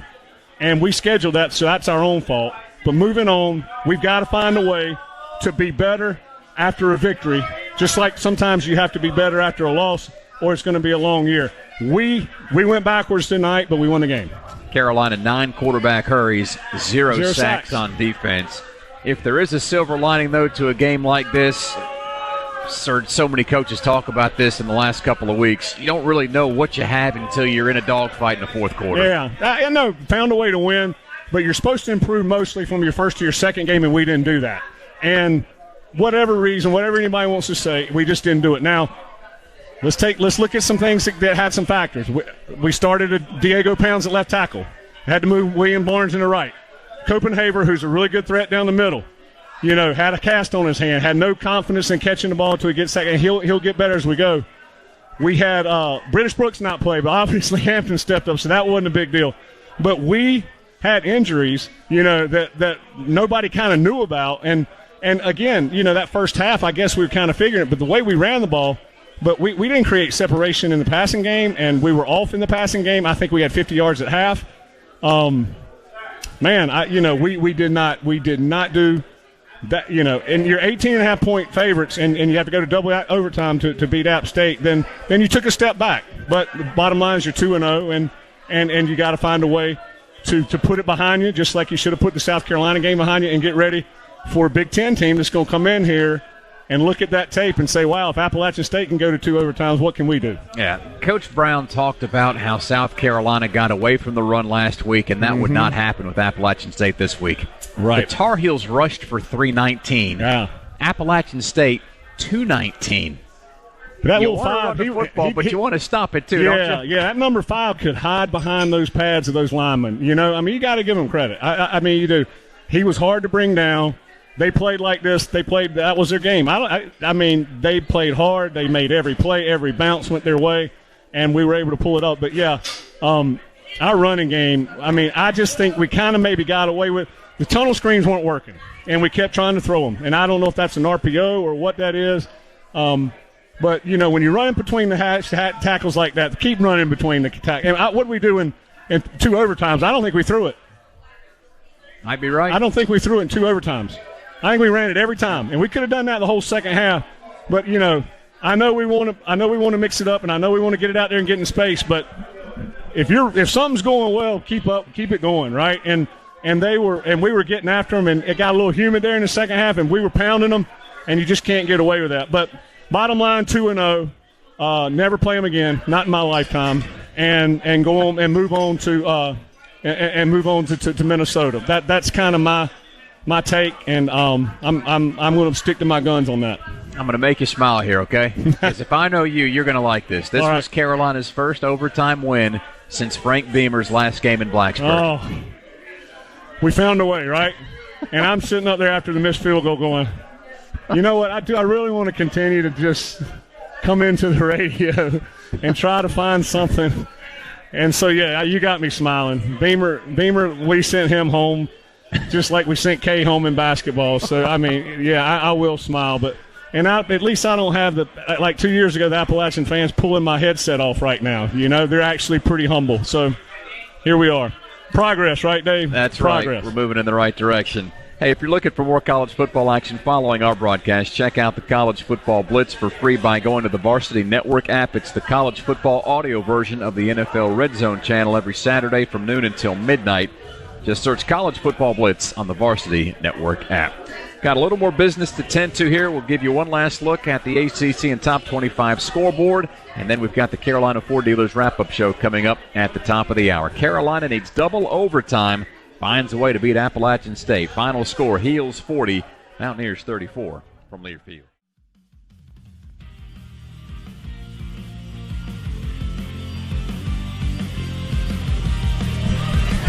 Dave, Nathan, and Deems May welcoming you back to Top of the Hill here for the Coca-Cola postgame report. You've heard from Jones and Brian and Lee and Coach Brown. If you missed Coach Brown, we've got his comments again on the Carolina Ford Dealers wrap-up show. Deems, I do a lot of talking, but you listen to Coach Brown. Let's be honest, that's your favorite part of the show. Yeah, I do. I love listening to him. We'll do it after this. But before we get to that, I just, for all the fans driving home that may not be on the network or maybe they're only on network or around, we got to get behind Tez Walker. I'm not giving up. People aren't giving up. Everybody says he's done for the year. We got to go to battle for him. We've got people that'll fight. If our administration's not going to fight, not going to go to court, then just move out of the way. And we've got plenty of people to do it. And we're going to fight for him. We're not going to let him go. I mean, whatever is Charlie Adams or whatever the hell his name is, Charlie Baker. I mean, he makes Mark Emmert look like Attila the Hun, and we have to go after him. We have to go after him, take the gloves off. We're a worldwide brand, and they're not. They're dying on the vine, and they're irrelevant, and they're trying to flex their muscle. Let's show them what the Tar Heels can do. We'll flex muscle. We are a brand, and they're not. We got to get behind Tez, and if they don't want to be out front of, we need to hear about it every day. He needs to be front page every day until he gets his hearing and time in court. And I know we got the Tar Heels out there that are ready to go to fight, and we're going to take the gloves off. So I wanted to get that in before I get cut off, and I'll probably be fired, and that's fine. But I wanted to go out on that note, Dave, and I did. That kid should be playing, period. All right, I'm done. Deems, I feel like I'm as close to the John Belushi scene in Animal House when he gives the rallying cry towards the end of the movie now. Yeah, was it over when the Germans bombed Pearl Harbor? Exactly. Well, yeah, it's not over. No. We're going to fight. All right, it's not over here on the Coca-Cola postgame report either. We've got one last look at scores from around the ACC and top 25. And, gosh, Deems, 8 hours ago doing pregame at the Carolina Club, this was looking like it was going to be a really shaky day for the ACC. Really? Some of these scores have balanced out. Some have not. We'll start with the two games that are currently in progress. Cincinnati with the ball in a 27-21 lead against Pittsburgh. 3:22 left to play in the fourth quarter. Cincy up 6 at Pittsburgh. Florida State off to a sluggish start against Southern Miss after that huge win against LSU. 14-3 Noles. 9:45 to play before halftime in Tallahassee. Here's everything else that's gone final. Notre Dame, 29 consecutive wins against ACC opponents. 45-24 against NC State today in Raleigh. Duke, 42, Lafayette 7, that game a final. Miami with another win against an SEC opponent, 48-33 over Texas A&M. Wow, 48 points against A&M. That's strong. It is. Clemson, slow start, fast finish. 66-17, Clemson thumps Charleston Southern. Wake Forest and Vanderbilt, another ACC-SEC matchup that falls in the column of the ACC. 36-20, the Deacs beat the Commodores. Purdue, though, in what was a rain-soaked delayed game in Blacksburg, the Boilermakers beat Virginia Tech 24-17. The state of Virginia could be having a rough 2023 on the gridiron. Yeah, it could be. That was a long, long delay, I think. I think that thing was going when we were playing. Yeah, that game started at noon, and ended around dinner time. Wow. Speaking of the state of Virginia, the Cavaliers fall to James Madison. JMU scores the final 12 points in the fourth quarter and wins 36-35. Holy Cross comes up just short of an upset at Boston College. BC wins 31-28. Syracuse throttles Western Michigan 48-7, and Georgia Tech with the 48-13 win against South Carolina State. So, on the whole, not a terrible day. Some of these marquee games fell in the column of the ACC. Not that Carolina fans are concerned about that, but let's be honest. League perception means a lot to a lot of people. Yeah, I mean, I don't have any problem with that. You know, we've got work to do, and there's some teams where you think Virginia will schedule James Madison again? I doubt it. You know, I mean, that could have been us, right? And they got nothing out of that. You know, now they're talking about the state of Virginia, you know? That's right. And if they'd have won, everybody would say, oh, well, they should have won that one, right? So I'm just saying. Hey, Carolina wins 40-34 in double overtime. Quickly in the top 25, we've got the Texas-Alabama game on here at Top of the Hill, start of the fourth quarter, and Texas leads in Tuscaloosa 20-16. This has been pitching and defense tonight, Deems. Yeah, I'm telling you. Now, you know what? Alabama was coming after our quarterback. Ohio State was coming after our quarterback. It's a big position. So Texas Tech up on number 13, Oregon 27-18 early on in the fourth. LSU in the process of closing out Grambling 49-10. That's LSU up by 39 points with 9.5 to play in the third quarter. How about this? Washington State 24, number 19 Wisconsin 9. Midway through the third, maybe an upset brewing in the top 25. Coach Longo has only put up 9. Still about a quarter and a half to play, but he can strike. Not a good recipe to have 9 points in the second half in college football these days, so I'm told. Oregon State has put up 21 and leads UC Davis 21-zip. Started the second quarter in that matchup. Stanford and USC, the only other game in the top 25 yet to kick off. That'll be coming up at 10:30. Here's what's gone final. Number 1, Georgia all over Ball State, 45-3. Number 2, Michigan, 35-7, and beats UNLV. Number 5, Ohio State, 35, Youngstown State, 7. Number 7, Penn State with the 63-7 verdict against Delaware. Number 12, Utah ekes out a 2013 win against Baylor. Kansas State with the 42-13 margin versus Troy. Colorado improves to 2-0 with the 36-14 W against Nebraska. Deems, everybody wants to be first to say this or that. We hadn't talked about Deion Sanders yet. I don't know how well you know Deion. You know Not everybody. Very well. I just saw him kick our butt in the Super Bowl when he was with the 49ers. So I saw him from the sideline up close, and he can run. Are you all in, somewhat in, or I'll believe it when I see it? You know what? I don't know what TCU brought back, but today coming off a big win, kind of like, we had a big win and we didn't respond. For them to respond against a Nebraska team that had big old strong guys up front, I think it's impressive. And the level of talent from an HBCU, as his son is, and then that Travis Hunter going both ways right now reminds you of a Deion, that could have played both ways, plays baseball. I'm not on Prime's total bandwagon like everybody else is, but I'm getting close. It's impressive what he's doing. He's going to attract guys that want to play for him, and he's going to do that. He's charismatic, and the players love playing for him. And it's an impressive start. It really is. You got to give him credit. He ran off a ton of players, a ton. And then anyway, he's living up. He's his dog.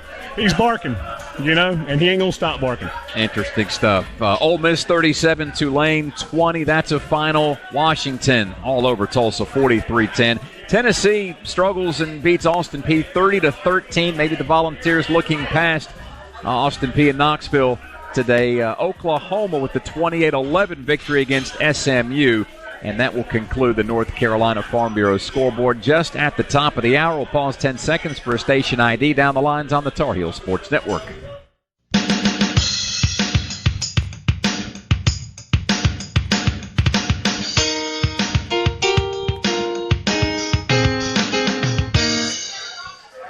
So we got a smile out of Deems, reminding him of the last time Carolina won in overtime before today. We got Deems to go on the record about Deion Sanders, and we're certainly not going to leave Tez Walker in anybody's wake. That story's going to stick around. Yep. So we've checked all the boxes here, which means we've got one thing left to do, and that's remind you this, that tonight's broadcast was produced by Tar Heel Sports Properties, a property of Learfield. Our general manager is Chuck Schrader, network manager Phil Brame. Paul Roper's our network coordinator. Thanks to Chief Network Engineer Ben Alexander. John Essick pushing every right button back in the studio, and Matt Krause for providing these statistics. For Jones Angel, Brian Simmons, Lee Pace, Deems Bay, and the rest of our crew, my name is Dave Nathan. Reminding you that our next broadcast begins with the Reach Jewelers pregame show on Saturday at 2:30 when the Tar Heels play Minnesota. Once again, our final score in double overtime. Carolina beats Appalachian State 40-34, and you heard it all right here on the Tar Heel Sports Network. Our post-game coverage continues with the Carolina Ford Dealers Wrap-Up Show. Brought to you by your Carolina Ford Dealers, proud partner of Carolina Athletics. Ford F-150, what legends are made of. See your Carolina Ford dealer today. Here's your host, Dave Nathan.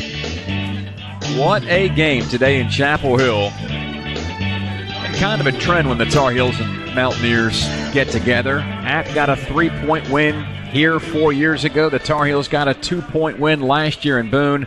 Double overtime required to settle this one, and the Tar Heels wind up winning 40-34.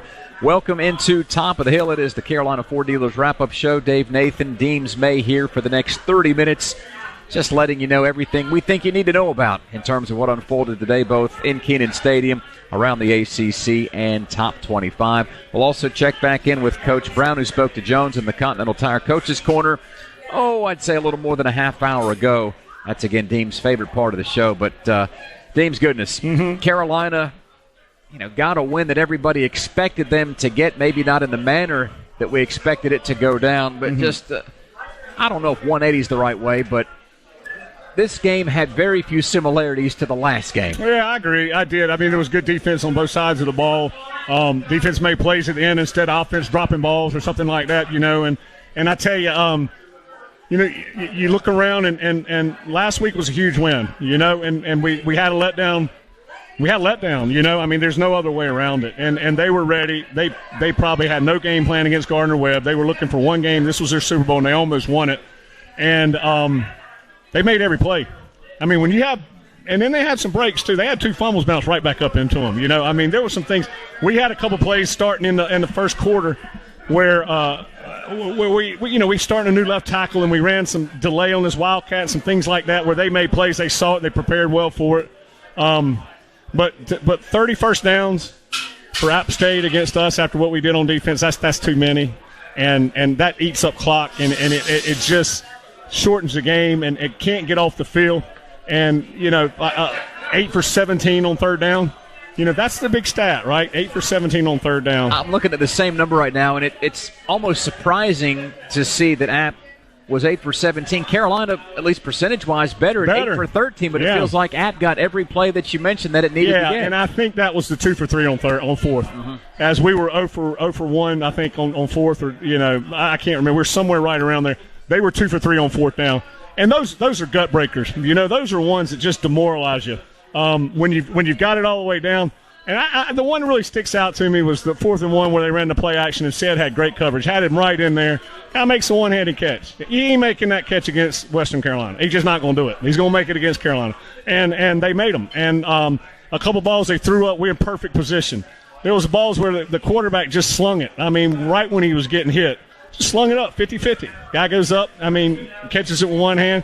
A rollout pass where we had good pressure. Just throws it sideways and throws it right between 2 defenders. And, he made every throw. He's not going to make those the rest of the year. And that's why, again, you don't play this game. But either way, you got to put it behind you. You got to take the fact that the defense stepped up when they had to. 4th down there. It was two down territory, 3rd and 5. Great open field tackle there on 3rd and 10, right? Great open field tackle. If it's 4th and 2 on that one that they have, I think they run the ball, right? 4th and 5, I think they had to take that shot. We were in the right spot. Huzzy, I thought, played a great game. They tried some double moves on him. We had some guys that were in spots, man, that we haven't been in the last couple of years. So you think about that. When you know a team's going to play their best and have their game of their life, and we were in the right spot, I'm going to take that, Dave, and you got to build on that. And it's time to focus on the positives. And I know Coach Brown's going to focus on the positives, but he's disappointed. I know he is, and Gene Chiswick's disappointed. And that was a game, that you got to come out and the opening drive. We took the ball today. It was the last time we taken the ball without winning the toss. We thought we'd go down there and man, we didn't have a very good first half, but we found a way to win. Glad you mentioned Elijah Huzzy. Without DeAndre Boykins, he gets moved over to the star position, and I just felt like he was a guy that kept showing up today. Yeah, and he's been there, man, catching punts too. You heard a lot of names out there. Derek Allen, you heard some names on some big 4th downs. Guys that weren't playing last year, guys that entered that transfer portal that came in here and making a difference. I know there was some good pressures, but even when, pressures are, it's like almost holding that birdie putt, it lips out, but who cares about how many lip outs you had, right? You got to get to the quarterback, right? And to go from 9 sacks to 0 is not good. It's not. And we'll have to get better with that. Do you give credit to them? They got the ball out quick. They weren't going to sit back there. They didn't do any fast stuff. They ran the same little pick plays the whole time. They were getting it out. And that makes a difference. They're not a Spencer Rattler that's going to take a 5-step drop and sit in there and hope to hit a dig across the middle at 15 yards, right? They were dinking and dunking and getting things out and running a lot of different pick routes, and then they run the play action with that little running back you couldn't see behind the line, they outworked us for much of that game. Well, Carolina still gets the win, 40-34, the final in double overtime. We'll take our first break of the Carolina Ford Dealers Wrap-Up Show. Come back and hear from Coach Brown. We'll get Deems' reaction to that, plus an updated look at scores from around the country. And, oh, by the way, Alabama right now in trouble, down 27-22 to Texas with 11 minutes to play in the fourth quarter. Bama with a chance to go for two right here and right now to make this a 3-point game. We'll let you know what happens when we come back after this. Carolina, though, gets the win over App State, 40-34 in double OT from Lear Field. In double overtime, Carolina beats Appalachian State 40-34. Dave, Nathan, and Deems May welcoming you back to Top of the Hill for the Carolina Ford Dealers Wrap-Up Show. Strength, intelligence, and a tradition of excellence. Ford F-150, that's what legends are made of. See your Carolina Ford dealer, proud partner of Carolina Athletics. We pushed the pause button a moment ago. Alabama did convert that 2-point try, so it's 27-24 Texas still early on in the fourth quarter in Tuscaloosa. Let's get back to Coach Brown and the Carolina side of things. The Tar Heels again 6-point winners in double OT against Appalachian State, and the Hall of Fame head coach talked to Jones and Bryan at the conclusion of tonight's contest. Holy cow, what a ball game. Neither team ever led by more than 7 in this one, Coach. 8 lead changes, and the most important one came at the end as your team gets the win. I have to imagine you're awfully proud of the effort this evening. No, I'm really, really proud, Jones. It's the key is winning.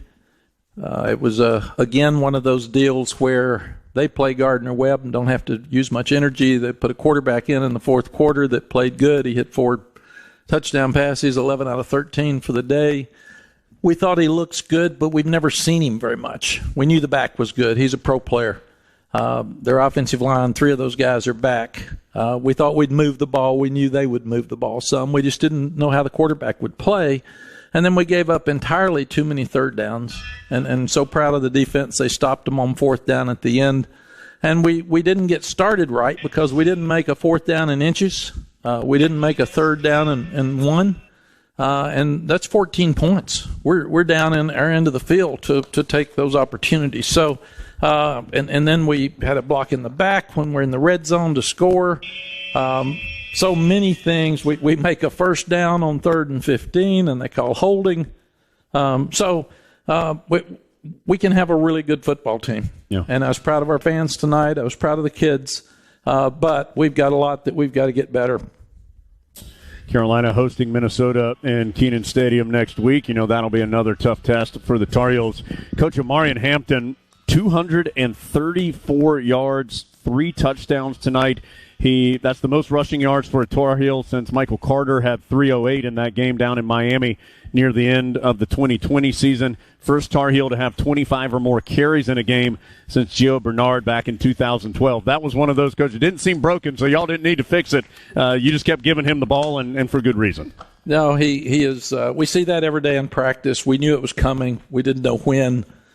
So proud of him that he stepped up, and the offensive line did a great job. And they had the ball 87 plays to our 75. And at halftime, they had it 42 plays to our 29. So they were running 3 and 4 downs at each time. They were making third downs. We couldn't get them off the field. We have a 3rd and 12 backed up at the 5-yard line, and we have a face mask. And they get a first down there, which that would have been points. So we left so many points on the board tonight, but Omarion did a great job, and that will reap benefits for us down the road. Coach, Elijah Huzzy, you guys have talked a lot about him since he transferred from East Tennessee State, just complimenting his instincts and his football IQ, and he seemed to show up on a lot of important plays, particularly down the stretch for you defensively. He did. Dre Boykins getting hurt really hurt us because we're trying to figure out where to play Elijah Huzzy, and he's playing all over the field, and he's really, really good football player. So we got to keep getting some other stars ready, and Tayon Holloway did some better things at corner tonight, but there's a drive for them to, I think, tie us. When our defense is playing good, there's a 4th and 1. We cover the tight end like a blanket, and he catches it. There's a deep ball down our sideline, and Marcus Allen's all over it, and the guy catches it. I mean, it's just things like that happen all night. We got to make more plays. We've got to. We got to play smarter football and make more plays, but Elijah is one of those guys that's just going to get better and better. Hey, Coach, how you doing? This is Brian. Hey, Brian. Congratulations on the win. Thank you. Hey, I had a question. So that last drive, inside a minute or minute and some change, you have one timeout left. What's kind of the thought process with Drake May? How much is he able to do? How much you put on him in that situation? Brian, Drake is so smart that we could say we wanted to save the timeout till the field goal. And we told him that. We had to use 2 of the timeouts to try to save some time because they were deliberately killing the clock. So we couldn't get it back. So we used 2 of the 3 with about 2:30 left in the game and then maybe a minute 50. But at the end, they had 12 on the field. So we could save our timeout, move the ball to the middle because that's what Ryan wanted, the kicker, Ryan Coe. He wanted it in the middle of the field. So we did that, and Drake saved call the timeout with a few seconds left. The game would have been over after the kick. We've just got to make that kick. It's just another opportunity to get off the field that we didn't take. But Drake is so good at, when we get a first down, moving fast. He's so calculated. He knows what to do, and he's just he's a great operator. He's a great player, but he's very confident, great leader, and great operator. Coach, this week you were very complimentary of your defense's performance, of course, against South Carolina a week ago. You said you thought maybe this game would be an even truer test because of the way Appalachian was able to run the football. What did you learn about your defense tonight, and where can it take some steps forward? I learned that when we do what we're supposed to do, we're pretty good. And a lot of times we gave them too many rushing yards. We gave up too many passes, especially on third down. We've got to play tighter.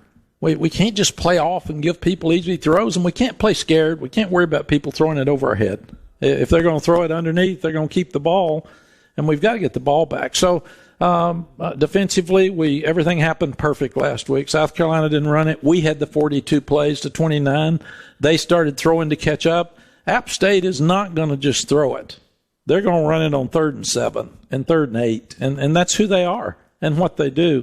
So this will be a great teachable moment for us getting ready to play Minnesota, who's going to try to run it just like App State did tonight. And let me say, Jones and Brian, that I was talking to Sean Clark after the game. Number one, I'm glad we don't play them anymore. It was 3 points, 2 points, and 3 points. Or 6 points tonight. 6 points, yeah, 3 at the end, tied at the end.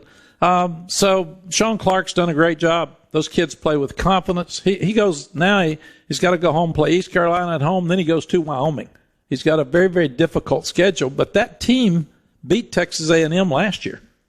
They have played us down to the last play. I walked down and told a bunch of those kids, nobody lost this game. It was a great game. It wasn't a good game. It's a great game. And the fans got what they wanted out of it from both sides. And that's one of the problems with sports. Somebody has to win, somebody has to lose. Those kids and Sean Clark and that staff didn't lose this game. That was a winning performance by both teams and a heck of a show for a lot of proud fans and people on TV.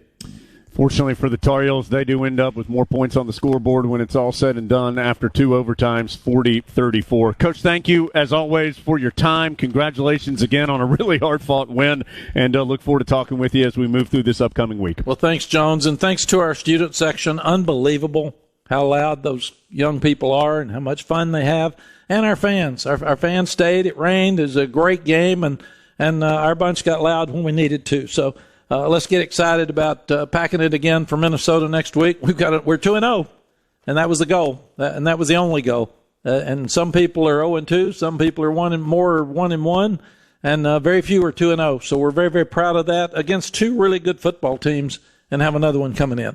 Tar Heels happy to be 2-0 for the 4th time in 5 years in Coach Brown's second tenure here in Chapel Hill. Coach, thank you again, and congratulations on the win. Thank you, Jones. So that, again, is the Continental Tire Coach's Corner from earlier with Coach Brown. Carolina beats Appalachian State 40-34 in double overtime. Deems will react to what he heard from his old head coach when we come back to Top of the Hill from Learfield.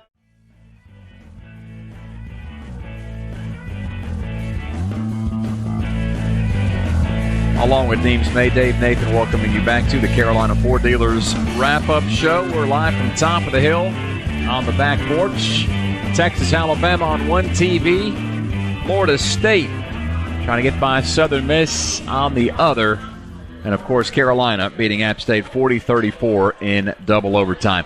Deems, we just heard from Coach Brown. Want to get your initial thoughts on hearing that first time around. Yeah, a lot of stuff that I anticipated. I think he got a little frustrated with, obviously third downs. I heard him mention some soft coverage, right? Get on up there a little bit more. I don't know. I can't speak for him. I would have liked to seen us maybe play a little bit more than base, right? Especially between the 20, dialed up a few more like we did last week. I thought the game Gene called against South Carolina was just, we wouldn't overly bring Ed the whole house, but we would bring them strategically, and we were able to get there. Tonight, I know they got the ball out fast, but, that second half seemed like they could do what they wanted to, and we knew they were going to go 4 downs. And I think when they're going to go 4 downs, I think Coach Brown would probably he may address some deals about maybe we do a little something different now when they've converting those third downs. And I could hear that, a little bit of frustration in his voice. Other than that, obviously Hampton's the MVP of the game. Huzzy made some great plays like we talked about before I even heard Coach's comments.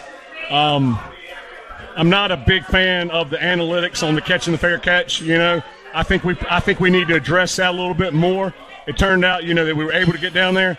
But when Caleb Hood's catching the ball at the 24-yard line with a fair catch, and there's nobody within 10 yards, we're going to get to a 32 or 33, And if you can get 10 yards, that's one less first down you got to get. And that, whatever the analytics say or whatever, why we're fair catching everything, when a kicker can't get it to the end zone, maybe we need to address that. This is a field game, and great coaches can feel a little bit. I know it's an analytical game, and I know the things to do this, but the fair catch thing, I think Hood's a big, strong guy, and they kept kicking it to him.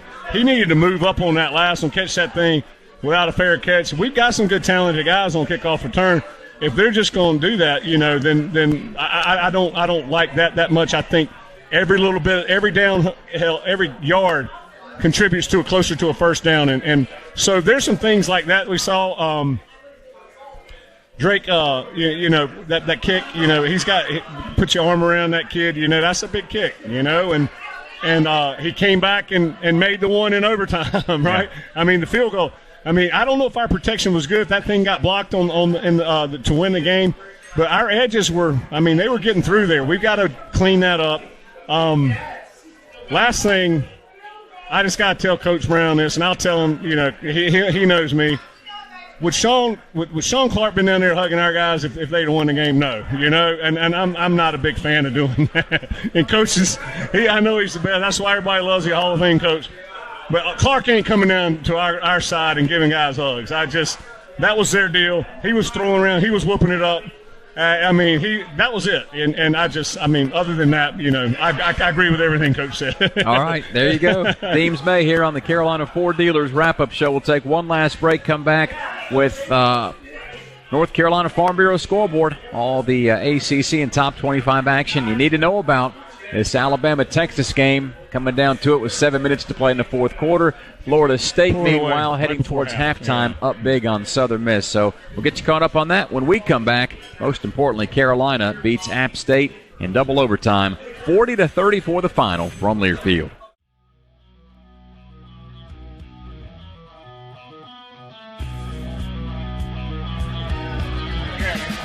Carolina 40, App State 34.